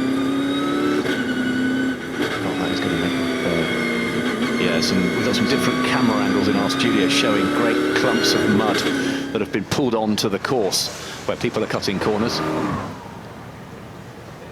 That's a Wraith, isn't it, Black Badge? It is, yeah, it is, yeah. Quite quick. It is quick, isn't it? It's fast. Well, it makes more power than a standard Wraith, and Rolls-Royce hesitates to use the word sporting, but it is even more driver focused, so it's a little bit stiffer, a little bit sharper, so it will be very, very quick, especially with Justin Law driving it. Yeah, it is Justin Law there, confirmation on the screen, and the clock is ticking. It's going to be won't be a sub-60 climb, but it'll be pretty close, and he stops the clock at 65.05, almost 1.5 seconds quicker than our previous benchmark.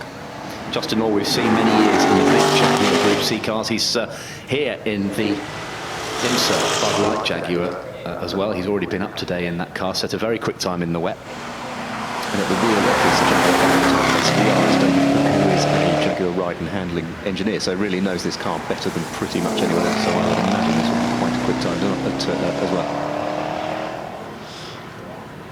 Fastest at the moment is Justin Law, isn't it? 65.05 seconds.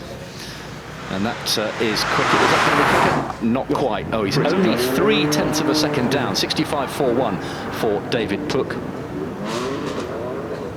Yeah, so he spends his whole day going sideways. He spends his entire perfecting damper settings. Yes, exactly. Yeah, exactly.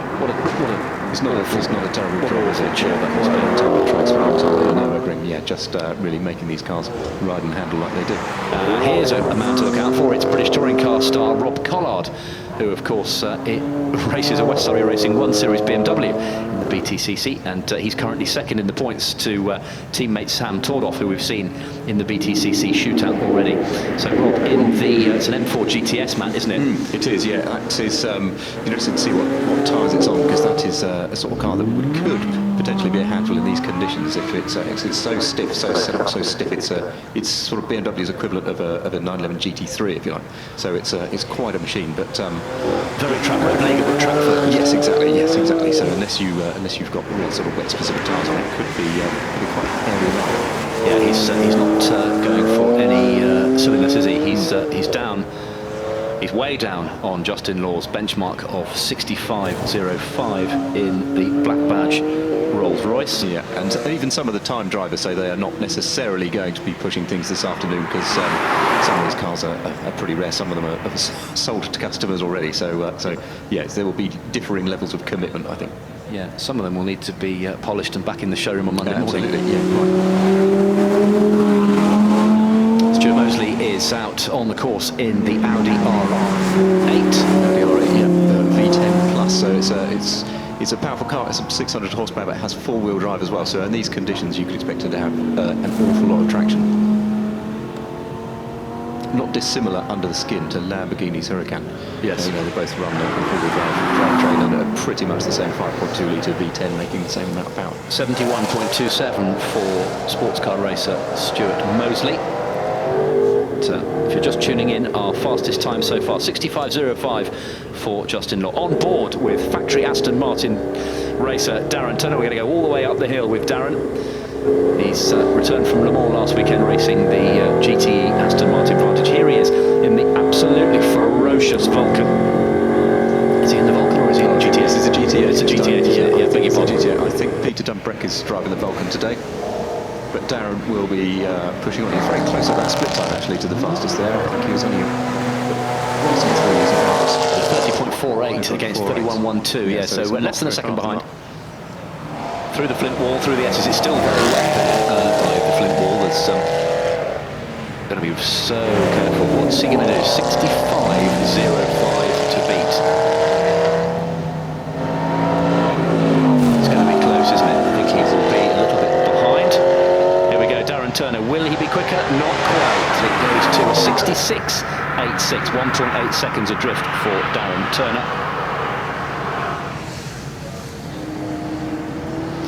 Ferrari California on the line there, coming through Morecambe. GT racer Joe Osborne at the wheel, is it? No, it says not. It says Rob Major there, but Joe Osborne is driving. And Carl will follow. That's a new version of the California, isn't it? It is, yeah. Special version. Turbocharged engine in the California these days. It's a 3.9 litre twin turbo V8. It's quite a good noise, actually. Turbos are cool again, aren't they? Because they're efficient now. Really, we've even got Porsche doing turbocharged engines. Yeah, really efficient, give you lots of power at low revs. That will be Joe Osborne. That is Joe, yeah. Yeah, he does quite a lot for McLaren, actually. looks after some of their customers as well, and some of their drives. So he's a very, very quick racer. Yeah, races in GT3.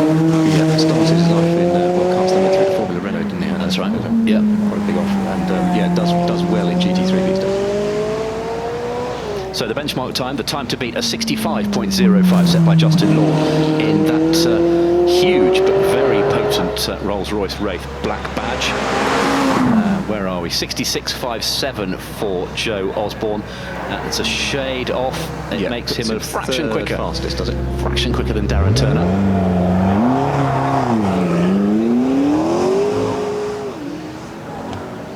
Kieran Haggerty, another young Scottish single-seater racer. He's out in, that's a trick McLaren, isn't it? It is, yeah, 570S Sprint. So it takes the 570S, which you just saw Joe Osborne driving, and it adds some of the GT3 bits from the race car. So it sits somewhere between the two, and you can have it as a road car, and you can spec it up, and it is really very, very fast indeed. If this is anything to go right, look at that. Oh yeah, comfortably quick. It's Kieran Haggerty, a 62.18 seconds.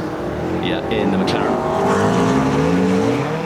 So that pushes Justin Law down to second place. Brazilian veteran, super cool guy. Tommy Erdos is out in another of the McLarens. Yeah, special McLaren. This they're making 50 to celebrate 50 years of Can-Am. It is the 650S Spider Can-Am special. Comes in this trim. As you can see, it's got the MSO number plate, which is McLaren's Special Operations Division, and they are responsible for producing these specials and tweaking up some of the cars for one-off customers. He's not going to be troubling Kieran Haggerty, and that puts him 4th or 5th quickest. Behind Kieran Haggerty, Justin Law and Joe Osborne. So 62.18 is our fastest time at the moment.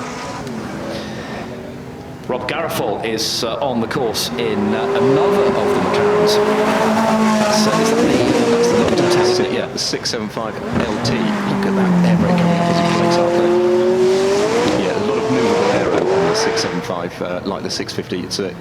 It's all carbon-bodied, carbon tubs. It's it's a pure road car. Does the air brake come up with certain brake pressure? It won't keep coming up if you're tapping the brakes around the town. If you're just doing it down the motorway, it won't come up. But if you're applying lots of braking, it comes up. It A, slows the car, and B, keeps the back of the car far more stable under braking. Yeah. Some great shots there up in the top paddock of Darren Turner talking to Rob Collard, and I saw Ollie Jarvis, Spa 6 Hours winner earlier this year, an Audi Le Mans driver. I think that might have been Ollie in that Audi. Maybe that was Stuart Mosley. Yeah. So that's the one of the very exciting parts to the Festival of Speed. We get all sorts of different drivers jumping in. Please, can I have a go?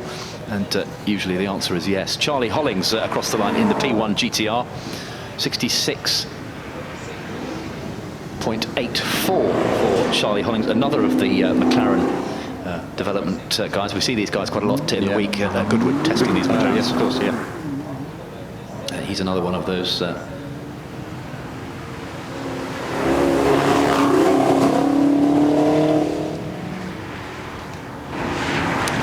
He's one of the bosses at General Motors, so which is why he's in the Chevrolet Camaro. Yeah, he doesn't want to look silly, does he? No, he doesn't. No, he's to have it timed, and he's been up here before a few times. But yeah, I think he will take it rather more conservatively. The Nissan, like is that Jan and Marlborough in that? Is it? Yes, it is. Classic. Yeah, it always goes quiet in the commentary box when someone comes squirreling over to Brack. To the bales there. Yeah, I think this is. Yeah, he's going to be fastest, isn't he? He looks like this. He's got four-wheel drive. He's got four-wheel drive. He's got the 2017 GTR, and the GTR's been around since about 2008, and Nissan keeps tweaking it. They've got a team dedicated to just every year making changes. Here we go, guys. So a sub-60 climb. Yes, indeed. 59.76 for Jan Mardenborough. 2.4 seconds quicker than our benchmark time set by Kieran Haggerty. Paul Rees, who is a Porsche Carrera Cup GB racer, he's in another of the special edition 911s. He's in a, he's going for a two, isn't he? Look at that. Is it getting long? Wow, he's even quicker than Jan Mardenborough. Right, keep your eyes peeled on the screen, ladies and gentlemen. Paul Rees is he going to go quicker than 59.76? 56, 57. 57.63. It's drying out there, isn't it? Yeah, I think that is a turbo S he's in as well, so it's got a big traction advantage because of where the engine is and four-wheel drive. Fantastic, 57.83. Anthony Reid, a previous winner in the Chevron GT3 a few years ago, and is that a Noble, Matt? It is a Noble. That is the M600 Speedster, which is available for the first time. And also, this doesn't have it. This does have it. So it's so it's not necessarily the fastest M600, but it's going extremely quickly. Yeah, he's not going to go quickest in the Noble, but it's a stonking time from Paul Rees. Time, and that car has got 650 turbocharged horsepower and no traction, no ABS. So you really, if you get it to go that quickly, you're really pedaling hard. Lady racer Laura Tillett, she's out in the.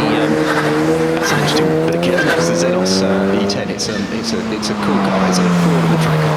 This one is the E10R, so it makes a bit more power than standard. Has a Ford 2.3 EcoBoost engine. Costs about 40,000 quid. It's just a fun, usable mid-engine track car.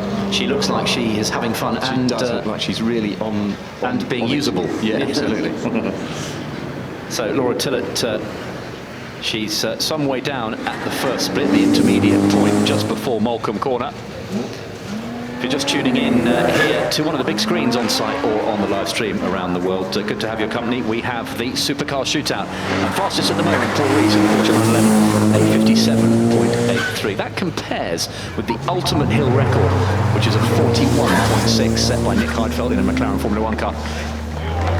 Is that David Pittard in the 311? In the 311, yeah, but not very far into the course before that has gone wrong. But he's back on track and back on it. There's Laura Tillett just flashing across the line, a 72.51. So some way off a benchmark time, but she probably wasn't even going for a time.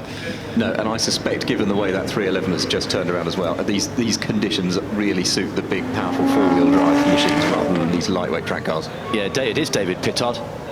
Yeah, former, he just kept that Union flag wing end plate out of the straw, didn't he? Yeah. He almost had himself a cockpit full of shredded wheat there, but got away with it.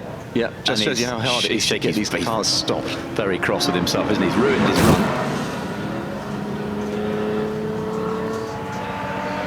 Yeah, David Pittard, a winner in the Ginetta Supercar series that supports the British Touring Car Championship. A pretty good going to have turned around like that and still be only 13 seconds off the top line. So the second half of that run was very, very fast.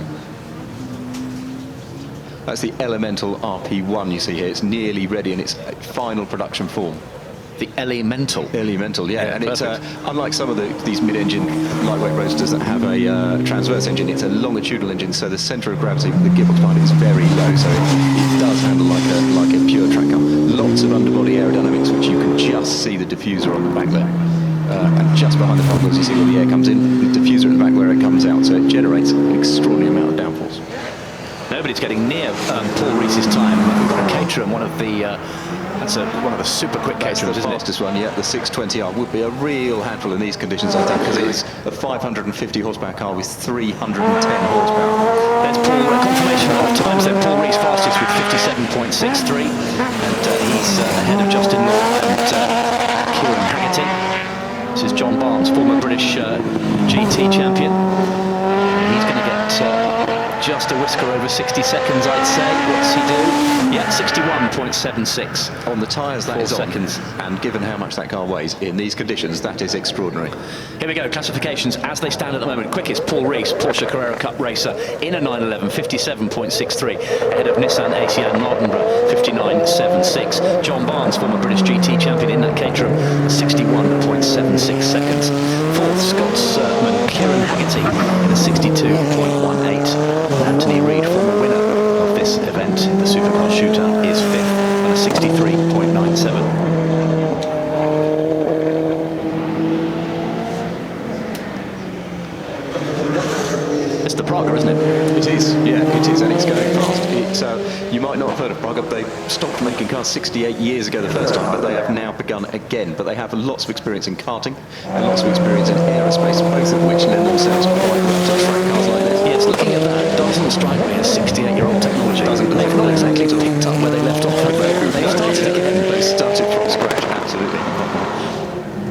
So the Praga 60-second mark. It comes across the line to record 62.85.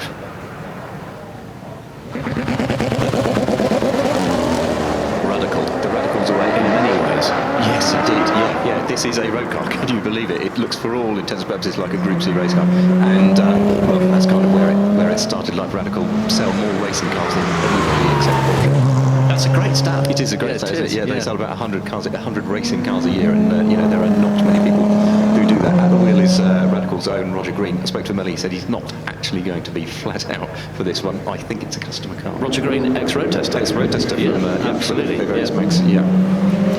So they do this one. Is this the RXC? This is the RXC Turbo. Yeah. So they do SR8, SR, SR3 SL. They've put even one through sort of unlimited type approval, if you like. So yeah, they do take selling road cars very seriously, just as they do selling racing cars.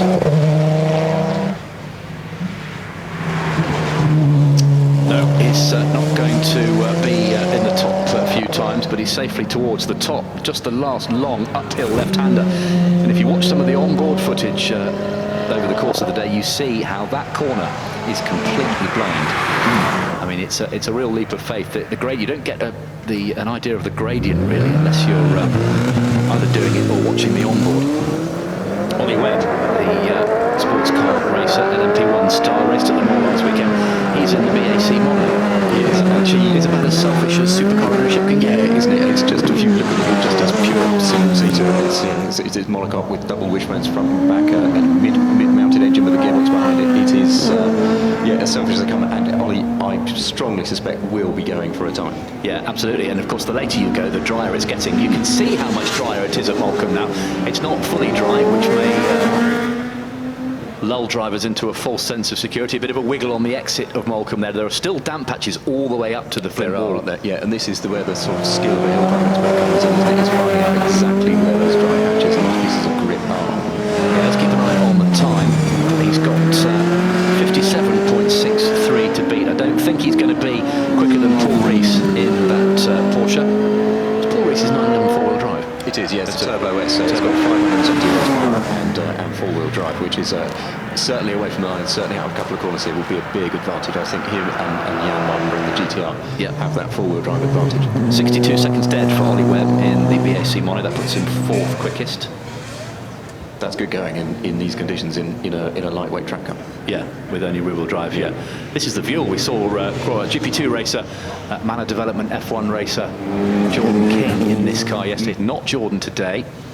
It's an unusual bit of kit. We've seen Fuel at the festival before, haven't we? We have. This is a development of it. This is the RR version, so it's a more track-focused version than the one they usually have. It has 305 horsepower, 2.3-litre Ford engine, not dissimilar to the engine in the Focus RS. Got a big wiggle on as it comes back up through the trees. Where are they made? South African Fuel. That's a car making its world debut, isn't it? And all credit to Mercedes for allowing this car to be driven hard up the hill today. It is the GT R version of the Mercedes AMG GT. It borrows lots from the GT3 car. Another of the cars in our races for the road category within the Michelin Supercar run. That's the KTM Crossbow not being timed. No, it's a Crossbow with a roof. It is, more racer than road, that one for now, and it's not being timed because it is not on road compliant tyres. Otherwise it would be. KTM Crossbow across the line. And on two of our demo cars, you can see that magnificent Bugatti Chiron, named after Louis Chiron, the Formula 1 pre-war Grand Prix racer. These are just demos. We've got no times on these cars. The Ariel Atom, 1 million horsepower and about 100 kilos. This would be timed, but likewise, if you saw those front tyres, they're not road compliant front tyres, so that's why that is not being timed either. But Nicky Faulkner at the wheel, who would be going as fast as he can, as you can imagine. Yeah, I wonder why he's not going for a time. The regs say no the front, all tyres must be road compliant, and the KTMs and the Ariels were not. Right, understood. On the screen, the magnificent Bugatti Chiron. What's the difference fundamentally, Matt, between a Chiron and a Veyron? This is the new one. This is, if you imagine the old Mondeo to a new Mondeo, this is the new version of the what replaces the Veyron. So the big number is 1,500 horsepower. Remember, the Veyron came out with 1,001. Well, this now has moved that up to 1,500 for an even greater top speed. It is. It's going to be quite something, isn't it? I mean, you're running out of places where you can where you can get the maximum speed out of these cars. You're right at the limit of tyre technology, right at the limit of cooling technology for putting an engine this powerful in a car and managing to get all of the heat out of it. There is a nice bit on the A3 actually, as you go towards London, where it's straight for a while. You reckon you could do it? There are no there? junctions. Yeah, should we give it a go? Yeah, I think it's a prettier car than the Veyron. I think so. Yeah, I think so. It looks really imposing, doesn't it? Really menacing. And yeah, I agree. I think it is a better looking car than the Veyron that went before it. Another of the Porsche 911s. Absolutely love 911s. For me, the greatest production sports car of all time. No arguments here. I mean, real longevity. Yeah. A great rally car, a great racing car, a great shopping car, a great track car. Wonderful thing. And there's the Porsche 918. That's the hybrid car, isn't it? That's the Porsche hypercar. Yep, that is the 918 Spider in Weissach trim, which gives it even more power than the standard one. So that's 800 grams worth of hypercar there. Another of our demo cars flashes across the line. The Porsche 918. 911. Is that the 911R? That is the 911R. So it's got most of the running gear from the GT3 RS, but it's got a narrow body and GT3 sort of suspension. They're not making very many of them, but by all accounts, it is absolutely superb. And in Porsche terms, R is for Rennsport, isn't it? It is, yeah. R for racing. Yes, indeed. Yeah. One of the very trick. I was going to say Lexi then. Oh, is that the plural of Lexi? I don't want to descend into partridgeisms this early in the day. One of several Lexus machines here this weekend. Closely followed across the line by a 488 GTB there, I think. And yeah, a few Ferraris going through as we speak. That's 488 Spider. Replacement for the 458 Italia, isn't it? Yeah. You can see where you can see the lineage there. You really can, yeah. And the 488 is the first mid-engine Ferrari since the F40 to have a turbocharged engine. It's got a flat plane crank, 3.9 litre V8 with 2 turbos. Still revs to the heavens. Ferrari limits the torque at lower revs because it sounds better. The FXX Evo's coming. Block your ears. There's Formula 1 technology under there, isn't there? Yeah, there is. Ferrari run this program for special customers, and you know, the technology on these things does filter through very quickly to their road cars. Is it a concept that you have to be invited to be part of? You do, yeah, you do. Yeah. You certainly do, yeah. You have to be a customer for a long time. You have to have a lot of them, and then they'll say, look, do you fancy being part of this program? And they look after you. They look after your health. They look after your fitness, and they train you to get the most out of these cars. And then you feed back stuff into the program. They learn from the driver's experience, and it all feeds down into the everyday as much as everyday as Ferrari road cars get. It feeds down into the mainstream. Yeah, there's the Vulcan we talked about a moment ago with Peter Brack, professional sports car racer and former Aston Martin racer. That's the ultimate Aston Martin. It is. That again is a track car. Yeah, it's an arrive and drive type thing, isn't it? You can take it away if you want to. You pay $1.5 million plus local taxes for the Vulcan, which is an 800 horsepower 7-litre V12. It's got a carbon fibre type with subroof front and rear. It feels, to all intents and purposes, like a GT racing car, but has the exquisite fit and finish of a concept car.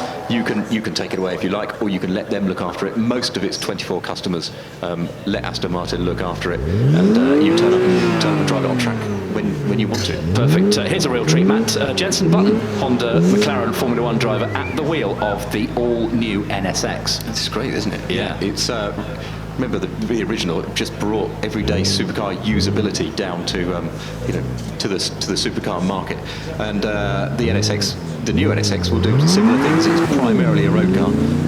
It's great on a track. But Jensen being followed by the Russian arm, which is this extraordinary camera on a boom that moves around all different angles, controlled by the passenger in the car. And it's going to get some great shots and video footage of 2009 Formula 1 World Champion and McLaren Honda star Jensen Button. Give him a wave and a cheer when he comes past you. I think he heard me. And it won't have escaped his notice that Ayrton Senna developed the original Honda NSX. No, I'm sure it and made it into something very special. Yeah, they did. Very sort of under the radar, usable supercar. Indeed, yes, indeed, yeah. And a very small team really has worked on this NSX as well. It's actually mostly developed by Honda's North American team, and they've got a very small team of experienced engineers on it. And it really shows it has that feel of a car that is developed by a small bunch of passionate people. Matey in the AMG camera car struggling to keep up. I'm not surprised. I mean, that is a quick car with a camera on it, but yeah, you do well to keep up with an NSX, even mildly driven. Have you seen that YouTube footage of Senna in the NSX around Suzuka? Oh, yes. With the white socks and the leather shoes. Socks and his stabbing at the throttle. Stabbing at the throttle until it steps and getting the wheel straight. It's great footage. Brilliant. Still doing faster lap times than you and I would do with a 10-minute head start. Yeah. So Jensen Button flashes across the line in the all-new Honda NSX, making its world debut here at Foz. I love Honda's stand. Looks like it's like a sort of Playmobil garage, isn't it? Toys garage. Yeah, it's fantastic. Very cool. We've got a red flag, I think. Yeah, it looks like the Bristol has stopped there. Oh, something has. Oh no, it's stopped because we've got debris on track. Looks like a roll of tape. Yeah. Who'd have thought we'd be saying there's a roll of tape on the apex? That's been moved. See, Charlie Butler Henderson is there waiting to go. We've got two cars stationary at Morecambe now. What is that thing that's in the skies that they don't want us to know about? That is a new Bristol, which they don't want us to know about. It is, you remember the old Bristols, but they're coming back, and this is a V8 powered two-seat roadster that they are going to start with, and behind it was a Holden Maloo, the Holden Special Vehicles pickup truck, as only the Australians know how to do. Yeah, perfect. It's got the big V8 in it. Yeah.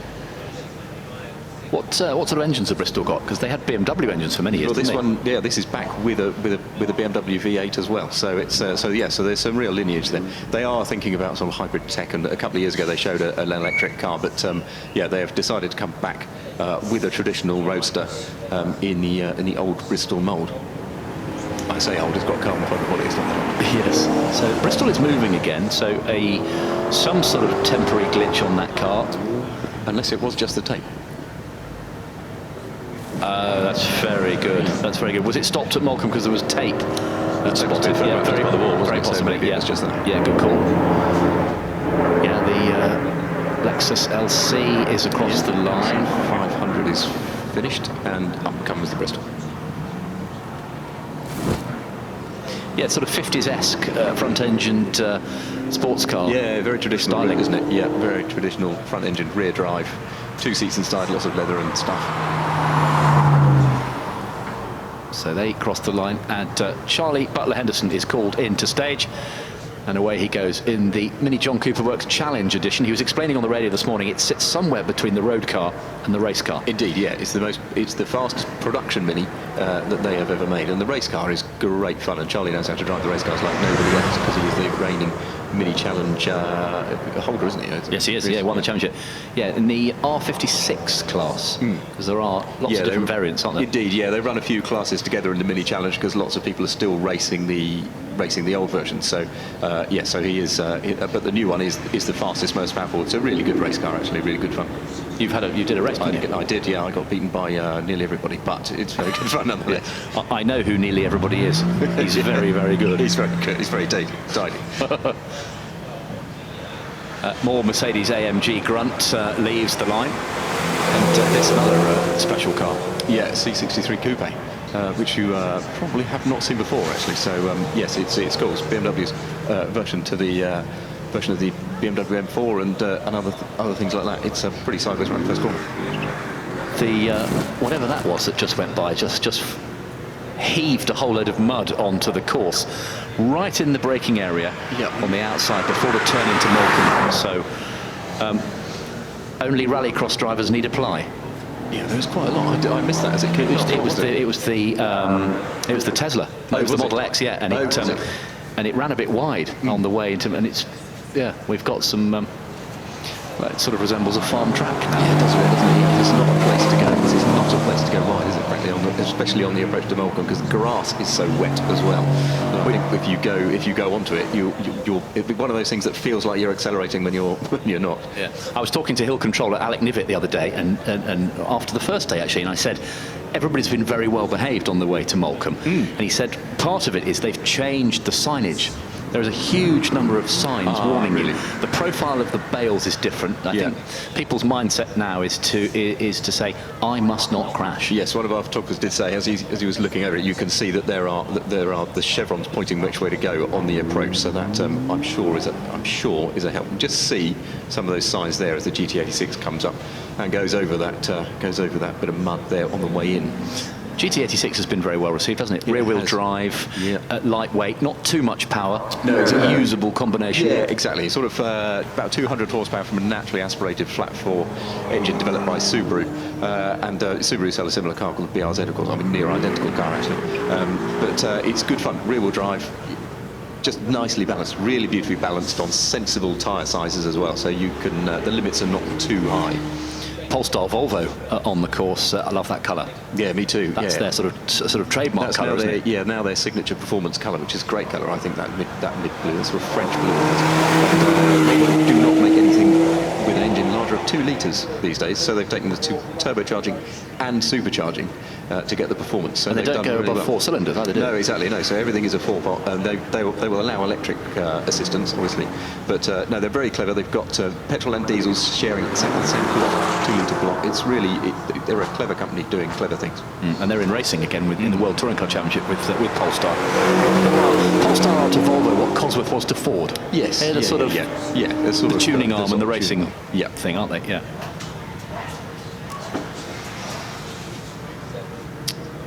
We've got a number of important new SUVs in the class this year, haven't we? And even Maserati doing an SUV now. Yeah, the lid has come off, I think, how much people think an SUV can cost. There was a time when 4x4s were just agricultural and utility vehicles, and they've since become luxury cars, and now people have started to think actually they could become real luxury sports cars, and all prestige manufacturers should really have one. There is a limit. Ferrari and McLaren say no thanks, no, not never.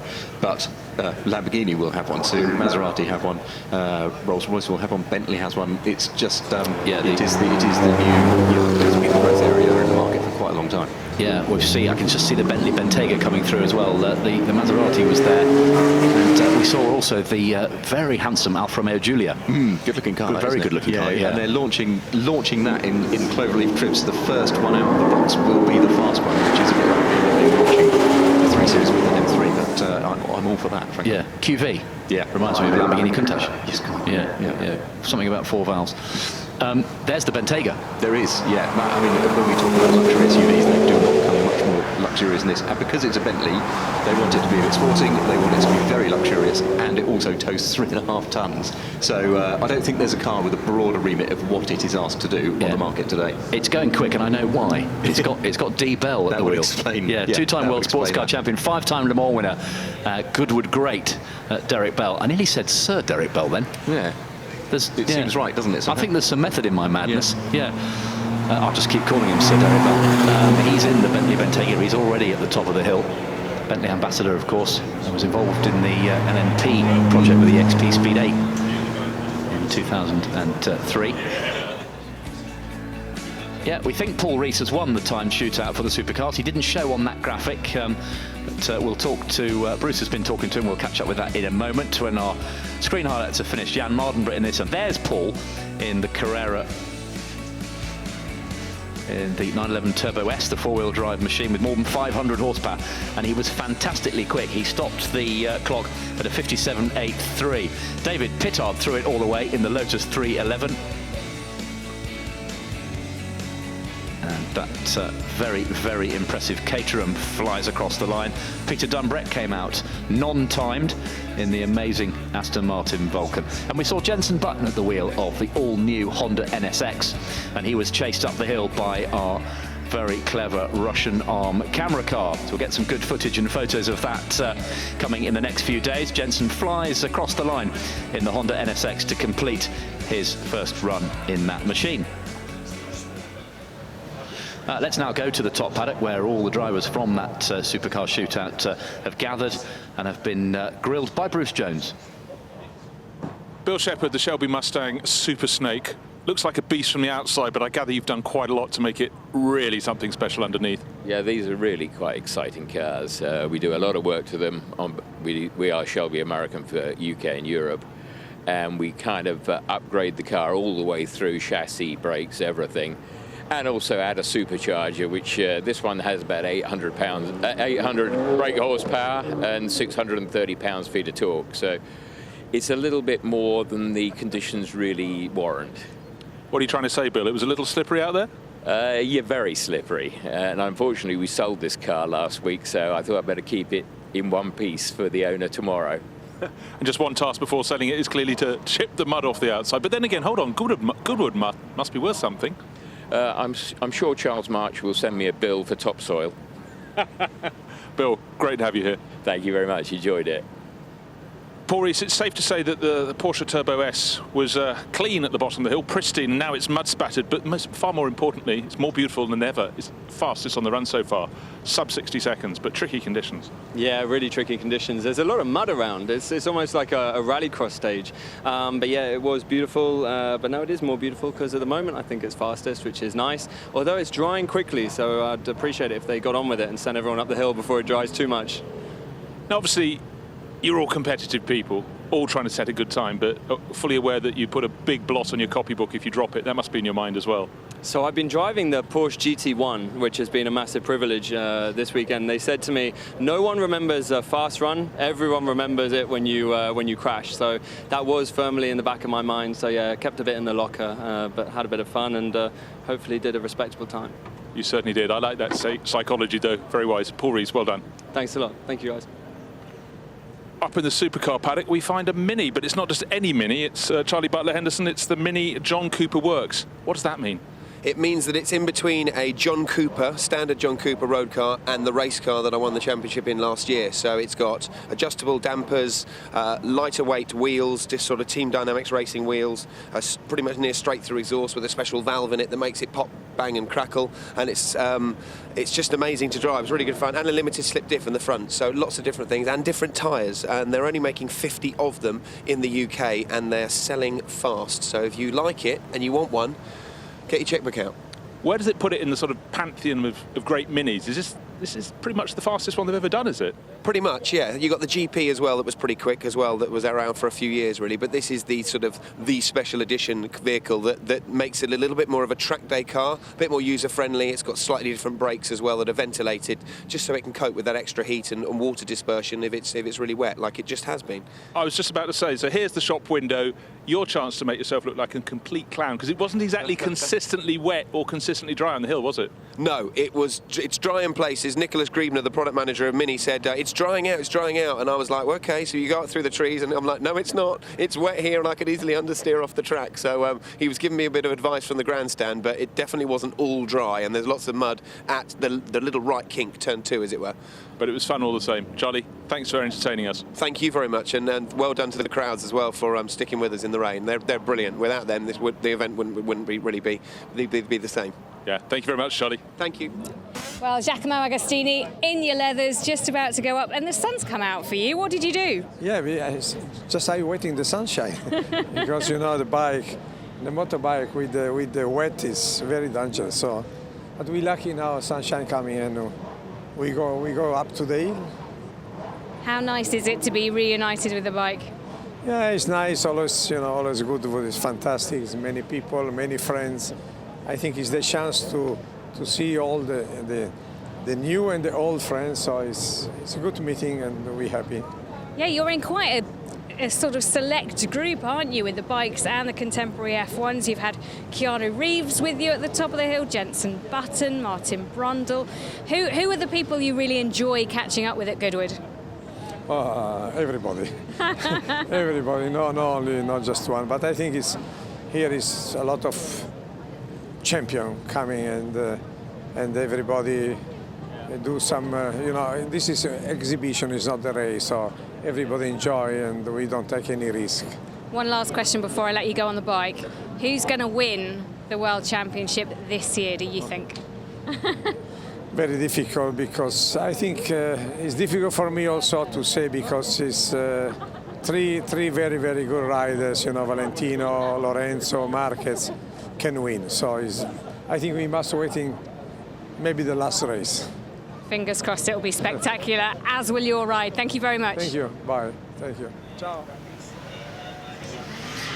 Wonderful sight as our Michelin Supercar runners queue up to make their way back down to the Cathedral Paddock, the other side of Goodwood House. Here's confirmation on the screen, then the standings from the hillclimb shootout qualifying for the Michelin Supercars. Paul Rees was quickest in the 911 Turbo S on a 57.63. He eclipsed previous winner Jan Mardenborough in the Nissan GTR on a 59.76. John Barnes was third in the Caterham 620R on a 61.76. Ollie Webb fourth in the BAC Mono on a 62 dead, ahead of Scott Kieran Haggerty in the McLaren 570S Sprint on a 62.18. Thomas Vocezia was sixth in the Praga R1R on a 62.85. Previous winner Anthony Reid seventh this time in the Noble M600 Speedster on 63.97, and eighth Justin Law in the very big but potent Rolls-Royce Wraith Black Badge on a 65.05. David Puck was ninth in 65.41 in the Jaguar F-Type, ahead of Rob Garofal, Joe Osborne, Tom Mills, Charlie Hollings, Darren Turner, Thomas Erdos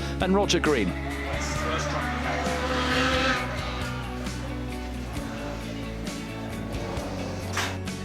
Now let's go back down to Jenny Gow. She's caught up with Porsche's World Endurance Champion, Brendan Hartley. Well, Brendan Hartley, for Porsche driver, just come back from Le Mans. I know it was a tough weekend, wasn't it? Yeah, it was tough for us. I think it was an awesome race for the fans to watch. We led early on. I was proud of how myself, team and Mark, and the whole team handled it and drove. But we had a problem after 8 hours, so that was us out of contention, and we held our fingers crossed for the number 2 car. We didn't expect to have such drama in the last few laps, which was tricky to watch, to be honest. I didn't really know how to act within the box when I saw Toyota come to a halt with 1 lap to go. I think nobody wanted to see such tragedy with after 24 hours. Everyone knows what each individual in the pit lane has put into that race, but I think the fans enjoyed a great race, and yeah, Le Mans is a hard race to conquer and win, but I'll be here back next year. What was the reaction like? Because, everybody says this is a great event because it means you can meet lots of people that you maybe haven't met before. But that's an event where you're travelling around the world, especially Le Mans, with it being the 24-hour race. You must have friendships with these guys, even if they're on rival teams.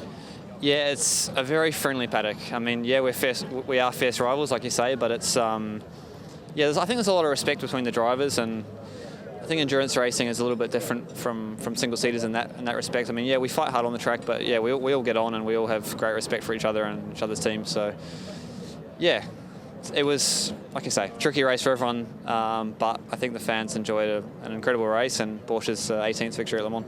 Yeah, which isn't too bad, is it? And just tell me quickly, the hill, how difficult is it to navigate? Because especially today, you've got sunshine, you've got rain, you've got mud, you've got grit. Yeah, I was happy I'm not going for a all-out quality time up the hill. Yeah, when I was out there just then, it was just full of mud. I couldn't see anything, screen fogged up, but that's why we come back. Everyone loves seeing these cars run. I'm sure there's some pretty incredible cars out there getting full of dirt, and I think that's what's amazing. The owners or the manufacturers bring these cars and drive them up the hill in all sorts of conditions so everyone can enjoy them up close. And yeah, I love coming back, and I'll be back next year.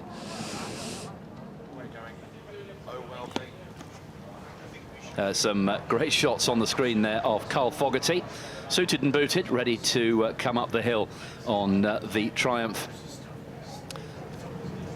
It's going to be the Triumph Bonneville, isn't it? Got a little bit of a typo on the screen there, but the Triumph Bonneville, 4-time World Superbike champion Carl Fogarty, 94, 95, 98 and 99. The most successful World Superbike racer in terms of outright wins. 59, I think, he won in World Superbikes. Comfortably clear of the next most successful, but there he was signing autographs, and of course King of the Jungle as well, Carl Fogarty, so we'll see him on a bike in a moment. Let's get back to Jenny. She's down with TV presenter Ben Shepherd. Well, Ben Shepherd has joined us here at the Drivers Club, the Tag Heuer Drivers Club. Ben, I know you've been with the family having a look around this morning, getting a little bit wet, but yes, the sun's come out now. Just what have you been getting up to? Just soaking up the atmosphere, really. My kids particularly have fallen in love with cars. They're 9 and 11. And how very convenient. Do they like Porsches especially? Lamborghinis. Oh. It's the Lamborghinis that they are. Every time we go past one, they've got to have a picture of it. They've got to have a picture next to it. And they are. I think they're finding it odd that we don't have one. They're like, Dad, come on, there's Lamborghinis here. Why can't you have one as well? I'm like, I'm from Essex. Ford Escort for me. That's all I'm happy with. Well, celebrating, the Ford Fiesta, admittedly, celebrating 40 years. You should take them there and just show them the other side of life. Well, there's a couple of rather smart Fords out there as well, the GTs and all that sort of stuff, which, to be fair, I think this is my first time at Goodwood, but it's been amazing. The scale of it, the atmosphere, just the range of cars and experiences. We've just been on the Land Rover experience. All of us, it's like being on a roller coaster. It was just extraordinary, trying to balance, what they can do with the cars. And we have a Range Rover Sport, and my son can't believe we've never done that. When we go shopping, he said, next time we go shopping, unless we get it on 2 wheels, I'm going to be letting him down. I love that. Yeah. But that's what this is all about, isn't it? Spending time with kids, spending time with your family, and showing them what fun you can have with cars and bikes. Yeah, undoubtedly. And sort of soaking up sort of the history and the heritage as well. For me, seeing a lot of the classic cars are really, really special, because the boys haven't seen them and they're looking at them and what on earth is that and what's that, because they see the amazing new Lamborghinis, or they see the incredible Porsche, the Ferraris, and that's what draws their attention. But when you see the styling and the way the classic cars were made, I think there's something really elegant about them. They've absolutely fallen in love with cars, and and bikes as well, but this has only helped with their passion, which I'm sure is going to rage for another few years. Brilliant. I'm going to let you go inside. Thank you so much for stopping and talking to us. My pleasure. I'm going up the hill at some point, which somebody has told me is quite an experience. Are you're driving? No, I'm not driving. I'm not driving. I'm not sure that would be an experience anybody should suffer. But I understand that that's what you've got to do. So I'm going to be a passenger in the hill. So next time I see you, Jenny, I will have a much more informed understanding of Goodwood Festival of Speed. Okay, promise you'll speak to either me or Bruce at the top of the hill and let us know how it goes. If I can still speak, I will do just that. Thanks, Ben. Thank you, Jenny. As the motorcycles are now on the hill, batch 4, motorcycles and contemporary Formula 1 cars. And included in here is a celebration of Barry Sheene. And as we celebrate his 40th anniversary of him winning the World Championship in the 500cc class, a whole host and array of motorcycles celebrating Sheene's early years and then going through up into the 500s with Suzuki, the lone Yamaha, and then even a car as well. We've also got some of our current World Superbike racers and TT racers, together with some names from the past. There's Barry Sheene's Barry Sheene's 500cc machine on its way. The Fabergé sponsorship on the side of that Suzuki. Well, it evokes so many memories for a household name. In the meantime, we've got some more modern bikes coming up towards us. Modern racing motorcycles, and including Carl Fogarty, 4 times a World Superbike champion with Ducati and with Honda, and king of the jungle. What test has he got up this Goodwood hill climb?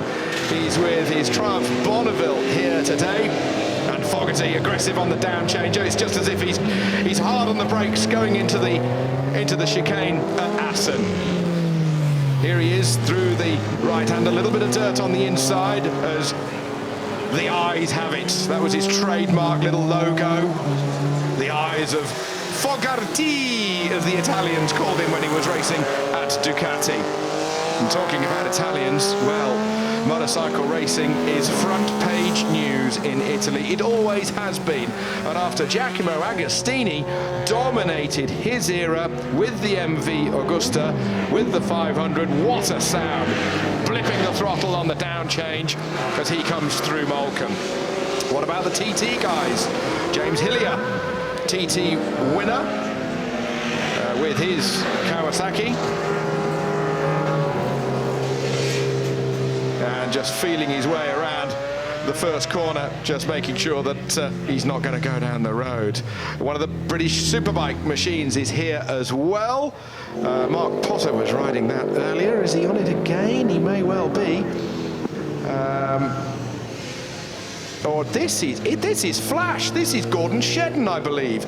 Gordon Shedden, 2-time British touring car champion. He is on the hill, and this is Tom Sykes, 2013 World Superbike champion, World Superbike race winner with Kawasaki, and teammate to Jonathan Rea this year. As James Hillier continues his way up the hill, a little bit wet underneath the trees. This is Troy Corser, another world champion. He's riding Michael Neves' BMW S1000RR.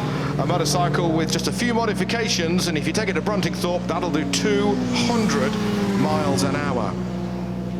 Michael Neves, well-known MCN journalist and a fair peddler himself, but Troy Corser, former World Superbike, did some Grand Prix in the latter years of 500, and also then went back to World Superbike and was victorious again. Big wheelie there from Tom Sykes as he goes up towards the wall. Got to be a bit careful under the trees. There's a bit of mud that's been drawn onto the course after that supercar shootout run a moment ago. The Tesla bringing an enormous amount of mud onto the track by the left-hander here at Moulcombe. But these guys, they know what's going on. They are the best in the world. Earlier today, we had Nicky Hayden making his way up the hill. We had one of the Ducati GP3s going up the hill. And also one of the early Kawasaki MotoGP bikes back from 2004, when Shinya Nakano, Olivier Jacques, Alex Hoffman were racing in that team.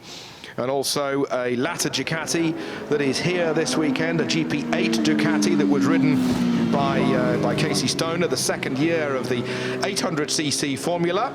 Also an FTR Honda from 2013, the bike that is liveried up in Repsol Honda. Freddie Spencer was riding that up earlier as well. John McGuinness, he was riding up one of the TT0 electric Mugen Shinden Honda machine for TT0, the single lap that is on the Isle of Man for the all-electric bikes. Sylvain Gintoli, Alex Lowe's, haven't seen them, but Sylvain, our adopted Brit, the Frenchman that lives here in the UK. He had a big accident the other week at Imola, and he's recovering back home. We hope to see him back on two wheels soon. In the meantime, Matty Griffin chucking that BMW about, hopping from front wheel to rear wheel. Give him a round of applause as he does his almost no-hands wheelie in front of Goodwood House. How does he teach himself to do these tricks?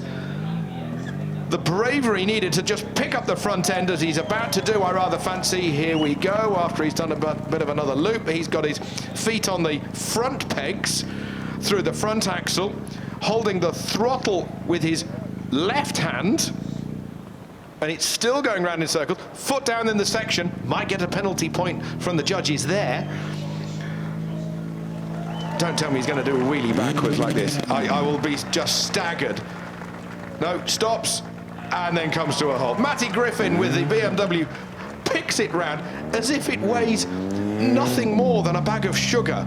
But this is a motorcycle. Look at it, it's completely in the air as he bounces it off one end to the other, using the suspension in the tyres, the suspension in the BMW, and that's the trick that gets me. I just cannot get my head around the fact that he can pick up the front end while sitting over the dashboard here at the Goodwood Festival of Speed. The world's best here once more at Goodwood. Matty Griffin, ladies and gentlemen. And here's the Toyota Supra that Barry Sheene raced when he tried four-wheel racing. Nigel Garrett's had this car. Well, it was a bit of a wreck when he got it. It had a big accident at Snetterton. Nigel's done a fantastic job rebuilding this car, just like Barry used to race it. Back in 1985 at the RAC British Slew Car Championship, 2 podium finishes, but as it says in the programme, his heart wasn't in it. That's a shame, you know, so many other people made the transition from 2 wheels to 4 wheels, but at least he had a go. He had a go, and it's great to see the car restored, great to see it back here, the Toyota GB car, registration on the back there, just for the circuits. BS7, the number always associated with Barry Sheene, the 7 with the line through it, of course. That is the important bit. And Barry, who took himself to Australia and was adopted by the Australians with their TV broadcasts for 2- and 4-wheeled Grand Prix, and a real hero of Great Britain. Into the F1 teams, how about this? The Ferrari Marc Genet in the 2010 2.5-litre V8, singing away, screaming away. Marc Genet with Fernando Alonso's 2010 car. The V8, as Chris said, screaming away behind him. He's running the wet tires just to make sure that he's got the grip as he howls his way past Goodwood House. Up, as you can see, not the straight, as he comes into Molecombe Corner, down the gears, 1, 2, 3, 4 times, and now he'll release those prancing horses. This is the highlight event for so many of us here at every festival of speed. Lots of tyre burning, lots of smoke, lots of noise, and glorious noise it is too. It is indeed, yes, and the whole angry bees that they were when they were off the line and going away into the far side of a circuit in those formative laps, and then the silence befell the start line, and then they would appear back through the complex into Silverstone and then across the start-finish line again before the wing was built. Now here is our first glimpse of the Mercedes-Benz hybrid car. So make your judgment on the current F1 noise. Lots of fuss about it when it first came out. That seems to have died down, but it's a very different noise, isn't it, Toby?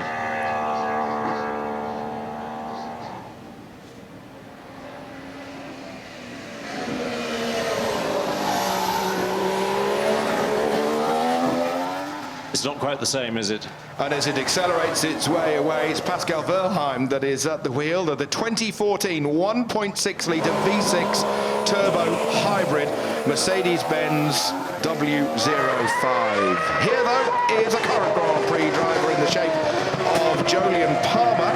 Palmer, who is with the Renault squad this year, GP2 victor, and some fantastic victories that he had in GP2, certainly deserving his Formula One drive. Such good news that Renault putting funds behind the team at Aston, who struggled for so many years.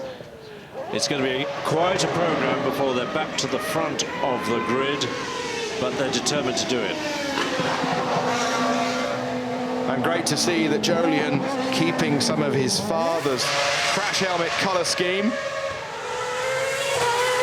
And Jonathan, who drove in Formula One through the turbo era and then into the normally aspirated era. Zaxby, Tyrrell, some of his teams, and now his son driving. How proud must Jonathan Palmer be? Pierre Gasly, hot shoe in GP2, doing really well in GP2.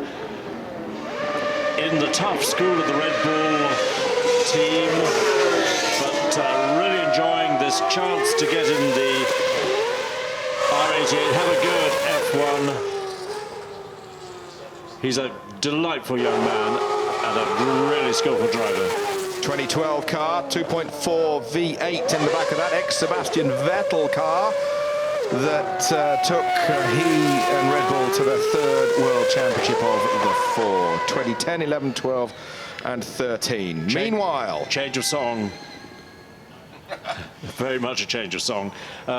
Reminder that next weekend at Battersea we've got Formula E in London. It's going from strength to strength.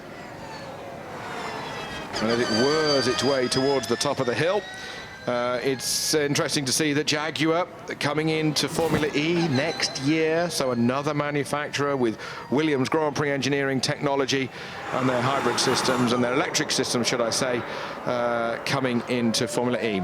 Meanwhile, here is the 2009 Formula One World Championship winning car with the Brawn and Martin Brundle. A treat for us, a treat for Martin. He hopped in yesterday with a broad grin on his face, loving every minute. Careful to protect the car. It's unique. There are no spare parts. He's not going to bend it.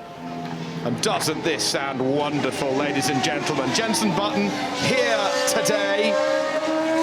He's got one of these chassis. They only built 3 of them. Mercedes have one. Ross Brawn has another. This is Ross Brawn's car, and Jensen Button, he has his at home. This is a piece of British motor racing history. Built by the guys at Brackley. They were so sad in early December when so many people had to lose their jobs when Honda pulled out. But Brawn, what a phoenix from the ashes. And so great that some of the people that had to be let go are now re-employed with Mercedes. Stoffel van Dorn in the McLaren. Stoffel's had 2 F1 races, taking Fernando's place when Fernando was injured. Stoffel is definitely a star of the future.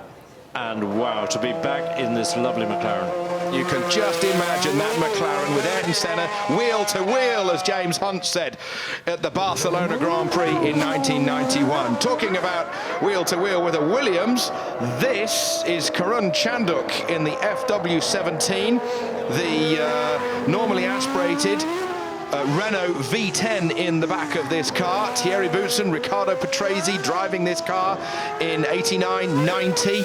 And this was a combination with Williams and Renault that actually led the very first non-turbocharged Grand Prix of Brazil in 1989. It won some Grand Prix with Boutsen, and I believe this was the one that won in Hungary.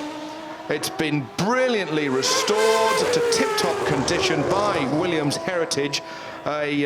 A massive museum and an archive and a treasure trove from those early cars of Williams, winning their first Grand Prix with Recordzoni, winning their first World Championship with Alan Jones, and then, as they say, the rest is history through the Piquet, the Mansell years, and then into the Rothmans-Williams years with then Jacques Villeneuve, Damon Hill. And Toby Williams have got a huge warehouse full of their old Grand Prix cars. Gradually they're bringing them out, fettling them, making as good as new, some for sale. So you can go and talk to Williams if you want to buy a historic Williams F1 car. Right, I'm off then. Oh, are you? Right. I'm off to find if I can purchase one of those ex-Williams Formula One cars. Great to see them here at Goodwood. The bikes and the cars were parts of this batch. Carl Fogarty, 4 times a World Superbike champion, now aboard a Triumph, was followed up the hill by Agostini, the most successful Grand Prix winning rider ever. Tom Sykes, 2013 World Superbike champion, wheeling his way up the hill aboard his Kawasaki. Troy Corsa, wheeling his way up the hill aboard his BMW. Matty Griffin with his BMW was throwing it around as if it was just a toy. Wonders will never cease, should I say, for Matty Griffin. Meanwhile, we then went on to some of the latest Formula One cars. Marc Genet aboard the Ferrari from 2010. Great to hear the V8 screaming its way up the hill, and bringing us more up to date with Pascal Wilhelm and the Mercedes-Benz, Julian Palmer and the Renault, and appreciating the crowds and the British support for Palmer. Pierre Gasly with the Red Bull. Sounds wonderful through the trees, doesn't it? And then a very different sound for motorsport in the shape of Formula E. Martin Brundle in a car that he commentated on, winning the World Championship in 2009 with Jensen Button at the helm, and an ex-Ayrton Senna McLaren Honda with a V12 in the back of it. How cool is that?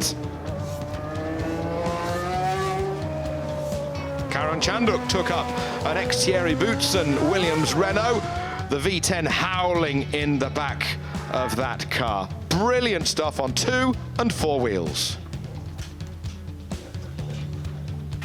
Bruce Jones is our intrepid reporter. He's at the top of the hill, and he's managed to catch up with some of our superstars. It's good to see Giacomo Agostini's trying to get in on the interview, but tell us quickly about this Speed Triple R from Triumph. It looked fantastic off the start line. Yeah, well, it's such a good fun bike to ride. It really is. It brings out the devil in me, to be honest. It's kind of evolved from what I rode this morning, Slippery Sam, the famous Triumph, the triple 750. This is 1050cc, but it's evolved from that, from the early 70s to the present day, and it's so much fun to ride. It really is so much fun. But Triumph are sort of really spreading their wings fast now and bringing out so many different bikes. Yeah, I mean, they got that name out. It's such an iconic British brand as well. It's, you know, they're such a legendary brand, and yeah, the bikes are, like you say, expanding everywhere, even off-road and stuff now. So yeah, but this is like, I think one of the best ones they do, and it's actually my own now. So great. But you know, the diversity of range with the Triumph Thruxton as well, totally different way of going about making bikes for the road.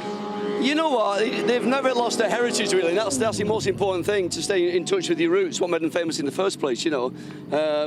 Everything now is kind of based on what they did, but not too far away, with obviously a modern twist and all the modern things you need on bikes. But no, it still kept the look for what people want, that sort of retro, classic sort of Steve McQueen looking kind of almost like a flat track kind of bike in some ways, with naked bikes and stuff, you know. Yeah, it's really good. Yeah. Sort of different strokes for different folks. It seems to work. Carl, look, even the sun's coming out, so we're enjoying it here. Mate, the sun always shines on me.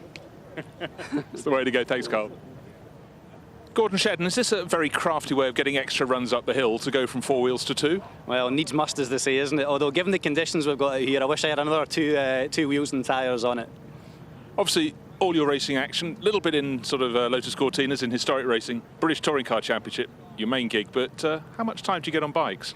Yeah, I mean, I love my bikes. Probably love my bikes more than my cars in terms of, you know, the fun factor of being out there. And you know, I've got a great opportunity, obviously being part of the Honda family, and you know, we've got super bikes up at Knockhill this weekend. So yeah, they had a spare bike, and I was first to put my name down for a run on it. I think you should spread your wings a bit further. Honda have brought that fabulous RA300 1968 Formula 1 car. Would you fit in it? Maybe not. I'm sure I'd find a way to fit in it if the option was there. But look, I mean, it's a great event here at Goodwood, and it's nice to come and experience different things. And it is an experience of a lifetime. And yeah, I'm a happy boy. Big smile from year to year. Quite right. Well done, Flash. Thank you. Pascal Wehrlein, one weekend you're racing out at Baku, and now you're here at Goodwood. Very, very different, but fantastic to see the championship-winning Mercedes from 2 years ago. Yeah, it's great to be here. It's my first time I'm here, and yeah, it was great. So I didn't know the track, and it's always nice to hit the car into the ref limiter. Obviously, conditions quite tricky. The track was wet. As you said, you were being careful. But what about all you've experienced down in the paddock with the other sorts of cars and all the drivers from the past? Yeah, it's amazing to see all these cars. I just had a quick look around, and to see all the historical cars and all the other cars, motorbikes. It's great, and it's a really nice event, especially this car which is coming now. It's great, and I'm just enjoying to be here. Yeah, Formula 1 keeps on moving, that's always the thing, but the best thing, Pascal, you're doing a great job in your first experience this year with Manor, so, you know, best of luck for the rest of the year. Thank you very much. Thank you. Jensen Button has joined us. Jensen, I know that you love this event, and watching you earlier, just looking down at your 2009 winning Brawn GP car, how was that? Yeah, it's a very special, it's always a special event at Goodwood, but having your World Championship winning car here is extra special. It really is. I'm very happy that Ross got it up and running for this event. I drove the MP42, which is one of Niki Lauda's cars, and what followed me up the hill was my Brawn from 2009, which, you know, I didn't get a chance to drive it, but I sat in it before it went up the hill, which is pretty cool. And I actually own one of the 3 cars as well, so strangely enough, I've owned it for a few years, but I still haven't seen it. Where do you keep that sort of thing? In the spare toilet? I know, yeah, it's in storage at the moment, but after F1 I'll obviously spend a bit more time with it. Yeah, I know I was speaking to Ross yesterday, and he was saying that he'd had it just sitting there, and he's kind of been thinking about it for a while and got around to having a proper go with it. And the first time he turned over the engine, it was kind of heart in mouth. Yeah, and you know, it's really nice that he's brought it here. I think it's great for the fans. It's great for the people that worked on it, because a few of them are still working on it this weekend. Yeah, for my 40th or 50th, maybe I'll get mine out and take it for a little trundle up the hill. Got ages to go. Exactly. And this is all going out on the big screen and across the world on the YouTube channel. So have you got a message for all the guys that have come down to see you? Because I know loads of them were clapping you as you went past. Yeah, I mean, I think we all know this is the most, I think this is probably the most special weekend for motorsport ever. You know, every year, the Goodwood Festival of Speed, the Grand Prix are spectacular, they really are. The difference in Monaco, British Grand Prix, but this is a standout event. You know, there's everything here, from World Championship winning cars now in Formula 1 to the classic cars, heritage cars. You've got the Le Mans winning Porsche here. You've got cars that go back, you know, decades and decades, and so many great memories for so many people over those periods of time, and they get to see the car in the flesh here. Drivers, riders, yeah, there's nothing like it. And I've been here since 2000. I will be coming back every year I'm in Formula 1, and probably every year I'm on this planet I'll be here. So it's great to see that the event is growing, but it still feels very personal and a really nice atmosphere. And even though it's been raining, that doesn't change the public's view on this event. They love it. They come back, and there's such a great atmosphere. So yeah. I have to say, there is a VT of you from the first time you were here, I think in 2000, all the way through till last year, and it's kind of like the styles and ages of Jensen Button. Yeah. We love it. Oh, good. I think the last 3 years have been quite similar. I just look a bit of a mess right now, so just get out of the car. But I've seen it as well, and I think sort of 05, 06, I was quite hairy. I was quite a hairy man, but now I'm back to the way I should be, like my mum would want me to be. Go and have a shower. Cheers. Thanks very much. Thank you. Cheers. Jensen Button, as he said, a big supporter here at the Goodwood Festival of Speed, as the cars are now going down towards the start line for the next batch. Got some BMWs going down there, got some Porsches, got some British touring car Hondas here at Goodwood 2016. Oh, a little bit of rain falling here on the outside of the Molecombe corner, so let's see what happens in the next batch. In the meantime, oh, it's raining at the top of the hill, my goodness me, for the rally stage. The Land Rover, the Mitsubishi, the Ford Sierra Cosworth, the Nissan Micra kit car, the Toyota GT, the Mark I Escort, and the Subaru all get a true mix of weather conditions. Tony and Javier, this is turning into a bit of a safari for you up there on the rally stage with the amount of water.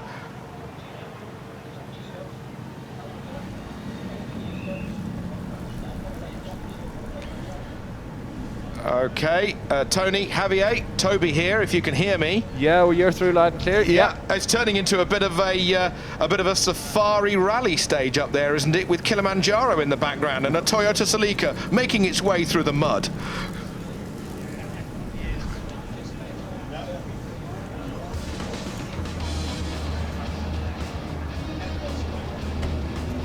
Can't hear them. Can't hear them. Okay, well, we unfortunately can't hear them, but the rally stage up there got a whole mix of cars, including the Lotus Cortina, and, well, in the days of Jim Clark doing the RAC rally. Also, then the Mark I Escort with the proper works registration, and an Essex registration there. And very slippery and slithery, it's all arms and elbows inside the cars. But on the, he had a bit of an off, and it was getting very rutted indeed through one of the right-handers between the bales, but everybody getting through, even though there was a bit of a puncture there. In the meantime, a little bit further down the hill, Ben Constantiouros is with Porsche. On the outside of the Molecombe corner is a massive structure from Porsche, just outside the normal exhibition area. It has one of the show cars, the 919 hybrid car that won Le Mans last year and this year, but there's so much to see on this stand, so follow me. We have race cars, the Cayman GT4, Club Sport and the GT4 on the front of the stand. There's another 919 that won last year's Le Mans, the actual car here. Plenty of road cars to see, plenty of things for kids to do on the left-hand side, creating all sorts of Hot Wheels But for the adults among you and those of you who want to experience off-road with Porsche, they have a rather large field that Lord March has given them to play in. Now, of course, Porsche have built the last couple of years a four-wheel drive Porsche Cayenne. It's known for prancing around Chelsea, really, but it is very capable of doing some very fun things in one of Lord March's fields, including, thanks to the wet conditions, real sideways action. Now, if you are wanting to come and enjoy some slippery, slidey stuff, then head past the exhibition centre to the Molecombe corner, and on the outside you can either watch this amazing action, look at that, or indeed queue up and experience what it's like inside the cockpit. So much to do here at the Festival of Speed.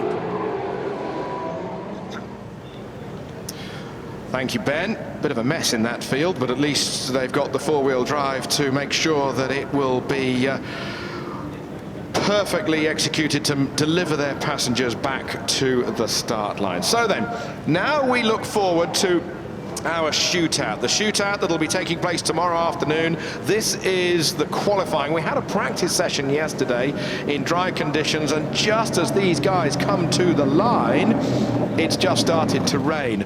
And as the Ford Capri with Jochen Mass at the wheel is lining himself up over the top of the original Indianapolis yard of bricks that are now set into the Goodwood tarmac, it is exactly, Chris Druitt, what a hill climber does not need, to be sitting on the line with raindrops falling in front of you. No, the treat is when you've done a dry run and then the rain comes down. Look at it belting down. It's going to be an interesting qualifying shootout.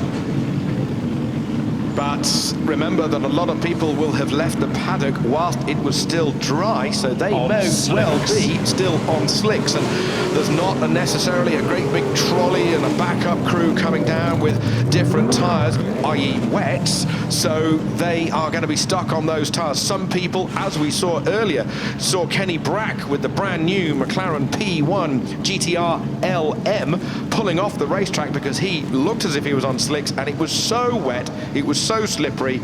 He said there's no point in trying to get to the top of the hill. There's nothing to achieve except risking the car.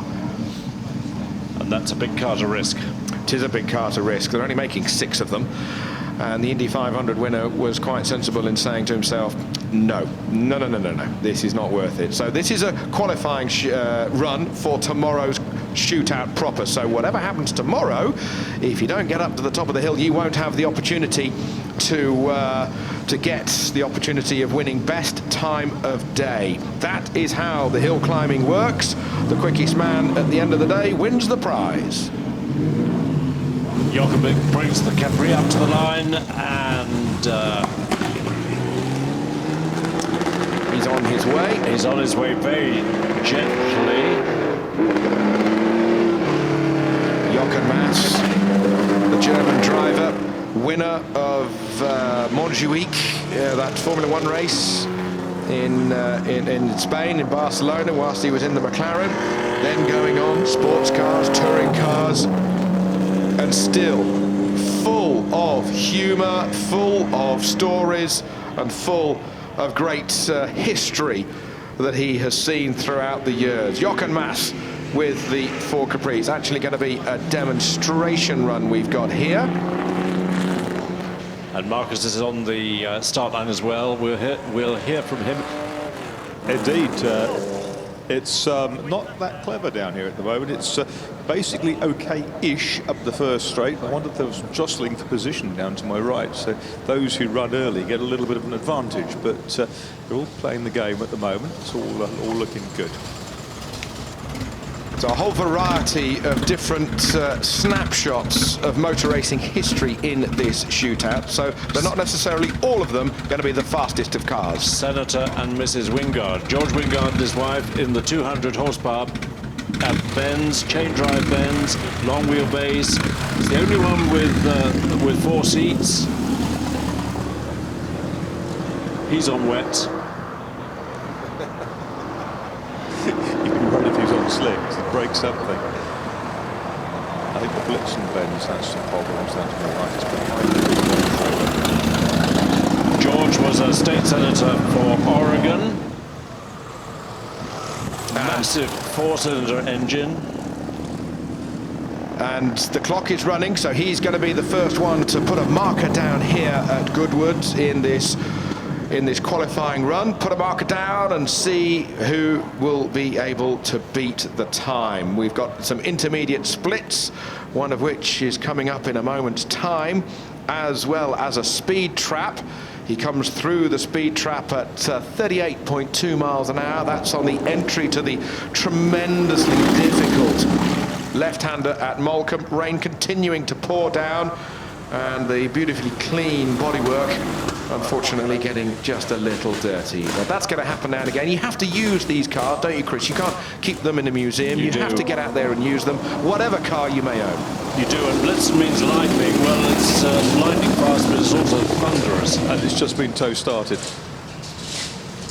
So who's been tow started? The Blitz and Benz has just been detached from its tow rope so it can make its way to the start line. Good work from the marshalling crew down here. He's now free to go. Okay, the Blitz and Benz, George Wingard continues up the hill, heading for the finish. And will he be under? No, over 100 seconds. Crosses the line, 104.87 seconds, 57 miles an hour as he crossed the line. Now here is the Blitz and Benz. It's been just towed out of the verge. I think it got stuck there a moment ago. It was just being started, tow started, it wouldn't go. It wouldn't go, it goes now as he breaks the timing beam. There's a little bit of a wiggle off the start line as he goes through the tunnel of trees down towards the first corner. I remind you that there's only been one time set at the moment, 104.87 seconds, and a spin at the first corner. Stop, stop, stop, don't hit the bales, hit the brakes, hit the brakes. Rear wheel brakes only on these cars, and that gives you some idea of how slippery it is. He says, I managed to just about get away with it. Who wants to see that again? Let's have a look as he tips it into the first corner and just not quite able to get the lock on in time. Round he goes, the chain-driven car, then going on to Lord March's grass here at Goodwood. And then, of course, a struggle to restart it. So we're going to have to just have a literally a rain check for a moment whilst the car is recovered. And he says, I got away with it. No damage. Lucky to get away with it. Will he be able to crank it, get that crank over, get it top dead center before he fires it up? Getting it all ready. And is it going? No, he's going to have to tweak something underneath the bonnet. The leather straps holding the bodywork in. Will he be able to get the car started, or will the marshals be pushing him off the racetrack? The Blitz and Benz, unfortunately, not able to complete his run, so that is an NTR, no time recorded. Doesn't have a self-starter, but you can wind the engine so that one cylinder is at top dead center and then apply the appropriate spark, and it should start. But it had a tow start, Marcus told us, had a tow start on the start. It's actually been causing them problems all weekend, but bravely they've got it going. They keep bringing it out, tow starting it. Push start, will it go? Yes. Yes. Got it going, got it going. That's a superb job to get a 21.5 litre 4-cylinder engine bump started. Think about the physics there for a moment. In the meantime, on the line, we go from one extreme to the other as the 2016 brand new McLaren P1 LM is on the start line here at Goodwood. Kenny Brack, Indianapolis 500 victor at the wheel. A man who was on the podium here just 2 years ago driving the McLaren F1 GTR Longtail. He only lost out to Michael Bartels in the shootout, but this is a brand new car. It is bristling with technology. It is bristling with carbon fiber and titanium. It has nearly 1,000 horsepower. I've seen this car being driven in the dry, and it is quite breathtaking. It's on treaded tyres, guys, so Kenny has a chance. Marks, they don't look like full wets. They're not deep treads, they look like inters to me, but it's about to go. And Kenny Brack, a couple of years ago, he was beaten to best time of day, actually, by Sebastian Loeb. Michael Bartels in second place as Brack leaves the line. Rear wheel drive, the first 100 metres, we've got a split on him. Unfortunately not logging that time there as he tips it into the first corner. Now it's pouring with rain here. He's on the right tyres with the brand new Lanzanti run McLaren. Another extreme version of the P1 McLaren as he builds his speed. He comes through the first intermediate split at a 27.1. Now he's coming into the next intermediate split. He's a little bit down from the previous car. Now Brack is on the power, on his way up out of Molecombe. A little bit of a wiggle, one way then the other, steaming his way up towards the flint wall. Touch of the brakes once, twice, jinx right, jinx left. Those familiar McLaren rear brake lights curling their way over the rear wheel arch, using all of the road as he wiggles one way then the other. You can see the blue and yellow of his crash helmet peering through the windscreen as he charges up towards the line, and he crosses the line. Kenny Brack making a time of 59.45 seconds. And now we've got another supercar on the hill. This is the best time of day man from last year. He's chasing the Lancia up the hill at the moment. The Lancia with some 900 horsepower. Pentel's car. He is 4 seconds back of Kenny Brack at that intermediate split. So at the moment, Brack is in charge as the Lancia makes his way up towards the line. Time to beat, 59.45. Time for the Lancia, 64.47. Next up is Ollie Clark. He did best time of day here last year, 44.9. That was in dry conditions. Won't be beating that time here today, but as he comes out of the trees, 59.4. That's in touch. The four-wheel drive, 600 horsepower, Subaru of Ollie Clark crosses the line. A 55.86 second run, and he is best time at the moment in this qualifying session. Next up, it's Jason Plato. Jason in the Subaru de Vaughn. What can Jason do? They're ready to benefit this car for the British Touring Car Championship. Jensen's confident that they'll soon be nearer and nearer the front of the grid. And Jensen is not hanging around. Not hanging around, the car being victorious in the British Touring Car Championship already. Multiple champion Jason Plato, most successful touring car driver in the British Touring Car Championship. Through all of the years, he started in the Renault Spider Cup, and then he came into the championship. Had a couple of years out when he did some NASCAR, but here he is in 2016 with the Subaru, with the Levorg, utilising the 2-litre flat configuration engine, the boxer engine, and the rear-wheel drive car using the estate version, shall I say, of the Subaru Levorg. Better for the aerodynamics? Well, Matt Neal and Gordon Shedden had an estate car last year. We've got a flurry of British touring car drivers within this runoff, and it'll be interesting to see who is going to be the quickest. Plato, 73.81 seconds. Giving away an enormous amount of horsepower, I have to say, to Ollie Clark's other Subaru. He's followed by the Mercedes Morgan. He's already behind the fastest run, so it won't challenge for the lead, but 63.48 puts him into third position. And some 10 seconds quicker than Jason Plato for Adam Morgan with the Mercedes. Oh, close was Ashley Sutton in the 888 MG. Another coat of paint and he would have clipped that bale well and truly. So the best time from a British touring car at the moment, Chris, is a 63.4 from Morgan.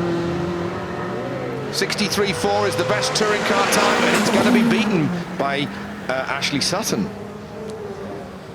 Now, next up, it's Andrew Jordan. Jordan, who this morning was the quickest of the touring car drivers. He's certainly got his eye on the racetrack up the hill here today as we ride on board with Andrew Jordan, peering through the screen, just the wiper on his side of the car, foot down, he can see the finish line, and he crosses the line to lap time 61.2 for Andrew Jordan, best of the touring car drivers. Here's Pat Duran in the Pikes Peak Ford RS200. This has got some 500 horsepower, four-wheel drive, gripping machinery, a car honed and engineered and designed for nothing else but climbing Pikes Peak International Hill Climb in Colorado. Well, the last left-hander and heading for the line. It's going to be under 60 seconds, just over 60.35, pops him into third place. Next up, it's another one of our British touring car drivers. This is Kelvin Fletcher. Quickest touring car within this qualifying runoff is the 61.2. Andrew Jordan, as Fletcher with his Chevy makes his way up towards the Flint Wall, past the spectators. Unfortunately, a little bit of rain, quite a bit of rain in fact, as he dashes past the bale up towards the higher reaches of the hill. He won't have time to look in his mirror and see the view. Normally he looks in his mirror and it's full of touring cars, isn't it?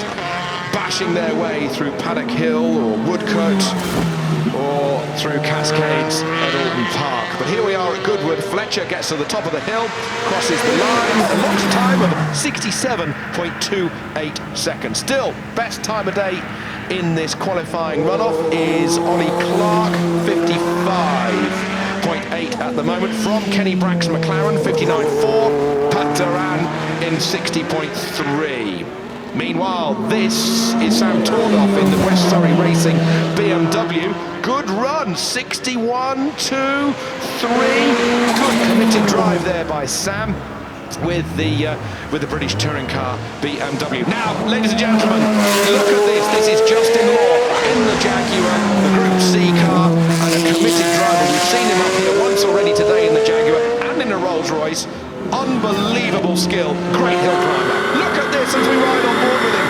55.8 to beat, and a completely different car that Justin Law is in to try and beat the Subaru's time. 58.89. Wow, what a run. Next up, it is Charlie Eastwood in the Carrera Cup GB Porsche.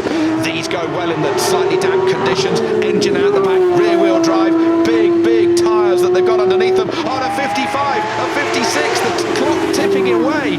And he goes, I reckon, into second place behind the Ollie Clark car. May well do, yes, by my quick mental arithmetic. Matt Neal in the Honda. What can Matt do? I think he's taking it steady. Maybe he's on slicks, I think, Chris. Let's have a quick look, though, in the meantime. It's Clark leading on a 55.8 from Eastwood on a 57.57. Justin Law with the Jaguar, 58.89. Then Kenny Brack in fourth, 59.45. And Pat Duran's Ford RS200, he's in fifth on a 60. Andrew Jordan, Ashley Sutton, 61 and 62 seconds, respectively. Adam Morgan, Sam Tordoff, more British touring car drivers, 8th and 9th. Pentel with a Lancia ahead of Kelvin Fletcher's Chevy there in 11th position. Meanwhile, we go a little bit further south.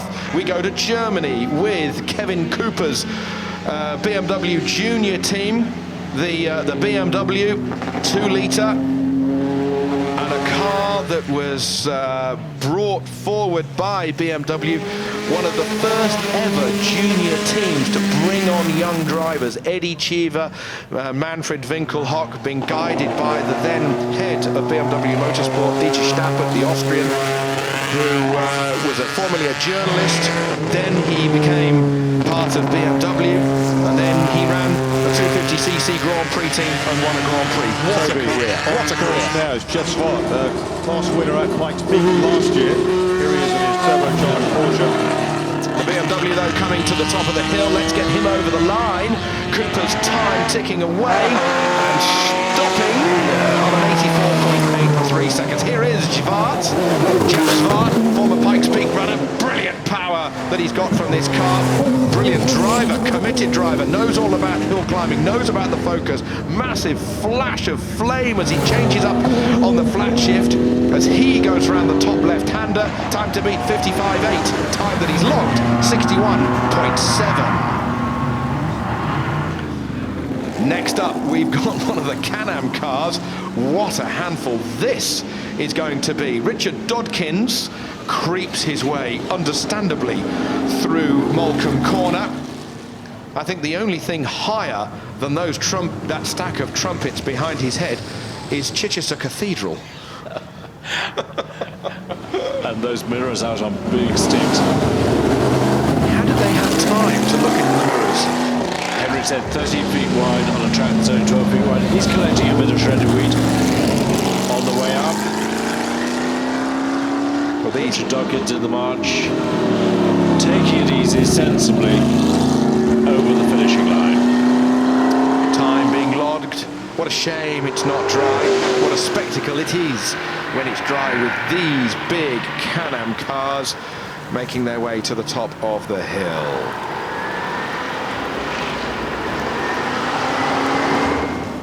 There is the only thing taller than a stack of McLaren trumpets as the McLaren crosses the line. Andrew Newell, 66 seconds in the wet. What round of applause. Meanwhile, Mike Skinner with the NASCAR truck. This is always entertainment here at Goodwood with the number 5. sound wonderful, driven so well, massive commitment, massive skill, massive noise, drifting in just a tad of opposite lock as he goes around the exit after the fifth wall. Time to beat the 55.8's not going to happen. He's only got two-wheel drive, and Clark, he had that rear-wheel drive grip and skill and propulsion off the start line here. Skinner though, 64.6, still a run, whereas if you and I were sat alongside him, we would have been scared. Certainly would. Julian Majoub in the big Alfa Romeo. Julian never hangs around, heads into Moulcombe. Doesn't have a choice of slicks or wets. He's always on treaded tyres. Big booming engine, lots of power, but not a lot of grip. Up in the sky, red arrows of just passing us. They're on their way to Belgium. They haven't got enough fuel to circle around us very much. Might do one turn in front of the house, but unlikely. They've been up at Cleethorpes, then they've flown over London. Now they're going to Belgium. They haven't got all that much fuel, but lovely to see the red arrows again. Fingers crossed, so we will see them soon as Mazoub crosses the line. 78.4 in the Alfa Romeo 308C. What a beautiful, beautiful car. Next up is Liam Duran, and he is going to be flying in the Citroen. This is kind of manner for him. They're the red arrows. Red arrows over our heads, just cloudy sky, those wonderful Hawk aircraft, the most skillful flyers in the Royal Air Force. Next on the hill, this is a challenger for the current leading car, Ollie Clark, who's done a 55-second run. This is Liam Duran, grabbing one good big spin, and he's going to spin it. He's on the lock stops. He holds it together, one way then the other. He's swatting flies in that car, but he holds it together. Duran at his very best, the British bomb, absolutely on the lock stops, 650 horsepower, and he did not lift one iota. That is why he's one of the world's best rallycross drivers, and he's here at Goodwood today. We're on board with Duran, speeding up towards the flint wall. How did he keep it together? He's still got his toe in. Can he beat that 55-second run from Ollie Clark? That's the target that Duran has got in his sights. He's lost time on the intermediate for obvious reasons after he had that big moment. The time has gone, but if it was dry, then he would be a real challenger to Ollie Clark. Duran, what a run! One of the best runs that we've seen so far here this weekend at Goodwood 2016. What a hero! Let's have a look at this from the other view. Bit of a drift on the outside. Then he goes into the next right-hander, hard on the brakes. The black snapped round. He kept his foot in. He went one way. He then went the other. Little bit less opposite lock. And then he gathered it all together, all arms and elbows. And on his way he went. Brilliant. Now the big Galaxy. Bill Shepherd in the Galaxy. We saw Henry Mann in the Galaxy yesterday. Bill taking it sensibly up towards the finishing line. Big car, narrow track. Heads for the finishing line. Sensible run, 85.41 into 21st position. Nice and safe and using the torque. Oh, and we've had it off with the Renault Laguna. He's had a big off on the way up to Moulcombe. That'll bring the flags out onto the flint wall. That will bring the flags out. You have to try and cut to the right-hand side of those bales to try and get the best line past the flint wall. And as we saw a couple of years ago, sometimes you can just get it a little bit too close and you can hit that bale. Here we go. Look on the left-hand side. In he comes. Boom! And that's a big, big hit on the front right-hand side for Simon Garrett in the Williams Renault Laguna. That's a big, big hit. And that's a shame as the drivers look on from the top of the hill. Sam Tordoff, Adam Morgan, all up there. Andrew Jordan up there as well. Who else is up there? Some the very quick drivers. Charlie Eastwood in the Porsche overalls. Drove up in the Porsche Carrera. That was a big hit, Terry. Yeah. Turned in too early. Shredded some wheat. Shredded some wheat. And as the touring car drivers look on, it's still Ollie Clark, who is quickest at the moment. There he is, 55.86 seconds. He did a 44.91 here last year to get best time of day. He had a tear in his eye. Pat Duran alongside him. And maybe if we get a glimpse of Liam, he'll still be gasping for oxygen after that massive moment that he had in front of Goodwood House a moment ago. Ashley Sutton there on the right-hand side, and a great camaraderie of the drivers at the top of the hill. And that's something that happens in regular British Championship hill climbing. Once they get to the top of the hill, you get out, you're shaking because you really have left nothing on the track at all. You really lent on it, and then you wait for the next person to come up. Will he beat my time? It's a strange atmosphere. It is. So Richard Postins had already started in the Rover, I think, Toby, and will be turned round back to the start. And we've just seen on the screen Rick Wood in the BMW, the IMSA BMW that he's recently created, launched at Chumley a couple of weeks ago. So a little bit of sweeping, and we're back to the rally stage. It's Keanu Reeves rallying in the WD-40 Ford. Oh, he's in a passenger, apologies. Well, he's having certainly a superb ride. And what a ride to ride up the hill and also get the opportunity to have a co-driver's view of the Goodwood rally stage. Rather slippery, to say the least, as he makes his way around.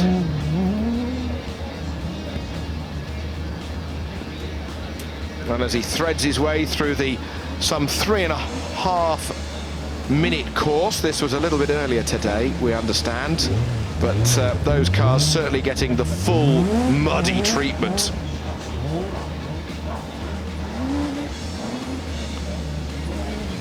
So Keanu Reeves making his way up the rally course. He's already made his way up the hill climb, and he's certainly getting the full fever of Goodwood, isn't he? He's doing everything.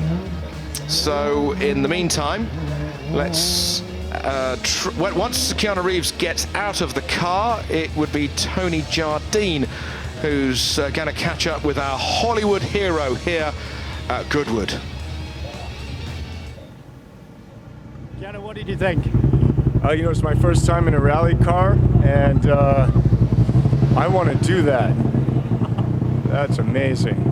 You do have rallying in North America, and in Canada they have some great series, so this might spur you to go back and have a go. I mean, I think it's definitely going to spur me to go, you know, take a course and learn how to do this, because that's a lot of fun.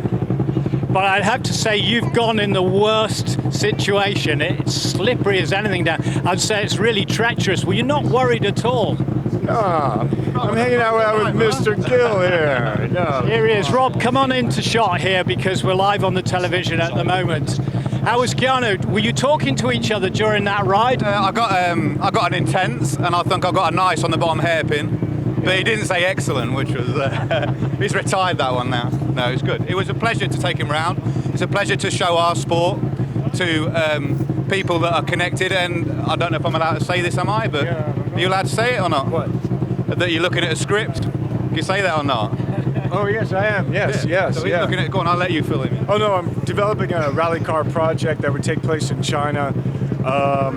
So hopefully I'll get to take some lessons, learn how to do this. You can visit, you can give me some tips, some pointers. Yeah, as long as I get an invite. As long as I can be on the title credits. So It's a pleasure. Thank you. But Keanu, the Chinese are into their rallying, and of course we have a Chinese round of the World Championship coming up, so that's exciting. Yeah, it is really exciting. It's just, it's an amazing sport, and it's, you know, I think it's great to watch and to do, and so we have a great story. So hopefully we'll get to make it. Hopefully we'll get to tell it, and hopefully we'll get to, you know, film some rally cars. We've seen you get very excited about Grand Prix racing as well, in your privileged position on the grid and with the Formula One drivers. How does this compare? Well, we're out here in Goodwood on the top of a hill in the rain, going through the mud, sliding around. Certainly you know, I've never driven any of those cars either, but I think it's the passion. I mean, if I had to say something that was connected, I would say it's the passion, and certainly seeing the driving skill, and also being experienced to seeing these vehicles and purpose-built and designed. So all the technology, the driving skill, all the support, I think that all goes into, you know, making these events happen and being able to do this. And when you get into it, as you will, and hopefully everything comes off, as you say, filming comes off, in rallying you have to be prepared for anything, whether it's fog or snow or rain. Yeah, that sounds good. I like that. Yeah. And a bit of endurance thrown in. Yeah, I knew it was going to be physical, but even on, you know, this situation, you know, you'd have to start training, I think. Keanu Reeves, thank you very much for being at Goodwood Festival of Speed and enjoying the rally stage and for talking to us, and very best of luck with your project. Thank you very much. Thank you. Hollywood hero at the top of the hill with Tony Jardine. Thank you so very much. Meanwhile, after a bit of a moment for the Renault Laguna, we have got the more stunts being shown by Terry Grant with his little Legends car. And he never fails to impress as the BMW, an ex-Hans-Stuck Morissette car, an E46 BMW M3 GT car is sitting on the line, and we look forward to that car coming up once the bales have been replaced after a bit of a moment up towards the flint wall. How does that front wheel not move? Oh, off he goes. Down underneath the canopy of the horse chestnuts, the avenue of trees that is the start line here at Goodwood.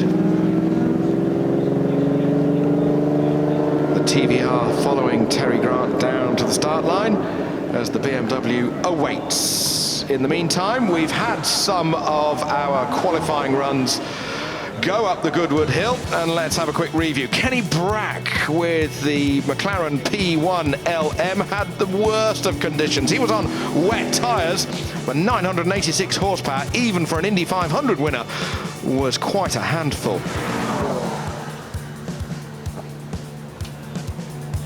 Ollie Clark currently fastest with a 55.86 second run.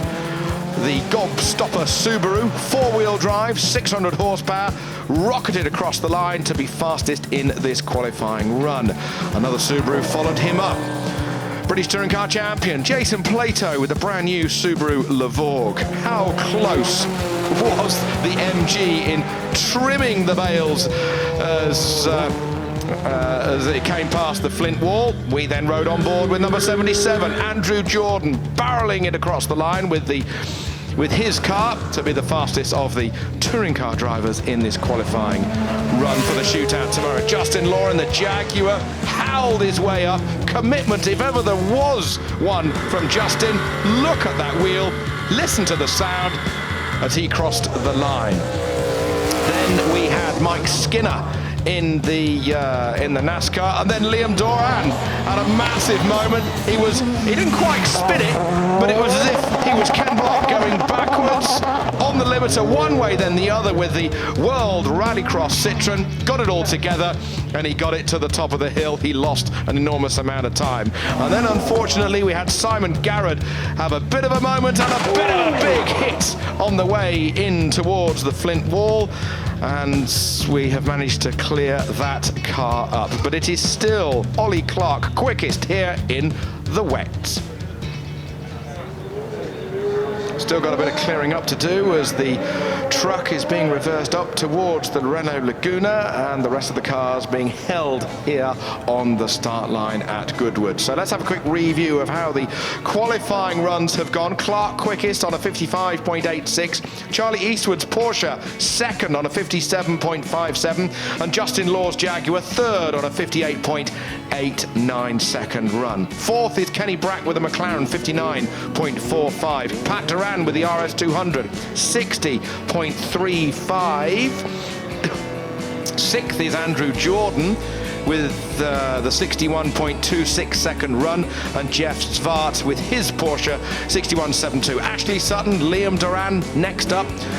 8th and 9th, Adam Morgan and Sam Tordoff battling on the circuits, battling on the hills. Peter Pentel's blue Lancia, 900 horsepower, he's in 12th. And Mike Skinner's NASCAR truck in 13th. Andrew Newell, Kelvin Fletcher, 14th and 15th respectively, here in our qualifying for the shootout tomorrow. It was hugely exciting last year. It was massively exciting the year before, with Sebastian Loeb, the current Pikes Peak International Hill Climb record holder, taking best time of day 2 years ago, with a time with his Peugeot 208 Pikes Peak car of 44.6. Clark last year, 44.91 seconds. Sliding around the TVR. Do TVR drivers often do that, stand upside down? Well, yesterday he was in the middle of the track on his head doing a handstand, and his partner Terry Grant so close to him doing donuts here in front of Goodwood House. It's interesting, some of the Formula Drift guys saying earlier that they prefer the conditions to be dry rather than wet. Produces more smoke, you know. And more grip.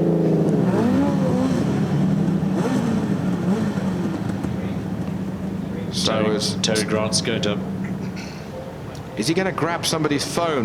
Is he going to get it to drive itself Are you going to get a around phone? him? Is Terry going to get a mobile phone that's in record mode from somebody? Oh, he's going to take a marshal or two. Volunteer or two. What have you volunteered yourself for? Who knows what's going to happen next? You stand there and don't move, Sunbeam.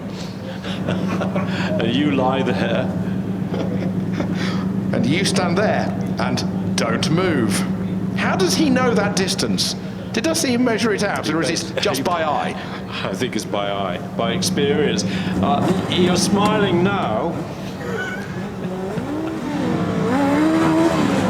Figure of 8 coming up. Oh, is this a good idea? He's now thinking. One way, then the other. Oh, it's a little oval. This is the world's smallest oval. And a figure of 8 as he flicks his way round. Perfect. Inch perfect. I would have flinched. I would have flinched. Oh. And they keep their head to the marshals whenever there's a moment. And they're certainly keeping cool and not moving with Terry Grant. How close is that? Just brilliant. He's holding his breath. He's looking into the distance. Oh, and he just got his toes a little bit there. And he just got his toes again. But he still doesn't move. He's absolutely ice cool. And he still doesn't move. He's grimacing. And there is the bravest man here today. A round of applause as Terry Grant does the donuts around him. And he does a handbrake turn into the middle between them, and high five all round. Well done, Terry Grant, and our brave marshals here at Goodwood. And that's why marshals wear steel-toed boots. Superb. Great stuff. Yes, that is bravery beyond the call of duty, isn't it? Goodness me. Goodness me, as the Marshal's colleagues further up the hill are clearing the Renault Laguna after a bit of a moment on the way towards the Flint wall. The rain continues to fall. The USA BMW down there on the start line. In the meantime, Jenny Gow has got one of the maestros of Formula One design, Adrian Newey. Well, Red Bull design supremo in Formula One, Adrian Newey is here, but today it's not really about designing, it's about driving. You've been in the Toro Rosso, it looked great fun. Yeah, it was. I really enjoyed it, actually. It's the first Red Bull running car, kind of a car that I was responsible for, if you like. So it's the car that Sebastian won Monza in, very special car. So to drive it here today is fantastic. I was going to ask you what it feels like, because obviously you've created a car, but then to actually get in it and drive it up the hill here at Goodwood, how does that kind of feel? Slightly nerve-wracking when you first get in it. I actually got stuck in the traffic getting here, so it's actually jump out of the the road car, run over, sign on, run down to the car, jump in it, and drive down to the holding area. So in that sense, it's quite good. I didn't have too long to think about it. How does it feel when you've just gotten out of a road car and you get into a Formula One car? I mean, do you have to totally reset and think, okay, right, let's do this properly? Well, I practiced my left foot braking on the way down. So I was there on that bit. I didn't have a hand clutch to do though.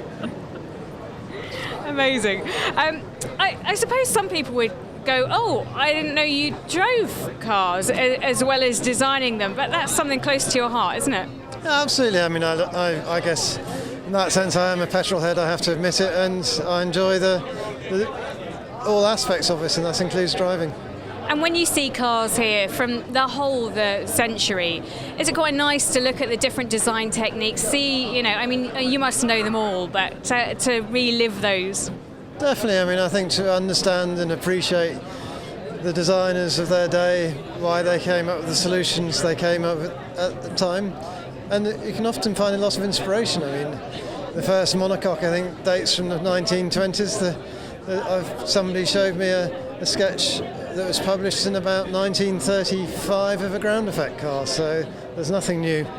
Amazing. And are you here tomorrow as well? Unfortunately not, no. I'm off to Innsbruck to see my daughter. Well, thank you so much for joining us. Have a good rest of the day. No, thank you very much. Enjoyed it. Thank you.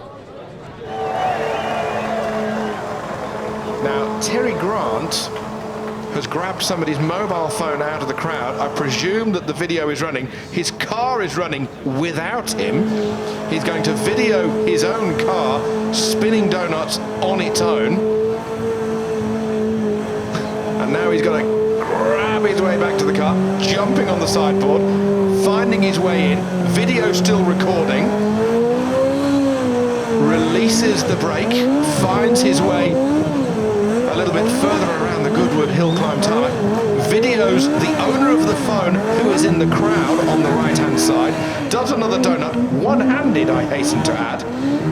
All of this one-handed, just brilliant skill from Terry Grant.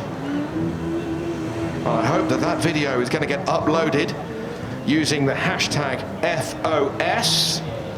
Make sure you're in touch with us here at Goodwood through goodwood.com/FOS or using the hashtag FOS, or on Twitter or Instagram, FOS Goodwood.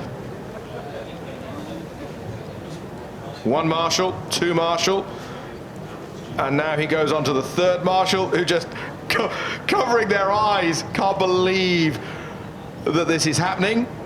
And now, is he going to go for marshal number 4, just missing their toes? Now it is marshal number 4. Keeping very cool indeed. I'm very impressed, sir. You're not flinching, you're not flinching. The noise and the heat from the Legends car. One way, then the other, as he donuts his way around. And now coming back to Marshall 2. You thought you'd got away with it. You thought he was going all the way up the hill. No, and he hasn't finished with you either. Another donut around the second Marshall, who is now going to video himself being donutted. Where's a Krispy Kreme when you need one? And now back to the lead Marshal at the front of the quartet, and Terry Grant is now videoing him. All 4 of them, the heroes of the donuts, mid-course here at Goodwood. Back in the Legends car, and as we see a little bit more of a brighter sky in the distance, hopefully there's the opportunity for this track to dry out by the end of the day. Wow, fingers crossed. Let's have some optimistic thoughts about that one. Now Terry's got to remember where he got the mobile phone from and who it is in the middle of the crowd. Make sure you can keep in contact with us and our digital team using the hashtag FOS or at FOS Goodwood, whether or not it's with Twitter or Instagram. We're also on Snapchat as well, or through the website, goodwood.com/FOS. Terry Grant, ladies and gentlemen, going back up into the grandstand, and the mobile phone being returned to the lady with the grey jacket and the sunglasses on her head. Well done, madam. You have got a video that nobody else in the world can get close to. What a great idea. Hijacking a mobile phone, hijacking the video, and what a video it is.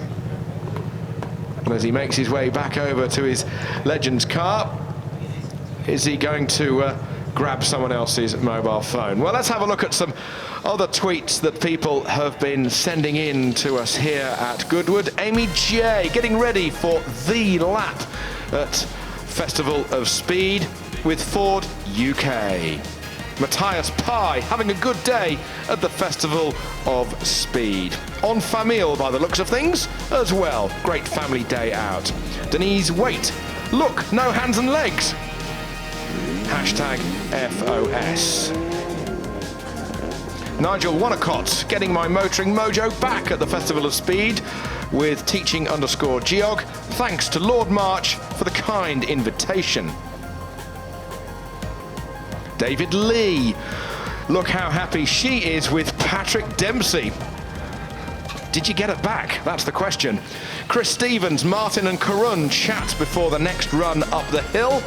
Martin Brundle driving the Brawn, Karun Chanduk driving the Williams Renault. Lucky72, thanks to @BMW UK for lunch at the Festival of Speed today. Norma at Goodwood Festival of Speed, lunchtime pit stop.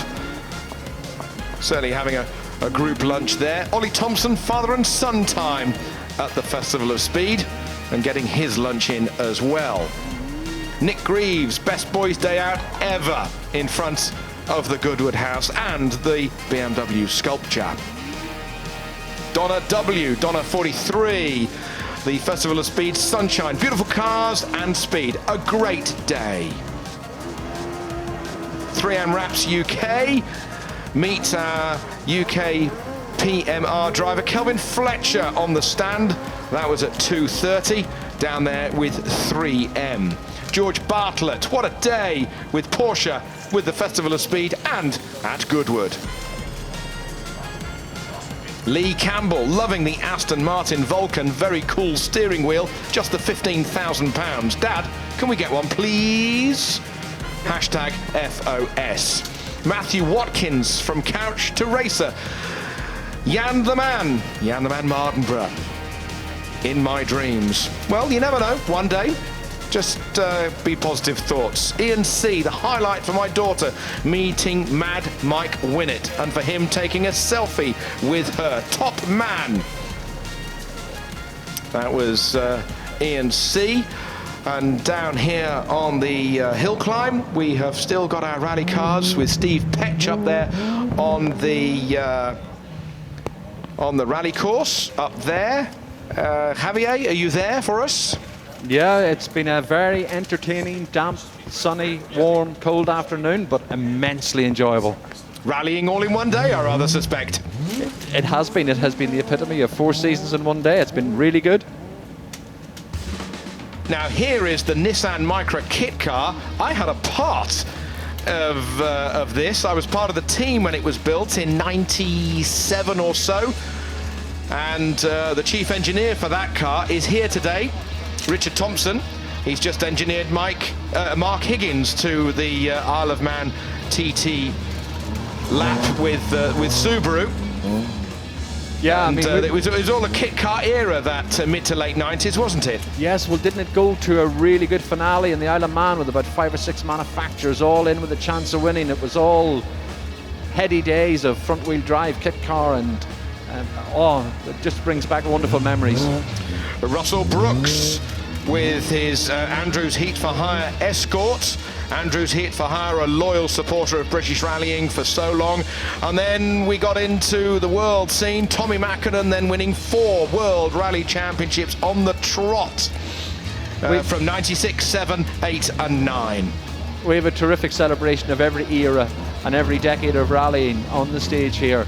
Tony's been out this afternoon. We've done some interviews down in the compound. We've Ryan Champion actually in with us at the moment. And I mean, we're just sitting here enjoying, as you see the shot of Gilles de Villiers, just a terrific display of cars, a terrific display of talent. And for anyone that still wants to come up and see us, it's worth the walk.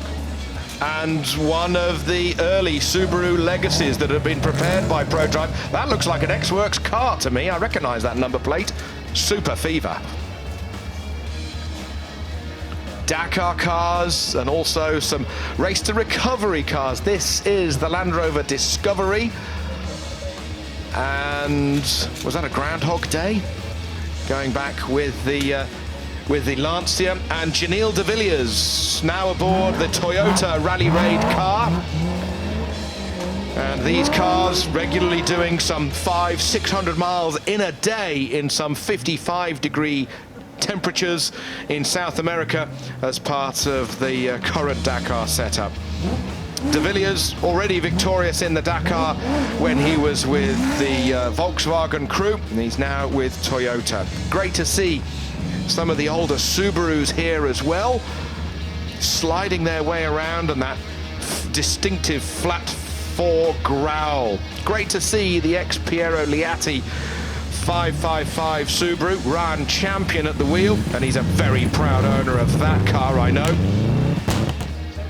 And he's always behind the wheel whenever he can. Rain, shine, mud or dust.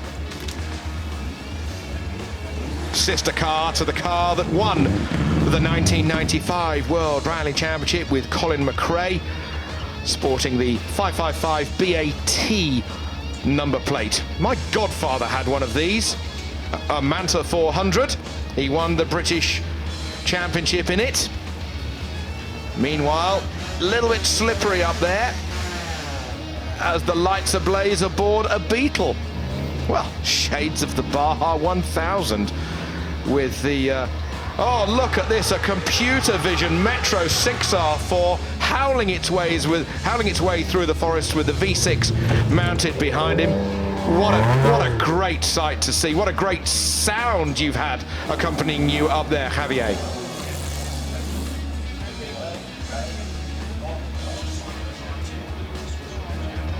The brand new Toyota GT86 is up there as well. Rally Prep bringing the car to Goodwood.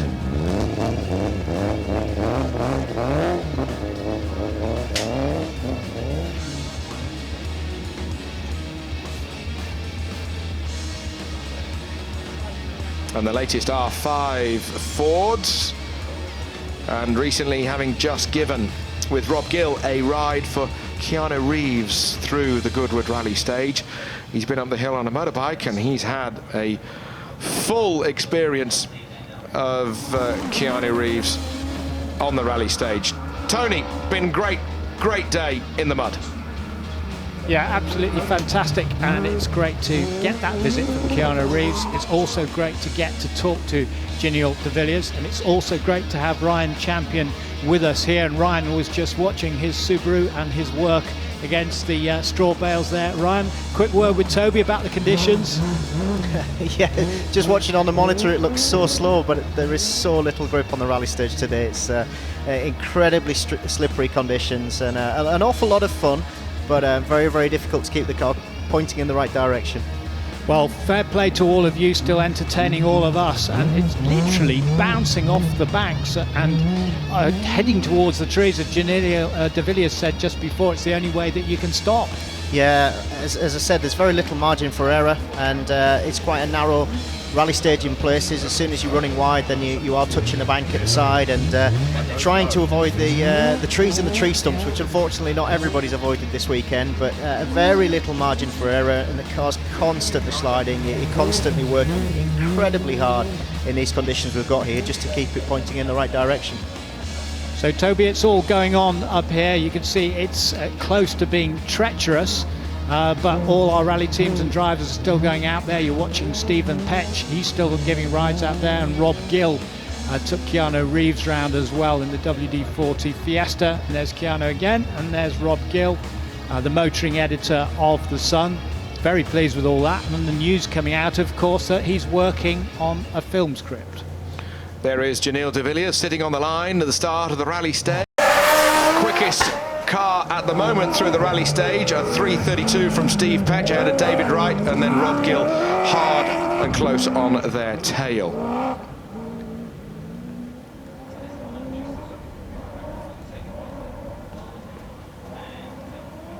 We've got a couple of bales still going back in, and then all the shredded wheat on the ground there will be swept away. No sooner had I said thank you, Jenny, for all your sterling work out there. She's been doing it again, and she's caught up with an absolute legend, a hero of Formula One, a Grand Prix winner with Brabham and Williams, 256 Grand Prix he contested between 1977 and 1993. The wonderful Riccardo Patrese. Well, you joined me with Riccardo Patrese. I'm delighted to see you here at Goodwood. A difficult decision to come here this weekend? Not at all. No, it's not the first time I come to Goodwood, and I like this place a lot. Since the first time I came, I think maybe more than 20 years ago probably, because it was one of the first festival of speed they did. And I love the place, I love the atmosphere. Unfortunately now it's raining quite badly, but apart from that, it's nice to be here with all friends, the cars that maybe you drove during the racing career, and being with Lord March, that is always a fantastic person, very kind in any aspect, Can I ask you which cars you're going up the hill in this weekend? I'm driving the Brabham BT52, that is the car I won the South African Grand Prix. Now, this is handy because Karun Chandok has just given you this. So this is the car that you're going to be driving? Yes, exactly. This is my car that I drove in the 1983 season. I won one Grand Prix, the last one, and we won the title with Nelson. Love it. I'm going to leave that there nice and in the dry for you. Special weekend then? Very special, yes. Very special because when you have the possibility to win, to drive a car that you won a Grand Prix, is always a special emotion. Thank you so much for talking to us. Have a good weekend. Thank you, bye-bye. How cool, Chris, out of 10, and you're only allowed to vote at least 13, is Riccardo Patrese? 14. Perfect. 14 out of 10 on the cool scale. There's a lovely YouTube of Riccardo driving his wife around. I'm not sure which circuit it is, but it's just so funny. It is. I think it's Estoril, isn't it? And he's sitting around in a red car. She's going absolutely bananas. Yeah. Terry Grant is still out there climbing around on his legend. He's trying to find his way into the driving seat, I think. He's standing on one of the front wheels, around which the entire car is pivoting. That's very cool, isn't it? Yeah, these guys make it look easy, but we can't encourage people to try it, can they? Right, feast your eyes on more fun and games from Terry Grant, and we will hear once again from Bruce Jones, who's with our man who is quickest at the moment on a 55.86. Last year's winner, Ollie Clark. Ollie Clark, bit of a delay. It's the qualifying for tomorrow's shootout. You were fastest last year, but conditions really difficult. Very tricky, very slippery. Lots of mud on the road. Yeah, it doesn't really get any more sort of difficult, really. But yeah, it's great. I mean, we're quickest so far. Touch wood. Hopefully, we can carry on with that tomorrow.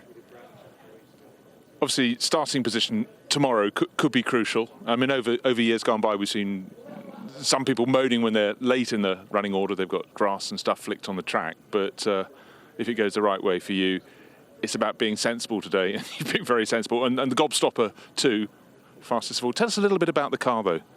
So it's a 2-litre Subaru Impreza, developing 880 horsepower, four-wheel drive, lots of aero, lots of technology on the car, and really a joy to drive, and joy to drive fast as well. It's great fun. Love it. But all along, when you're developing cars, you must be thinking about the next step, that you get the next twist, the next place you can get more power for next year. You got some up your sleeve? Yeah, the cars are always evolving as you find new areas to gain. My brother Matt is like a mad professor. He never stops. His brain doesn't stop. He's always developing new ideas and implementing them and getting them on the car. And then he tells me what he's done at the end of it. But yeah, it's a serious bit of kit now. Well, and beautifully driven in your hands. it may yet get drier and faster this afternoon. They're just rebuilding the Flint Wall. You've seen the incident there. That was a big one. Simon Garrett going in the Renault. Yeah, that's really, obviously no one likes to see that, but I think he's okay. But, it just kind of underlines how sort of treacherous it is out there and difficult in these conditions with the mud and the rain. So, but yeah, I think he's okay. That's the important thing. Well, you're all brave and very mad, but you're entertaining us. Thanks, Ollie. Thanks very much. Cheers. Lovely. Ollie Clark, son of the late, great Roger Clark, 2 times a winner of the RAC Rally in 1972 with Tony Mason, and of course when it was a round of the World Rally Championship 76 with South African Stuart Pegg. And who can forget Roger Clark in a Cossack hairspray liveried Ford Escort RS 1800. So cool. One of the clerks of the course, Dale Wells, is up there inspecting the clear-up operation at the Flint Wall, and only when he is entirely satisfied that it is back in its perfect best will we carry on. Should do a shout out for our marshals who do a fantastic work. Yeah, big shout out to the marshals who do a superb job. They get stuff cleared up as quick as possible. Let's go back down to Jenny. She is with Mercedes. Well, I'm down here with Leon Needham, who's one of the Mercedes crew, and we have the F1 car behind us. It's always amazing to see it. Pascal Wehrlein in it today. Nico Rosberg will be in it tomorrow. How difficult is it to start these? Because we've got all the paraphernalia that we need around the back of the car, but just talk us through the process. It's pretty straightforward. We just stick the starter shaft in the back so everything's external, auxiliary if you like, from the car to keep the weight down. But with the 12 people that we've got here or something, it's pretty straightforward. Tell you what, I'm just going to walk around in front of here. Thank you, Leon. I don't want to take up too much of your time because I know you're busy, but if we have a look at the car from the rear angle, you can just see how amazing this piece of kit is. So obviously this is the bit that they were just talking about. That's what starts the car. We'll carry on walking around. Obviously these are the tyres. They're Pirelli wets, so they'll get all of and as it goes, the water is dispersed out. They get through litres of water every second. If we carry on walking down, here, that's the floor of the car. If you hear people talking about the floor, you've got all the suspension, rear suspension, front suspension.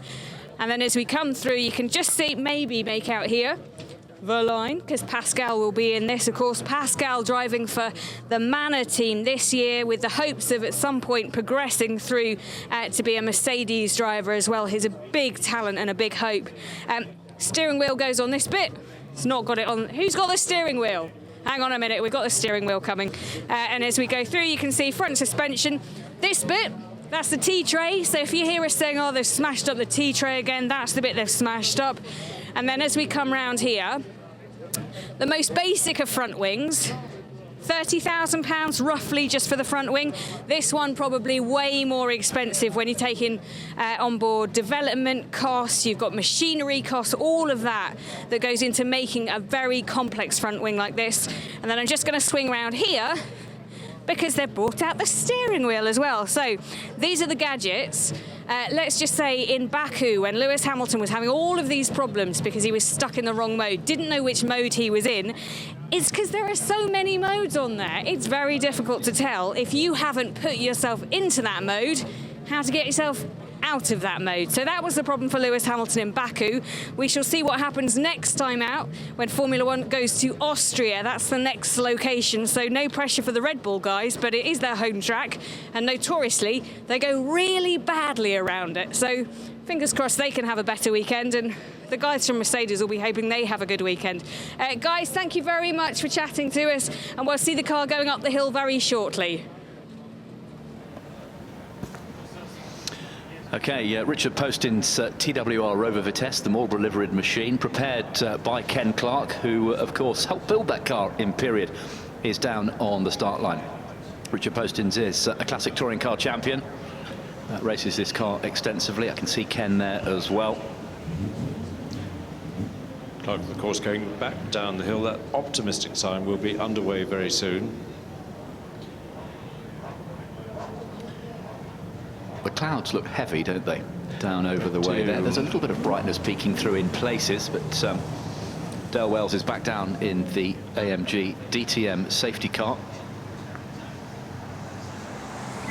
And once he has turned round and declared the course open, we'll be underway with the Marlborough TWR Rover Vitesse of Richard Poston's car. That's one of the very first Rovers built by TWR, and it was campaigned in French touring car racing.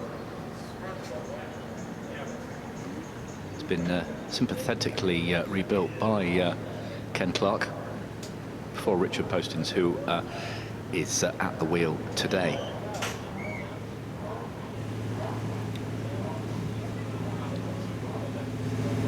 There's Richard on the line. SD1 Rover in classic Marlborough colours. We did have the E46 M3 V8, didn't we? The ex-American Le Mans Series car on the front. That's been pushed back. Richard Poston's is now into position. Yeah, it's Richard who was stopped on the hill. That's what it was. He was brought back, wasn't he? Yeah, he was brought back. That's Either right. way, I was chatting to Rick Wood in the interim with that BMW.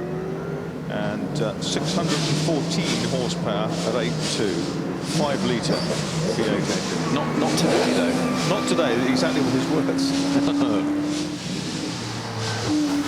Richard Poston's taking it nice and steady in a big 3.5-litre V8 Rover with rear-wheel drive only. And there are no electronic driver aids on this mid-80s touring car. And here he goes then, the Stockport cylinder head specialist, Rick Wood, with the ex-Hannestuck, Boris Said, and Albelin BMW. Yeah, it's the American Le Mans Series car, isn't it? It's raced in the GT class of the American Le Mans Sports Car Series. Loving the livery on the C-pillars and the roof, the Hannestuck's helmet livery, the dark blue with the white squares. But meantime, Richard Poston's has made it through the penultimate corner, and he pops out into the afternoon daylight. Long left-hander, very greasy. Pick up the throttle carefully, Richard, and over the line. And he stops the clock at a fairly unrepresentative 79.65. Yeah, they were very wary that there was lubricant or fuel up by the wall where the incident occurred, and just getting to the top and getting into the was the priority. Yeah, Rick Wood also very, very experienced. We've seen him racing all manner of very, very hairy saloons, including an ex-DTM spec Opel Astra. He is almost at the top in the BMW. Patrick Blakeney-Edwards is on course in the Jägermeister CSL. A wonderful 1970s homologation special. There is the Labatt's Ford Sierra RS 500 ex-Tim Harvey Lawrence Bristow BTCC machine. That'll have fairly sudden. Yes, it will. Like a little bit like a light switch, I suppose. It's Paul Smith's car. He was very sideways in it this morning. Pretty competent through Moulcom, I must say, actually. Quick climb, considering the conditions. Patrick Blakeney-Edwards there on your screens, whether you're here at the Festival of Speed Live or joining us on the live stream. A very good morning, a good afternoon, or a good evening, depending on wherever you are in the world. Good to have your company. Patrick Blakeney-Edwards hammers across the line in this very authentic Jägermeister CSL, owned by Peter Mullen. Yes, the Irishman, Peter Mullen. Then we've got Sally Mason Steering with the Ferrari Barchetta on the line. Eagle Formula 5000. Here's Sally Mason Steering bravely in the pretty little Ferrari 166 Barchetta, little boat. How apt for today? Yeah, filling up with water. And Sally sailing past us at Moulcom. Car similar to the one that took the first post-war Le Mans win in 1949. Lord Selsdon and Yes. Luigi Chinetti. That's right. Who was a friend of Enzo and then got the distributorship for Ferrari in America, which was a good move. That's right, yeah, North American racing team. And he had won Le Mans back in the 1930s before the war with Alfa Romeo. Peter Mitchell Thompson was Lord Selsdon's real name, the Peter Mitchell Thompson. Sally, in this car, Chris, I think I'm right in saying she was the very first car up the hill in the inaugural Festival of Speed in 1993. It's great that she's kept the car for so long. If not the first, one of the first. The Hesker's going well at It's Jordan Grogger, isn't it, with Fred Fatian's ex-James Hunt car. Sally across the line, and there's Frank Lyons in the vicious Formula 5000 Eagle. Chevrolet V8 power through massive rear tyres. Wet weather rubber this afternoon, of course, because it's pretty horrible out there. And even at this gentle pace, huge rooster tails from the massive US machine. Yeah, the Hesketh's on wets as well. And Peter Schleifer comes in. He's on wets too. With unique in period, although a second chassis was built and was subsequently completed. Lola T310 Can-Am car.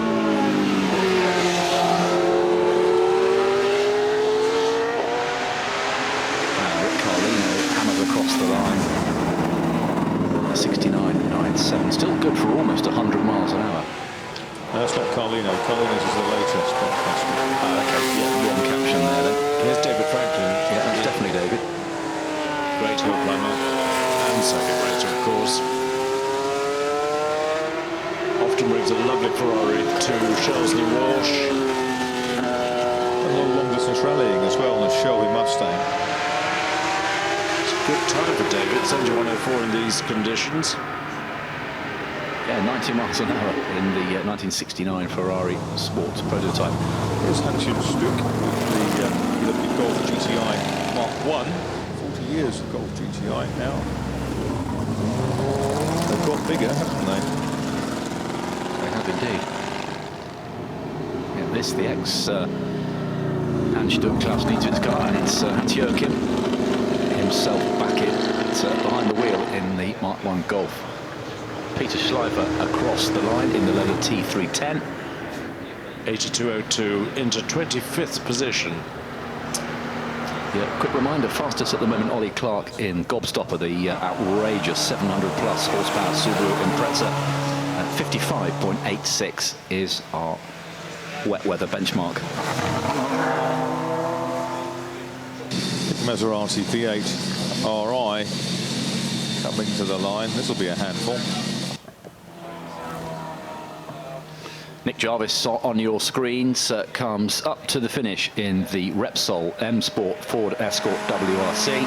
A winner in the WRC in Carlos Sainz's hands in the mid-90s before the Focus came out in 99.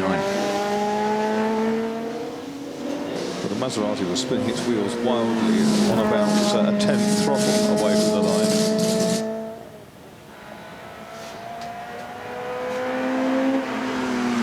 Hatchcock finishes with a 77.45 into position 21.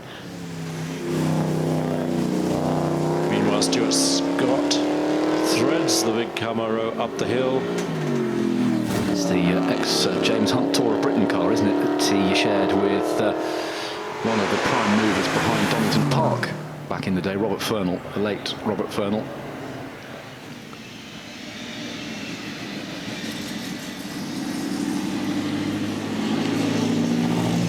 Easy does it in the Maserati RI. Unique V8 Maserati, built to try and challenge the Silver Arrows, which it wasn't able to do. Independent suspension, big V8 engine, so the same sort of recipe as Mercedes, but not built with the same degree of engineering expertise or resources. So owned by Michael Gans, isn't it, that car? Yes, it is. The American who's based in Switzerland. Andy Wolff also down to drive it this weekend. Don't think that's Andy at the wheel.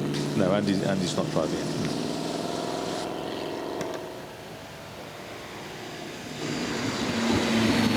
Here's the Fiat Isotta Fraschini on the line. Meanwhile, the Kieft with the unique Coventry Climax Godiva 2.5 litre V8 engine. Nigel Batchelor has campaigned this car for a few years since stitching it together again. Never raced in period, the Kieft, built by Cyril Kieft. Well known for little motorcycle engined Formula 3 cars, of course. Raced by Sir Sterling Moss in period. One of Sterling's first ever cars was a Kieft, wasn't it? After the Cooper.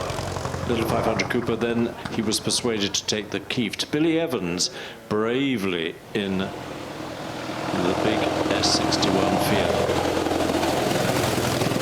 We saw it have a spin earlier, didn't we? Down in front of the house. We did. We did. Undaunted.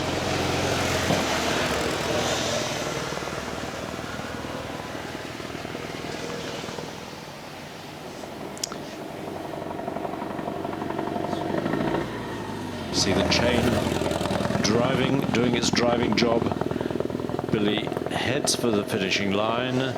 Bravely changes up a gear. Yes. The long uphill left-hander over the brow. Beautiful light with the rain-soaked trees in the background. Great early evening shots. And here's Mike Vardy in this astonishing Fiat Isotta Fraschini, designed by Fiat for record breaking, never built. Mike Vardy got the designs, got the Isotta Fraschini engine, which came from America, was planned to be used in a speedboat in America, was never used, and Mike Vardy stitched it together beautifully. McDonald's NASCAR got a Chevy, by the way. It's just going to go through and back up to the paddock. Yeah, can see driver without helmet, but on the screens, Ben Collins astride this wonderful machine, and he's got a riding passenger, Chris. He has. Ben drove this car here from Bristol up the motorway at 1903 record-breaking speed, so not worrying the police, but having fun in convoy with Duncan Pittaway in the S76 Fiat, the giant Fiat, the beast of Turin, which is appearing. Look at the heat haze and the flames out of the exhaust of the Fiat. The mythical beast of Turin. Well, it's not mythical anymore because Duncan has recreated it. Proves that the original, it is the original chassis, has got the original engine, pumping away, pump up fuel pressure. He's got a brave passenger as well. Lord March had a ride up the hill in this, on this beast of Turin last year, loved every second of it. And you'll remember Duncan and the Edwardian race at the members meeting, terrific race, which Duncan won in the little GN with a big aircraft engine.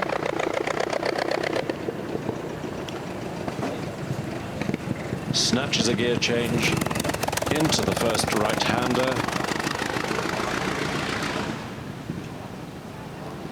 What a absolutely remarkable machine that is. It really is. 133 miles an hour in the early part of the last century, but not today. Over a flying kilometre. Yes. Still not 133 past the house. No. Still belching flame as he comes into the left-hander at Moulcombe.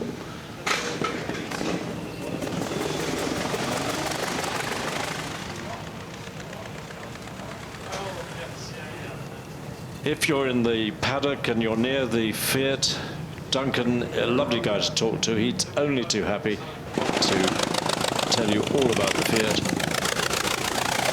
Always drives in a tie, doesn't he? Don't think you can see it today because yes. the rules Well, that's what Edwardian gentlemen do. Quite, yeah.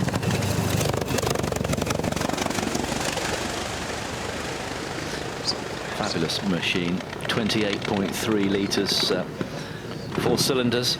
Ben Collins finished with a 97.2, and Mike Vardy in the Fiat Isotta Fraschini with a 96.52. So very close for Mike and Ben. And Duncan finishes with so similar time, 95.75. Yeah, and I think that may well be the last car in the batch. There's one being pushed down, Chris, away from the start line. Yes, that's the Blitz and Ben, yes, which had a problem earlier on.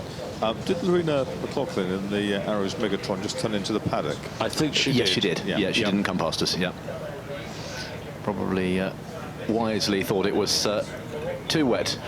Here's some results then from the qualifying shootout, which determines the The players for tomorrow: Ollie Clark quickest in the Subaru Impreza on a 55.86. Charlie Eastwood second, 57.57 in the Porsche. Justin Law, 58.89 in the Jaguar Group C car.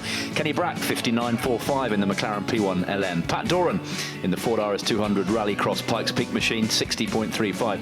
Andrew Jordan, quickest of the British touring car stars in the Ford Focus, 61.26. Jeff Svart in the Porsche 911 GT3, a 61.72. Ash Sutton, recently a maiden British touring car championship win under his belt. He goes 8th in the MG6 GT, a 62.49. Pat's son Liam Doran 9th in the Citroen DS3 RX, 63.26, ahead of Adam Morgan and Sam Tordoff in the British Touring Car Championship Mercedes and BMW. Peter Pentel's outrageous Lancia 12th. Mike Skinner, Andrew Newell, Paul Smith and Kelvin Fletcher round out the top 16. When it's dry, expect faster times from Skinner and Newell.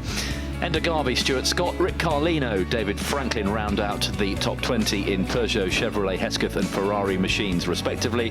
Jason Plato's up there in 21st, Hans-Joachim Stuck 22nd, Richard Dawkins 23rd in the outrageous Interserie March 717.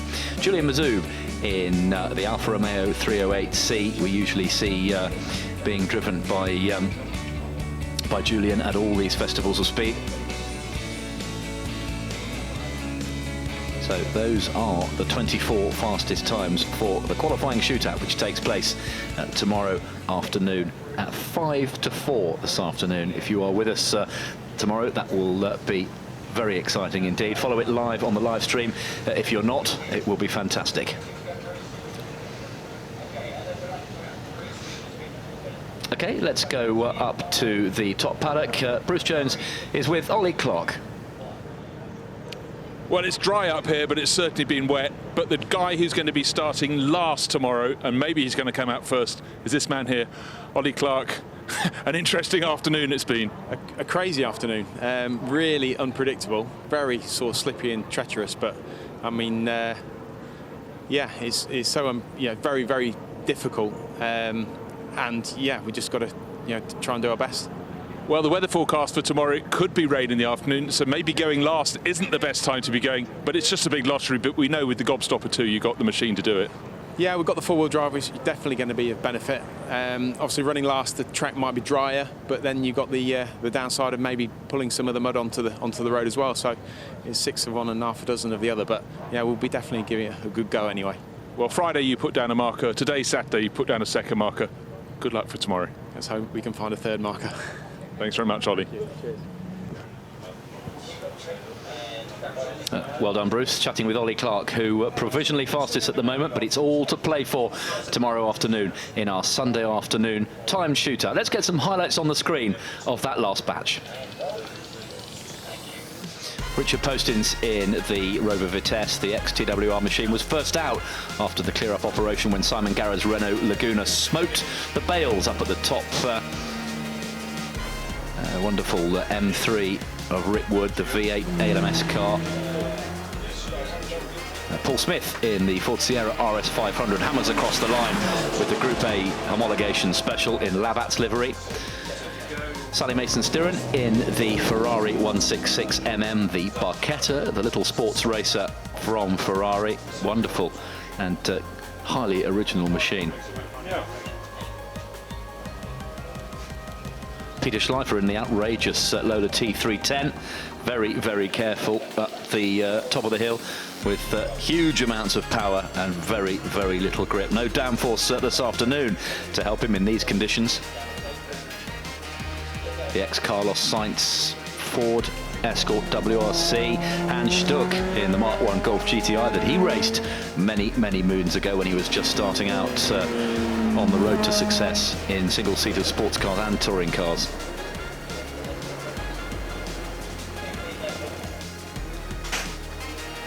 Duncan Pittaway, wonderful slow-mo of the Fiat S76. Belching flame on the way into Moulcombe. A wave for the marshals as he crosses the line in the outrageous Fiat S76. Okay, they were the best moments of that last batch of cars. We've still got 2 batches to come here on Festival Saturday. Let's go back to the top paddock. I can see crossings are open, a bit of a clean-up going on down there at Moulcombe. Bruce, let's hear from some of the people that he's been catching up with over the past batch. Liam Durham, you wanted to be entertaining on the way up, but I bet you didn't want to go out of the second corner and have a snap to the left and a snap to the right. No, yeah, I'm here to have some fun, you know, and try and make it look good as well. But this was the first run of the weekend that actually did matter in the times, and I threw it away when I shouldn't have done. So it wasn't planned. I could try and say it was planned. I was showing off, but I wasn't. But as stuff happens, it was under control as much as it could have been, and I made it to the top. So still happy with that, and yeah, just threw away a little bit of time when I shouldn't have done. Well, yes, you made it to top, but you're also still quicker than quite a lot of the other people who are up here. So what would it have been without the perennial question? Yeah, what if, hey? What if? It's one of my most popular phrases. But no, it's hopefully still enough to keep us in for the shootout tomorrow, and if it is, then we can see what we can do then. But I'm still essentially driving a rallycross car. This car definitely is not designed for this hill climb. You know, it's got a lot too much suspension travel and too soft suspension and not wide enough tyres and so on. So like, to be fastest in the first run this morning was a great feeling, not what I expected. So yeah, as long as we get in tomorrow, maybe just knuckle down and stop having so much fun and try and concentrate a bit for tomorrow. Yeah, and also let's face it, who knows exactly what the weather conditions are going to be. They could well be different between the start runner and the runner who goes last. So let's just see. Yeah, there's going to be a lot of that involved as well. So it's going to be luck of the draw, I think. And yeah, being at the end of the qualifiers, if I do get in, might actually be doing me a favour tomorrow. So we'll see. But I'm going to have fun, whatever happens. You know, this car's great to drive whenever I drive it, and it probably looks like that from the outside, and it is like that on the inside. So just not have too many big moments like I just did. Yeah, save it for the drive down. Thanks, Liam. Thanks. You're sitting second fastest though, but you almost had a moment of your own at, I believe, Moulcombe. Yeah, I went round turn 1 and 2, and it all felt quite nice, and went up into Moulcombe and just went to turn in. It didn't seem to really want to turn with me, so went a bit wide, but I tried to sort of fend it off as a wet line to go up the hill, but definitely by the time I got to Flint Wall I was a little bit slower to get a bit of confidence back. But yeah, it's great to be P2, and hopefully if it doesn't dry up too much we'll stay in for the shootout. And it's fair to say that your machinery, this Porsche next to us, couldn't be more different to the Subaru gobstopper that Ollie Clark has put top of the timesheets. Yours is what we call a standard race car. Yeah, absolutely. It's the tyres that we run and everything, so we're probably losing a little bit in horsepower, but the Michelin tyres are very good in the wet, even on the racetrack. So yeah, if it's wet tomorrow, with a new set of tyres, we could be in for a good shot. If you want to describe what sort of wet you had coming up, was it consistently wet? I know it's not a long run, but today we've seen under the trees is a bit drier. Would you say it was uniform wet? Not really. It seems to get very greasy through Moulcombe and Flint Wall. Of course, the places where you don't want it to be slippy, round turn 1 and 2, sorry, it's quite grippy, and then you think, all right, yeah, it's all right, and then just under the trees, I don't know if it's some of the leaves that fall, or obviously as it is raining, the droplets just keep coming off the leaves for longer. So yeah, it gets quite slippy and a bit more standing water, but yeah, we got through safely without touching anything, so it was good. And I can't see what the problem is. The sun's coming out now. Not that it had it for you, but that's the thing with a shootout. It's about the conditions that face you when you're on the line. Yeah, of course. And we went out, as we came out of the garage, it was bone dry. So we sort of set it up as if it was going to stay dry. And then we were sort of thinking to ourselves, right, we'll try and go out at the back of the grid. So obviously each race is going to go drier. And then as we got down, we were like, oh, it's going to rain. And we were hoping somebody wasn't going to get out in the dry. But I think everyone was in fairly level playing field in the end. So yeah, it was quite good. Well, roll on Sunday in the final shootout. Thanks very much, Charlie. Thank you. Lovely close-up shots of a filthy Eagle Formula 5000 car. And then the garbage pleasure 205 Turbo 16, the Group B monster. Rick Wood's BMW M3 V8. The Hesketh 308, the ex-James Hunt car. His Tour of Britain Camaro, they get turned into the paddock. Wonderful opportunity to get photos of these cars close up on their much slower return to the paddock. Chris, it's a pretty classic traffic jam, that, isn't it?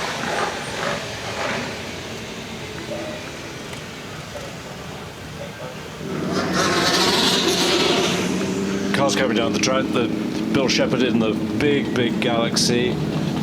Great place to watch the cars coming down on the inside of Moulcombe. Justin Law brings the Jaguar down. Charlie Eastwood in the GT3 Porsche. Just see the back of Ben Collins. Here comes Ben in the big 1903 60 horsepower supercar of its day. Massive performance. Just imagine when horse and carts were going 5 miles an hour. Ben's great-great-grandfather coming past at 60 or 80 in the Mercedes. Mind-blowing. And he's being overtaken by his mate Duncan Pittaway in the giant Fiat.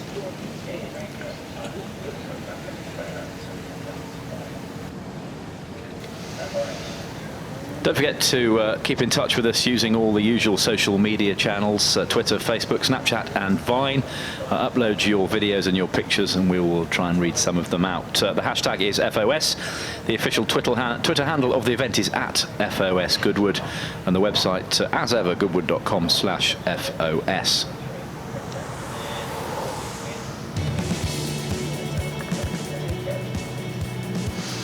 Catherine Mowbray says, brilliant first time at Goodwood. Glad you enjoyed it. See you next year, we hope.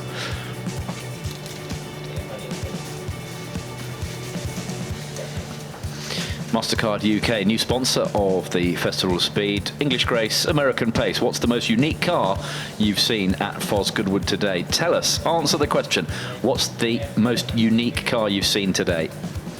Use that hashtag FOS. Great shot from McLaren Soul. A smiling and happy Jensen Button today at the Festival of Speed. Claire Payne just met a very cuddly Michelin man on the Michelin stand. Peter Hayes, as you do. Great shot of Terry Grant donutting round his mate Lee Bowers, who's doing a handstand on the TVR. Where else? Implausible Block. Farouk says a glimpse of Goodwood FOS. That's the ex-James Hunt Wolf, isn't it, from 1979. Paul Tompkinson, it's nearly 1 AM here in Australia. Loving watching the live coverage of the Festival of Speed. Hashtag I will get there one day. That's a good one, isn't it? Eugene Sellers, some greats have turned out today, both man and car. That's Nick Mason in the V16 supercharged Auto Union C-Type. Automotive Blog, stunt duo Terry Grant and Lee Bowers wowed Goodwood on 2 wheels in a Jaguar F-Pace. They certainly did. Terry went all the way up on 2 wheels and Lee did handstands out of the window.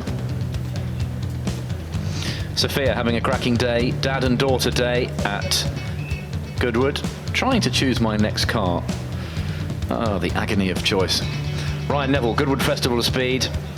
There's the new Lamborghini Huracan. Martin Puffriman, Martin Brundle, a very happy boy today when Joseph met you. Great drive in the JB car. Fast and loud.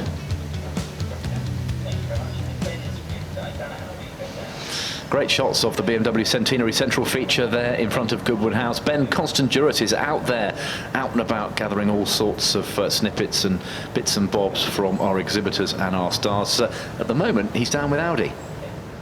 A very good suggestion perhaps for somebody's next car, as we had a tweet, so I thought we'd jump on the Audi stand, which is just on the braking zone for Morecambe, and have a look round, because it's very impressive. It has a balcony for the first time last year where people can stand and watch the hill. It's a very, very good place to watch, so good afternoon everyone. It's also got a cover which could be very important, and within the Audi stand every conceivable possible Audi that you could want, from the brand new R8 V10 Coupe. Massive promotional activities with this car, especially around the Le Mans week, and this is one of the cars that, again, you can come and sit in, open the door, touch, feel, get a real sense of what these cars are actually like.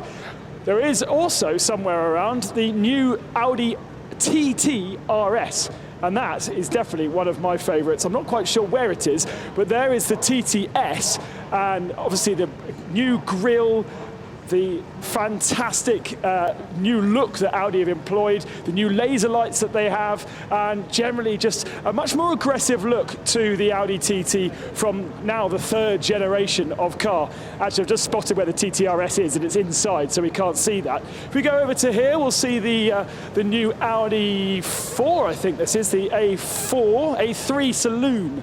Again, all adopting this new aggressive styling that they've rolled out across their range. And and that's just the A3. We've got a Quattro to our right-hand side, just here, the S1.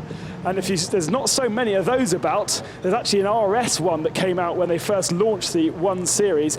And it is an amazing little hot hatch piece of kit. And there's a lot of talk about hot hatches here at Goodwood with 40 years of Golf, 40 years of Fiesta. So why not, in 20 years' time, celebrate the 40 years of S1. Come up to the Audi stand. It's just outside Morecambe. There's every conceivable Audi that you would possibly want to touch, feel and enjoy. And there's plenty of representatives here to talk you through them. Henry, back to you. Thank you, Benjamin. Well done at Audi's unbelievably sumptuous stand. Vorsprung Dirk Technik to you too, my friend.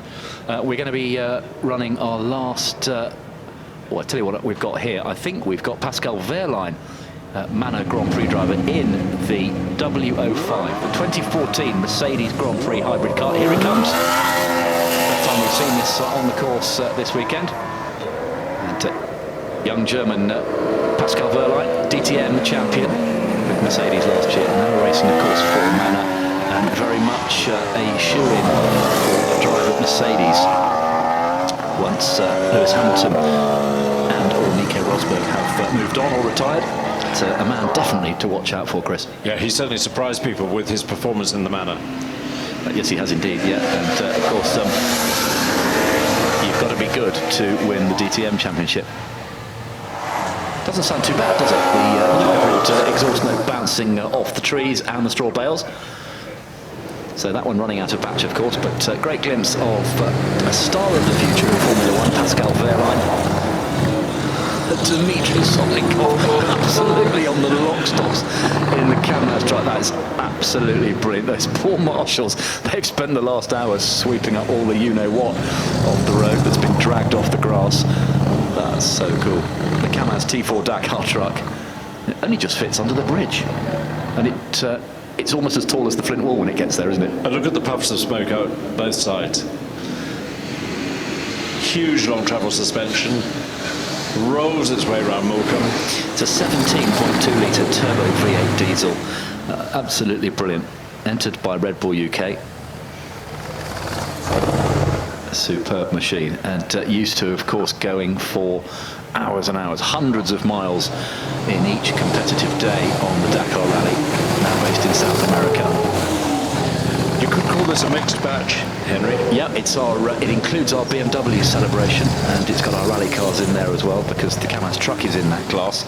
Still going very sideways up towards the top of the hill. The beautiful BMW 507 V8 on your screens now. One of the very beautiful machines. First time, Henry. Yeah, the horse going up. Matsura in the Pro car. Prince Leopold of Bavaria in the 635 DSi. Oh, get your cameras out, folks. A wonderful assortment of BMW Motorsport liveried machines, including the CSL Batmobile, the M1 Pro car, which Mark Sura was explaining to Bruce Jones earlier that he helped develop in period. And he's a lucky man because he owns one of those cars as well. In the M3, and then Steve Soper in the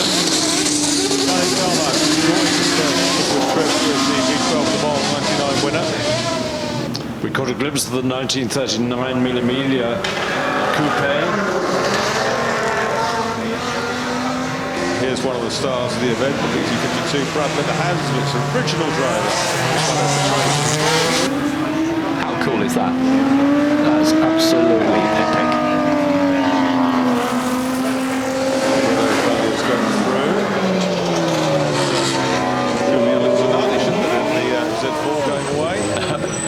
Yannick Dalmas Le Mans winner's got an umbrella, which wasn't going to last the journey, was it? He's wisely folded it in. He's in the V12 LMR, the Williams-built BMW-powered Le Mans winner.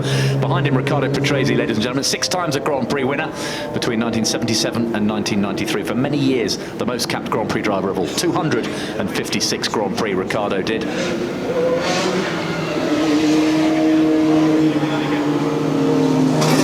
On the line with from the James Hunt class, Little March 712.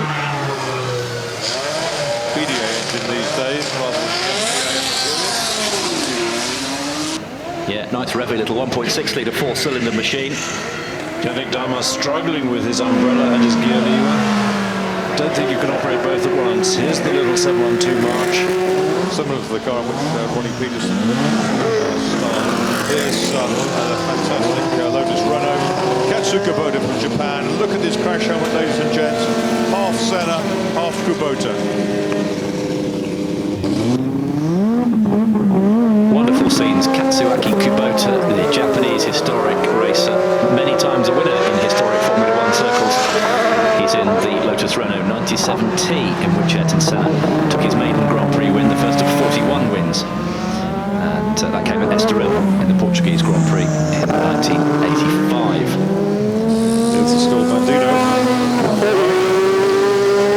Rick Carlino brings his James Hunt SSC up into stage, wearing the Pucker Hunt helmet.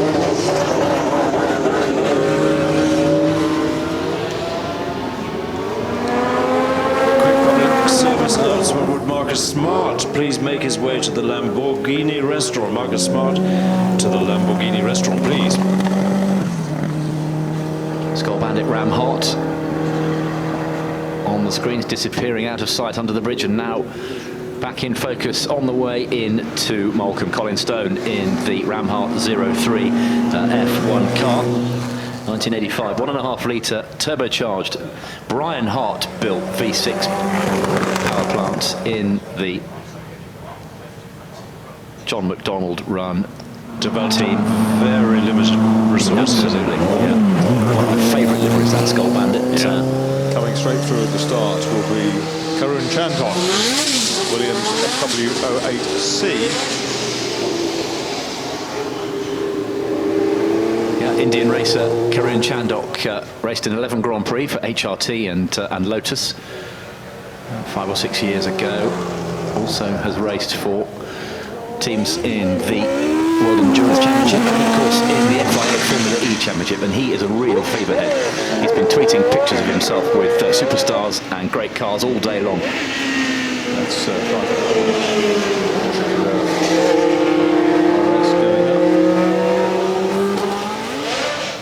anybody else to come? I'm craning their neck down to the right. Let's see anybody. Karun giving the Cosworth DFV powered Williams stabs of throttle on the way out of Molecombe, safely past the flint wall and up out into the final sweepers. I think we've got some sort of funny car drag moment, Marcus, about to happen. That's emerged from the trees down there near you. It has. It'll be very brave. Good Lord. Rip. It looks like it's doing a wheelie already. And Marcus, you'll need your fingers in your ears hard. I have been to Santa Pod, or Pontesad as my wife christened it, and it's 50 years of drag racing at Santa Pod this season. I've been Bedfordshire on Poddington Airfield. This is Jason Phelps from a family steeped in drag racing history with the Gladiator funny car. The ex-James Hunt Porsche Carrera, the 3-litre RS from 1974. It was a gift from Lord Hesketh to his young charger James Hunt in 74. And it was his daily car for 3 years. Kept it at his Spanish villa while he lived there during his world title season of 76. Wonderful machine. RSV 635. A Porsche 911 with quite some history. Next James Hunt machine.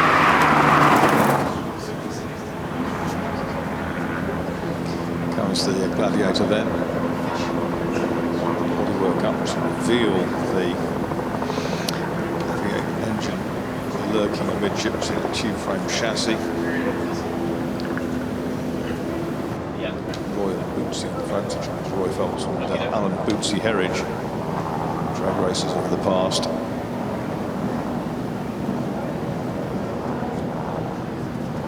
And the fuel bottles have gone through to start the big V8. Look at the supercharger point catcher on top of it. So if you look on the screen, you can see how funny cars are constructed. Basically a dragster underneath a hinged body.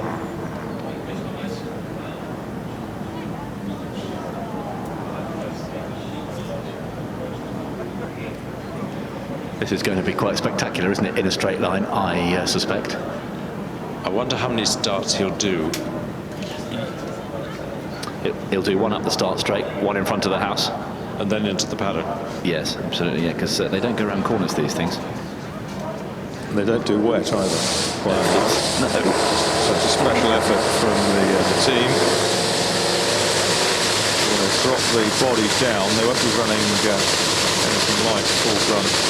Just to give you a flavour of drag racing then. Conventional style chassis with the engine up front, the slingshot type. They did make a few people try a rear engine funny car at one point when the rails went to the rear engine sector. Fantastic detail down there, Marcus. You can see FOS on the inlet trumpets at the top of the engine. The massive 8.2 litre supercharged V8. That's up the pod catcher for the blower. That was brave, and you could smell the methanol. Fantastic. In the right environment, good for 100 miles an hour in less than a second. 0.8 of a second from 0 to 100. I've got a bale that appears to be smoking to my left. Slightly worrying. And good for 310 miles an hour, and not for the first time today, I'll say, not today. Yeah, they don't run the full quarter mile anymore, the fuel cars. They run over 1,000 feet instead. See the parachute there on the back to stop the car when it's at full chat on a conventional drag course. I think that was very, very brave and a really good effort from the team. Good spirit to have a go anyway. A fantastic machine, and one of these things has got more power than 10 Formula 1 cars, and the acceleration is so vicious that drivers experience G-forces of 4G. So Jason Phelps will go into the paddock. Fantastic. We'll get some highlights on the screen now of that last batch. Pascal Wehrlein coming to the Festival of Speed in the 2014 Mercedes W05 Hybrid Grand Prix car. Dmitry Sotnikov in the extraordinary Kamaz truck. Massive power slide, chews up the grass on the exit. Yannick Damas, Le Mans winner in the V12 LMR BMW, struggling with his brolly, decides he better give it a miss.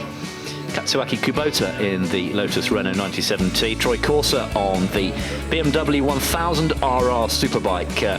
Had a fantastic TT on the Isle of Man with Ian Hutchinson and Michael Dunlop. Karun Chandok in the Cosworth-powered Williams FW8C, giving it a bit of a bootful out of Moulcombe. The James Hunt Porsche 911 Carrera howled across the line to complete that batch of cars.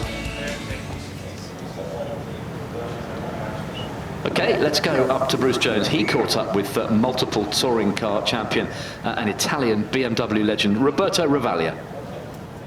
Roberto Ravaglia, you'd never been to the Festival of Speed, and now you've had 2 days here at Goodwood. What do you think of the event? Yeah, I mean, it's really fantastic. It's the first time, and I received many times the invitation, but never. I mean, I was not able to come. And I mean, I really enjoyed yesterday and today, and hopefully it's still tomorrow. And I hope really to be next year for the second time.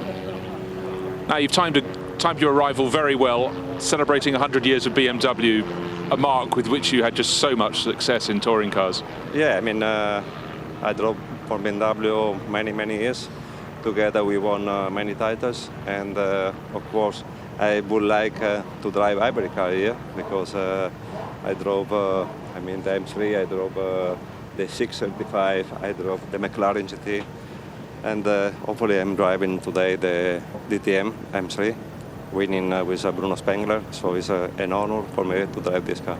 Well, it's great to have you here, and it's fantastic that you're still so deeply involved in motor racing. Yeah, I mean, motor racing is part of my life. It's, I think, 35 years I am involved in motor racing, first as a driver and then as a team manager, so motor racing is really part of my life. Well, I'm glad we got you here, Roberto, and enjoy the party tonight. Thank you very much. See you later. Our final batch of cars makes its way down to the start line, ladies and gentlemen, for the final runs of the day. The rain has gone away. There's a little bit of a dry line appearing in places, but still, I suspect, pretty treacherous out there. We've got a mixed bag of cars from 2 batches. We've amalgamated them together. Let's read some of your tweets on the screen. Keep them coming. We want to see what you've been up to. See your pictures. Billy Strugnall says, always a good day at Goodwood. See you next year. Ellen Dry, stunning BAC at FOS. Yes, indeed, the BAC Mono, driven by Ollie Webb. Mike Bradley finally made it to the top. It looks like they've got all the way up to the Forest Rally stage there. Porsche GP, Patrick Dempsey completes the final few miles of development driving new generation Porsche Panamera. And we saw it on the hill, didn't we, in the Michelin Supercar shootout this afternoon. Farouk says, a glimpse of Goodwood. Great shots of the Arrows A10B BMW of Lorena McLaughlin. Jackie Mitchell, happy 50th birthday, Count von Nutter. The Cars Report, Ford Fiesta S200, driven at Goodwood. Luke Woodham, great to be at the Festival of Speed. Had a shunt yesterday, but we fixed it overnight and got back out today. One of our drift stars, Luke Woodham, with Lord March there. Kelsey Lewis, watching live from Manchester, wishing I was there in the mud and rain. And she's got Karun Chandox, Williams FW8C, the Cosworth Power Grand Prix car on the screen.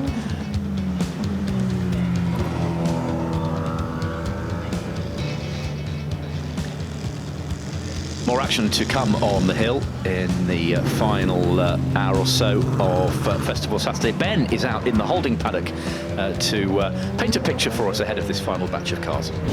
We're getting ready for the final batch of the day here at the Goodwood Festival of Speed, and it's a classic Goodwood batch with everyone who fancies another run getting a chance to go. We've got rally cars, we've got old, really 1900s Formula One cars, up to 1960s Formula One cars. We've got David Brabham driving Sir Jackie Brabham's Brabham, and then something like that, Jochen Mass aboard the Mercedes heading out. Then the Ford GT40s are being celebrated, road car spec, racing spec, and then the GT1 spec that came third in Le Mans GT Am, and he's going to try and run me over. Rather a tight turning spot here. NASCAR, Patrick Friesacker, very loud. Oh, and he's going to make an even further big turn. All right, let's go this way. That's a bit loud. Andrew Jordan is the Rallycross Extreme Quattro RS. Then we've got the Mini Dakar. And finally, Brendan Hartley's in a 919 hybrid. Everything you could possibly wish for coming out on the hill for the final run of the day. Whole host of cars coming down from the top paddock back to their own paddocks, and a whole host of cars going down to the start line for the final run of the day on Festival Saturday. Jenny Gow is out and about, and earlier on she was talking to some of the fans at the Festival of Speed to soak up some of the atmosphere. Well, I've come down here to the paddock, the release paddock, and there's loads of fans here. Everybody say hello. That was pathetic. Try again, everybody say hello. Hello. That was almost as bad, but we'll let you off because I'm not hidey-hi. Paul, hidey-hi to you though. How are you having a good day? I'm having a great day. I had to go back up the campsite earlier on because I was in shorts and flip-flops, and now I'm fully clothed. So. That's okay. We talked about a two-stop strategy for today, starting on the dries, going on to the inters, then full wets, and that's what you've done, so perfectly in line. I see you're wearing one of the old MP4 hats, so obviously a McLaren fan. Yep. Talk to me about this season.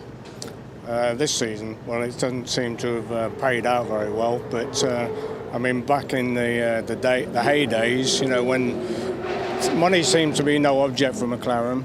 Nowadays, I think they're struggling a little bit and trying to keep up. But Jensen's still there. He's still going. It's lovely, isn't it, seeing Jensen Button out here today? At the top today, yeah. Pretty cool, yeah? Yeah, very cool. Okay, right, let's walk a bit further down. Everybody wave for the camera as we walk past. We're just going to come on down here. Lee, poor thing, is going to get squished into a camera. I'm just going to... You're fine, you're fine. There we go. You're used to doing this with someone far more professional than I, unfortunately. Right, we found some more people. Hi guys, who are you? James. I'm George. James and George, where have you come down from? Basingstoke. Oh, that's not too far to come at all. A good day? Yeah, it's brilliant. Amazing. Really enjoyed it. What's the best car or bike you've seen?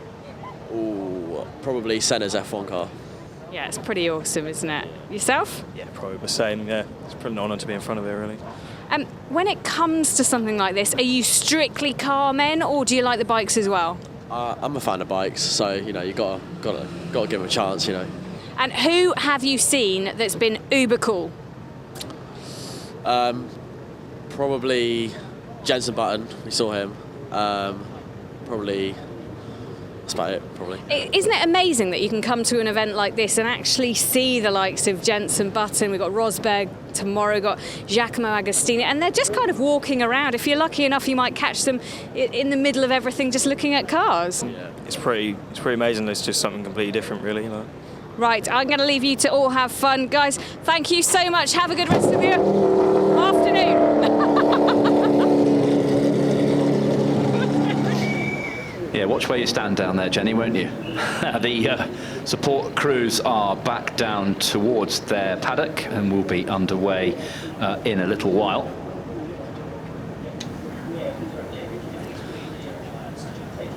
And a little earlier on, Jenny was talking to a man many of you will know from the television. He plays Andy Sugden in the soap Emmerdale. He also races in the British Touring Car Championship in a Chevrolet Cruze. She's talking to Kelvin Fletcher. Yes, Kelvin, it's lovely to have you here. And British Touring Car to Goodwood. How are you finding it?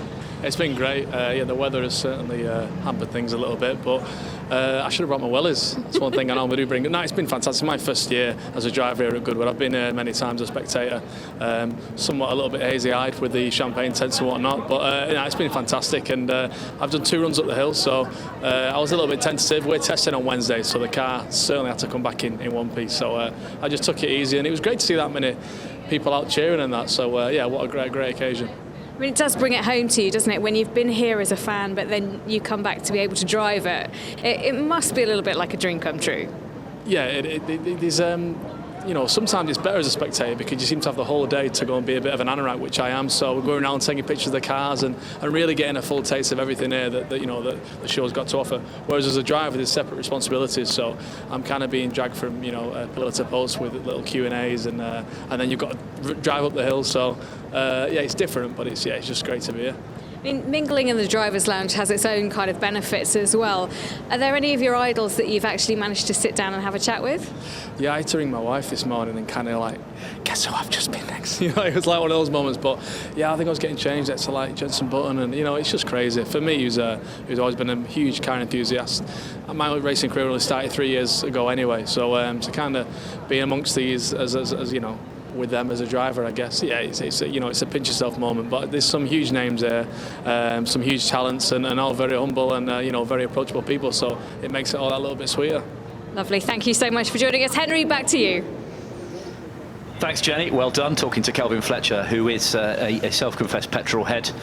And great to see him out in the BTC this year. Chris Druitt alongside me in the commentary box. A combined batch. We've got our Titans, our pre-war machines, our post-war Grand Prix cars, our classic endurance cars, our Ford GT40s, and also all our touring cars and our NASCARs. So a bit of a mixed bag. Not entirely sure who or what we'll get, but it will be brilliant nonetheless. Chris Druitt is here. Chris, some of these unbelievably valuable and historic and unique machines that kick-started motorsport, really, when the car itself was in its infancy. Leading the way, yeah, Henry, leading the way, these two Voisins. First of all, the land speed record Voisin took a remarkable 18 world records, 2 4-cylinder engines end-to-end, giving 8 cylinders, 210 horsepower. Voisin was a real experimenter. So you're telling me that's got about 8 litres, 8 cylinders of thing. It's just fantastic. I mean, the vision and the pioneering sort of daring do involved with Monsieur Voisin. And no gearbox. Well, I bet it's got a gearbox now, but it didn't have a gearbox in period. I suppose they gave it a good push and off it went. Yes. And it's being followed by the C3S, isn't it? It is. Wonderful. Actually, I think it's the C1 Laboratoire, actually, isn't it? No, we'll see that a bit later. Here's the little Brabham Repco. Yeah, one of our post-war Grand Prix machines, the BT24 from 1968, and driving it, son of the late great three-time world champion Sir Jack Brabham, David Brabham, himself a Grand Prix driver and Le Mans winner, and very much behind the re-emergence of the Brabham name. And he's working hard to bring that name back into international sports car racing. And the second of the Brabham Repcos, the previous year, Jack had a much simpler Brabham with a Repco engine based on the Oldsmobile that developed into the Rover V8 engine, but this was a later version. This was the 4-cam version, supposedly gave more power. Pretty little, but the early Brabhams were so pretty. I didn't realise how small they were now. It's a toothpaste tube of engine. It is, you squeeze it up in. Those guys were brave, weren't they? And good. Now here's the Type 59 Bugatti, Mr. Bugatti's final serious attempt at a Grand Prix car, and almost the last of the Titans before the Silver Arrows with their sophisticated engine and suspension. 1.5-seater. They never actually took a riding mechanic, but they could do. And if you're in the paddock, have a look at this car. Have a look particularly at the wire wheels. They're unique. Mercedes 300 SLS. This is the car that we saw Sterling driving earlier. And Susie Wolff has been driving. Yes. I think Toto jumped in and shoved her out and had a go himself. Out of my way. Yeah, we saw the Bugatti, didn't we? I don't think that's not Susie, is it? No, it isn't. No. Can't tell who that is, I'm afraid. I don't think they made more than one open-topped 300 SL. D-type, classic D-type Jaguar, long-nose D-type with the later full-width Le Mans windscreen after the 55 accident. They were much stricter. And that is Stuart Dybel at the wheel of the D-type. We saw him drive it yesterday morning. He's back out in it again. Wisely choosing to go when it's a little bit drier out there, because that's a priceless mid-50s sports racer. What if Stuart's got room? He threads his 6'5" or whatever it is into the D-type. Yes. Knees round his ears. He's managing perfectly well at the moment. Oh wow. That's a stretches. Yeah, that's great, isn't it? That's the Franz Wurz Rallycross Championship winning machine, and that's Franz at the wheel. We've seen son Alex, who was a Grand Prix driver and a Le Mans winner. He got Le Mans with David Brabham, in fact, for Peugeot. And didn't Alex buy this car back after a lot of negotiation? Yes, he did. For his dad. Yeah, perfect. And dad and lad combo here. The great Austrian family, the Wurz family, reunited in this Ferrari V6 rear-engined Lancia. That's got to be right up there, hasn't it, in the top few racing car noises. Or rally cars, or rallycross cars. V6. And then the Alfa 75 Turbo Evoluzione.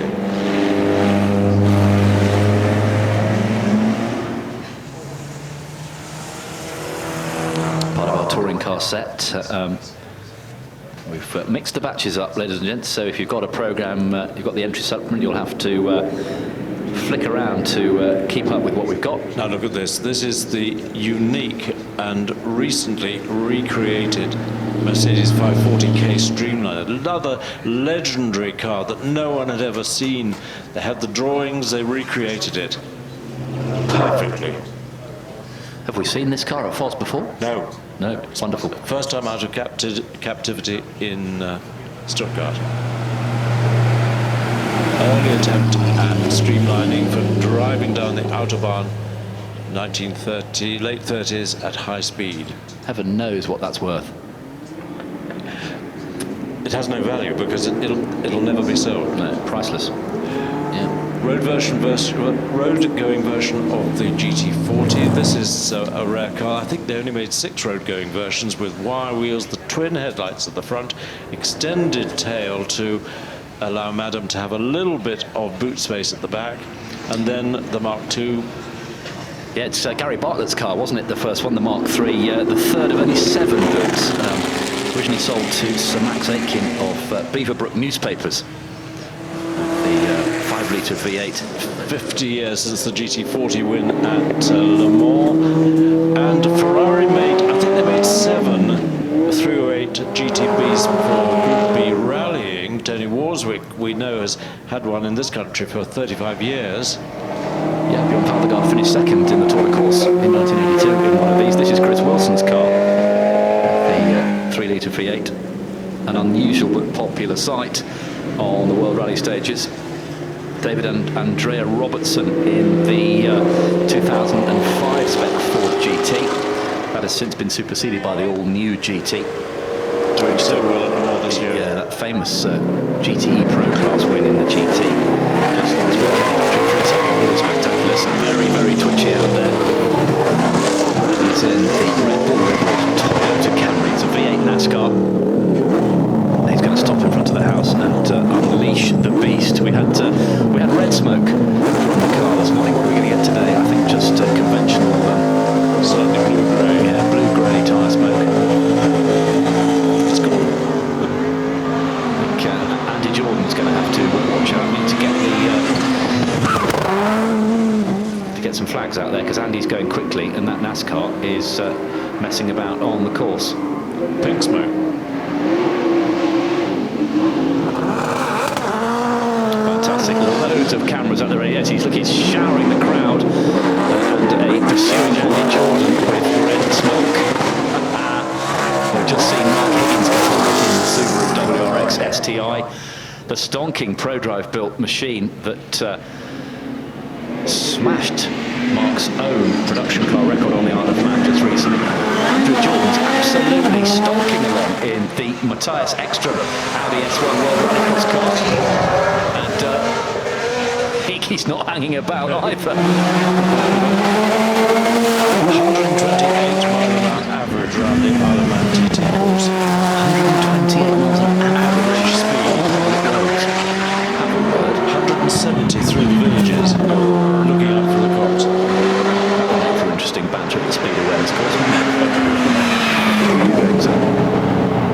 Jari Matilapala is out. He's going to be on. There he is in the Polo RWRC, the World Rally Championship machine that has dominated the past 3 seasons. It's his first time at the Festival of Speed, and he's massively quick into Mock and gets it turned in. That thing's absolutely magnificent.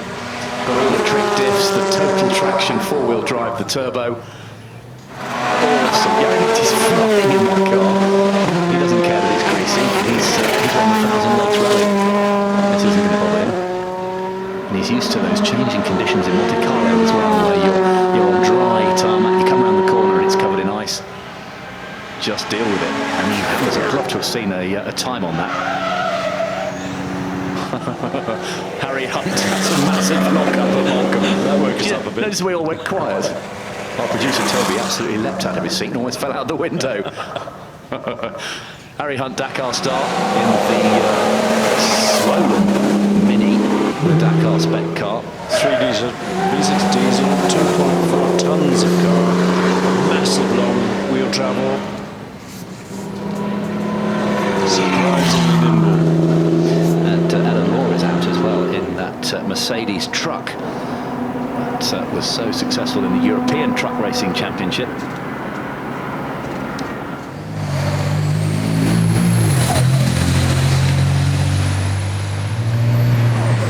There she is, former DTM race winner Ellen Law. She's been retired for some years, but she's back here at the Festival of Speed to have a go in this indecently quick Mercedes truck. No articulated trailers required for truck racing, although might make it even more spectacular, I suppose. And she hammers across the line in that truck. Making way for the fabulous 13-litre 1906 Grand Prix Renault. Won the first ever Grand Prix Le Mans 1906, driven by Ferenc Zitz. Difficult surname to pronounce. And hammering along, wonderful photograph in the program entries edition.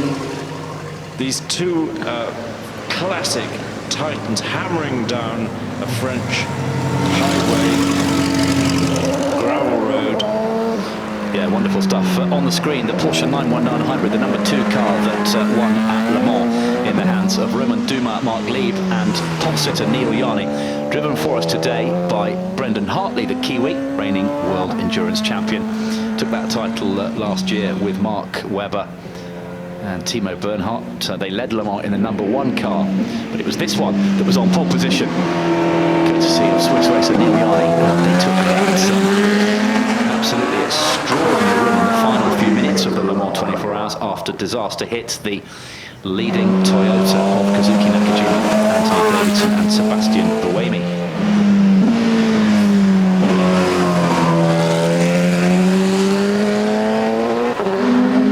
Wonderful Mercedes 280E is coming. We are keeping our cameras trained on the Porsche 919 as Brendan Hartley hammers across the line.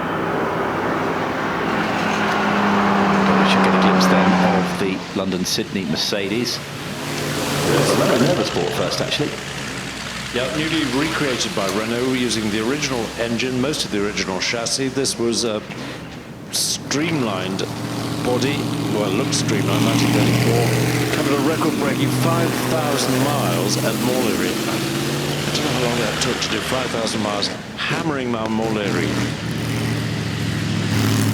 Yeah, it's a very futuristic, slippery-looking thing, isn't it? 168 km, plus 5,000 miles. Wow. Yeah, all those years ago. That's amazing. Well, there's some fun on the way. We've got our... Here comes the Renault 40 horsepower Montlhéry Coupe, 1926. Another one that hammered round the Montlhéry circuit, 107 miles an hour. Yeah, drift class. We've got the ferocious Nissan GTR in the Catch My Drift class. The details of the cars from class 10.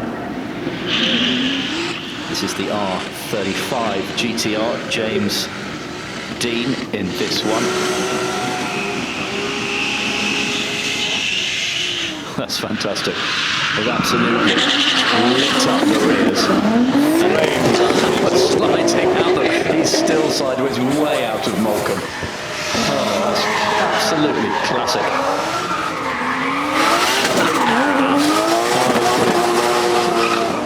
Is that Martin Richards in the sky now, 43?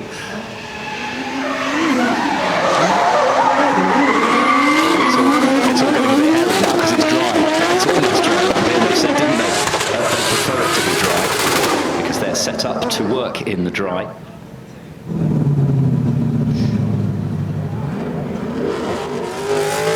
The outrageous drift cars.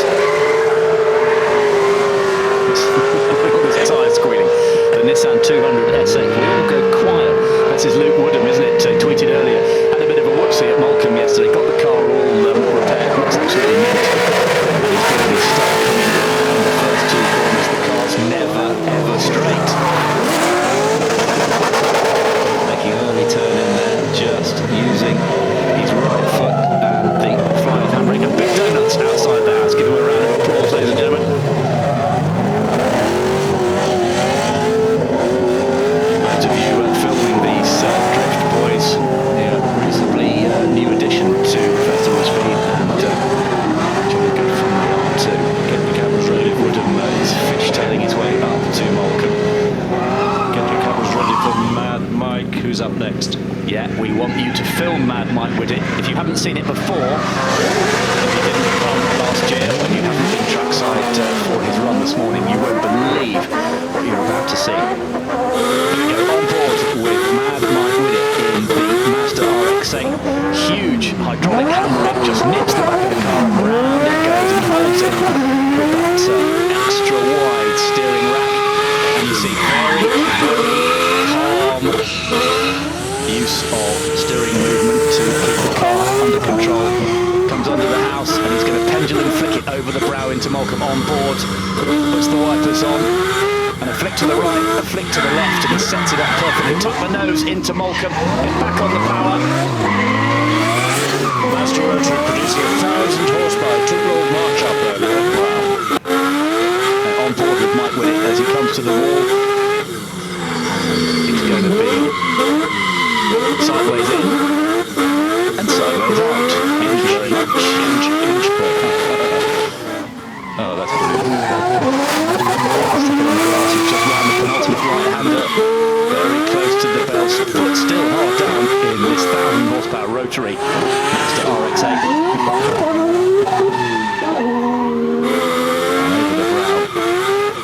To the flying finish, and a round of applause from the finish line. Marshall's quite right too. And see if we can keep our cameras trained on Mad Mike Whitnett as he gets to the top paddock, because he always has a bit of a show off, doesn't he, in the top paddock up there. I think I can see the Voisin Laboratoire that has had a new tyre fitted. And it must have been a new wheel. It had a very bent wheel, didn't it? Yes. What? Wonderful. That is someone other than Alan Wynne, I believe, in the Napier Railton. Not sure if Marcus is down there still and could tell us who was in it. Meanwhile, smoke at the top of the hill. Woodham acknowledges the work of one of his competitors. Bruce Coffey in the background. The Voisin Laboratoire. Yeah, no, will we see it? I don't know. Is it wafting the smoke out of the cockpit using his own door? Here comes Mad Mike with it, yeah, fully sideways, crossed up, foot hard down in the top paddock. And the Napier Railton comes past Moulcombe, the Napier Lion aircraft engined Railton. This will forever be the lap record holder at Brooklands, 143.44 miles an hour. Yeah, John set Cobb. by the great John Cobb in 1935. Some filming going on, haven't we? Some tracking shots. Someone hanging out at the back of the BMW filming the glorious Group A 635 CSI. Meanwhile, will Mark Newton please go to the nearest information stand? Mark Newton to the nearest information stand, please.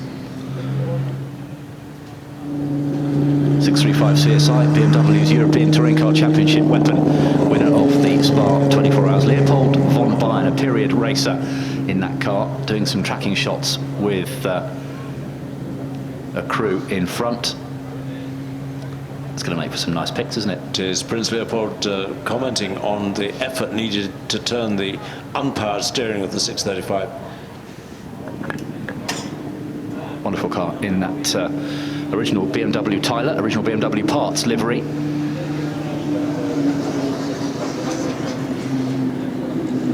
Gonna have a wide-angle lens on that camera, isn't it, at that close range. So I think this is the last of our cars on the hill for the day. What a day it's been. We'll get some highlights on the screen in a moment. We'll get some interviews from Bruce, and then we will wrap up.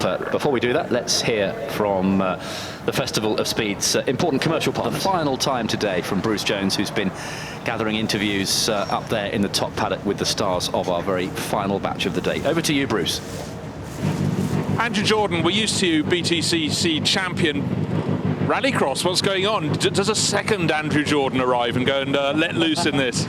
Well, it's kind of, we've got two things going on this weekend. Obviously the touring car shootout and this, so with it being a shootout and I'm a competitive guy, I want to be quickest in the touring car, and this is just about putting on a show. So it's we are quickest in the touring car shootout at the minute, and this is just a blast to drive. To come and represent Red Bull with the extra Audi is fantastic, really enjoying it.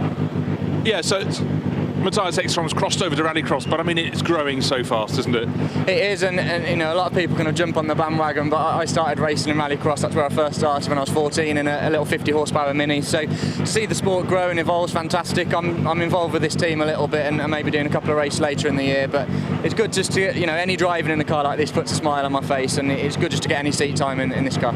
Well, even on the greasy track, we can see you're enjoying yourself. You've now got to focus on getting yourself looking good in your black tie for the ball tonight. Have fun. Thank you. Cheers, guys. Patrick Friesacker, a wet track. Over the years, you've put on such an amazing show for us at Goodwood with the Toyota Camry NASCAR. How difficult was that on a wet track this afternoon? It was pretty difficult, but still, I love coming back here every year. It's just great.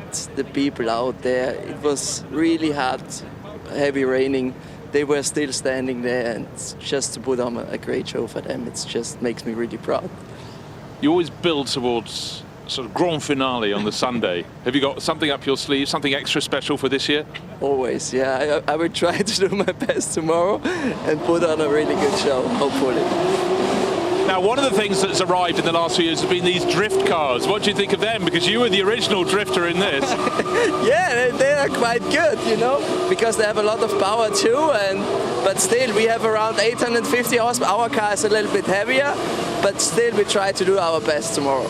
Come back next year with 1,000. That's the new gold standard. Yeah, we see. We try.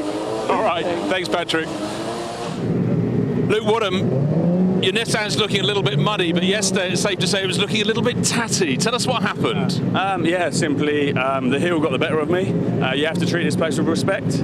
I came in a little bit too quick and it just washed out when I went wide and I found hay bales. So the team worked extremely well overnight to get a car fixed. It looks in reasonably good condition for seeing the damage we had yesterday. But yeah, I'm just so thankful to be here and we're having such a good time with all my teammates and fellow drifters. When you drift guys come to the top of the hill, we think that's amazing. Then another one comes in, then another. But I mean, the question is, what's cooking? When you open the door, the smoke just comes out for minutes at a time.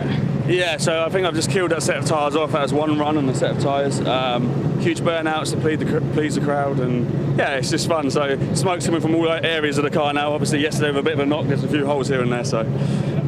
And presumably for about a week after this, every time you blow your nose, it comes out black, does it? Yeah, it's not very nice. Anyhow, it's fantastic having you here. And thanks for putting on such a good show. Thank you ever so much. Cheers.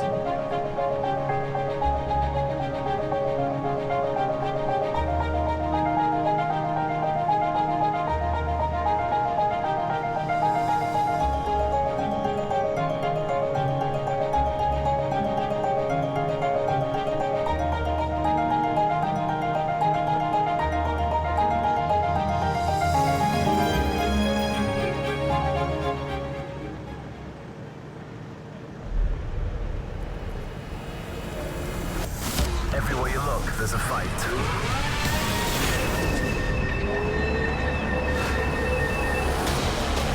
That's sliding everywhere. Box, box, box. Do not fire him. On fire, on fire. Retire the car. Every practice, every qualifying, every race. The only place to see it all live. Sky Sports, your home of F1.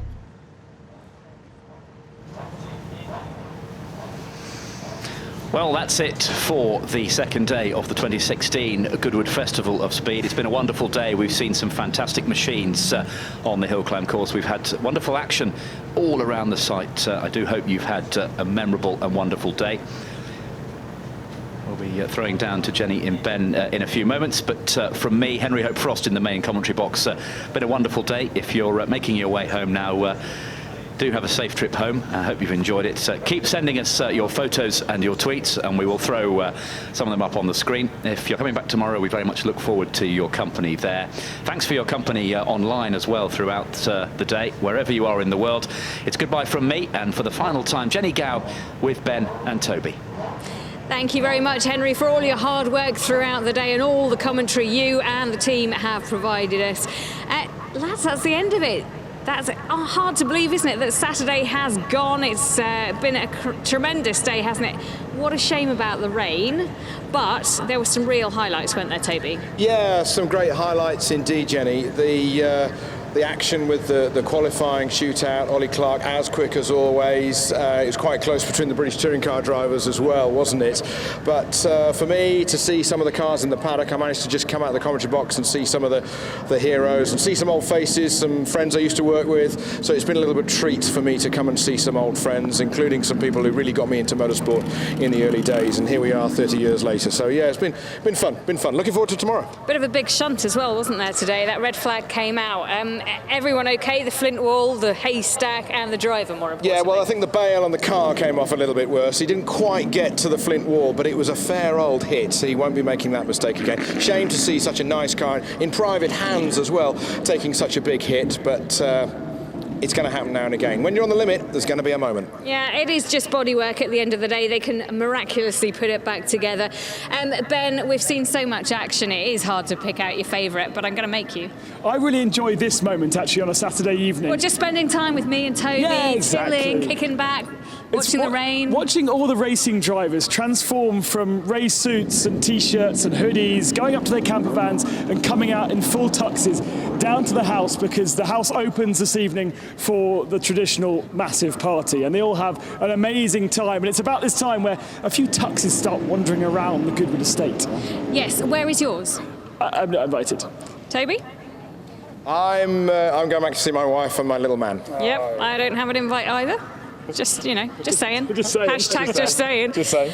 Right, thank you so much for joining us throughout the day. Hopefully we will see you again tomorrow. Hopefully the sun will be out and we won't get too much rain. But whatever you're doing tonight, make sure you have a safe journey if you're going home. If you're going to one of the campsites, make sure you have a fun night, more importantly. Keep your selfies coming in, and we'll have a whole plethora of them for you tomorrow, as well as loads of action and the cars going up the hill super fast, which we love, don't we? We do. Let's hope that it's dry for tomorrow. Let's hope that this is the worst of the weather, and we look forward to seeing that some quick times tomorrow. Who will get best time of day? That's the big question. Yeah, lots to look forward to. Make sure you join us then. Thank you for joining us around the world today. So for wherever you are, have a safe journey home. And this has been Saturday of Goodwood 2016.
Years ago in the original McLaren F1 car. He's quickest to the first 100 metres, a little bit of oversteer on the exit of the first corner, has to back out a little for the second right-hander. The Lanzanti run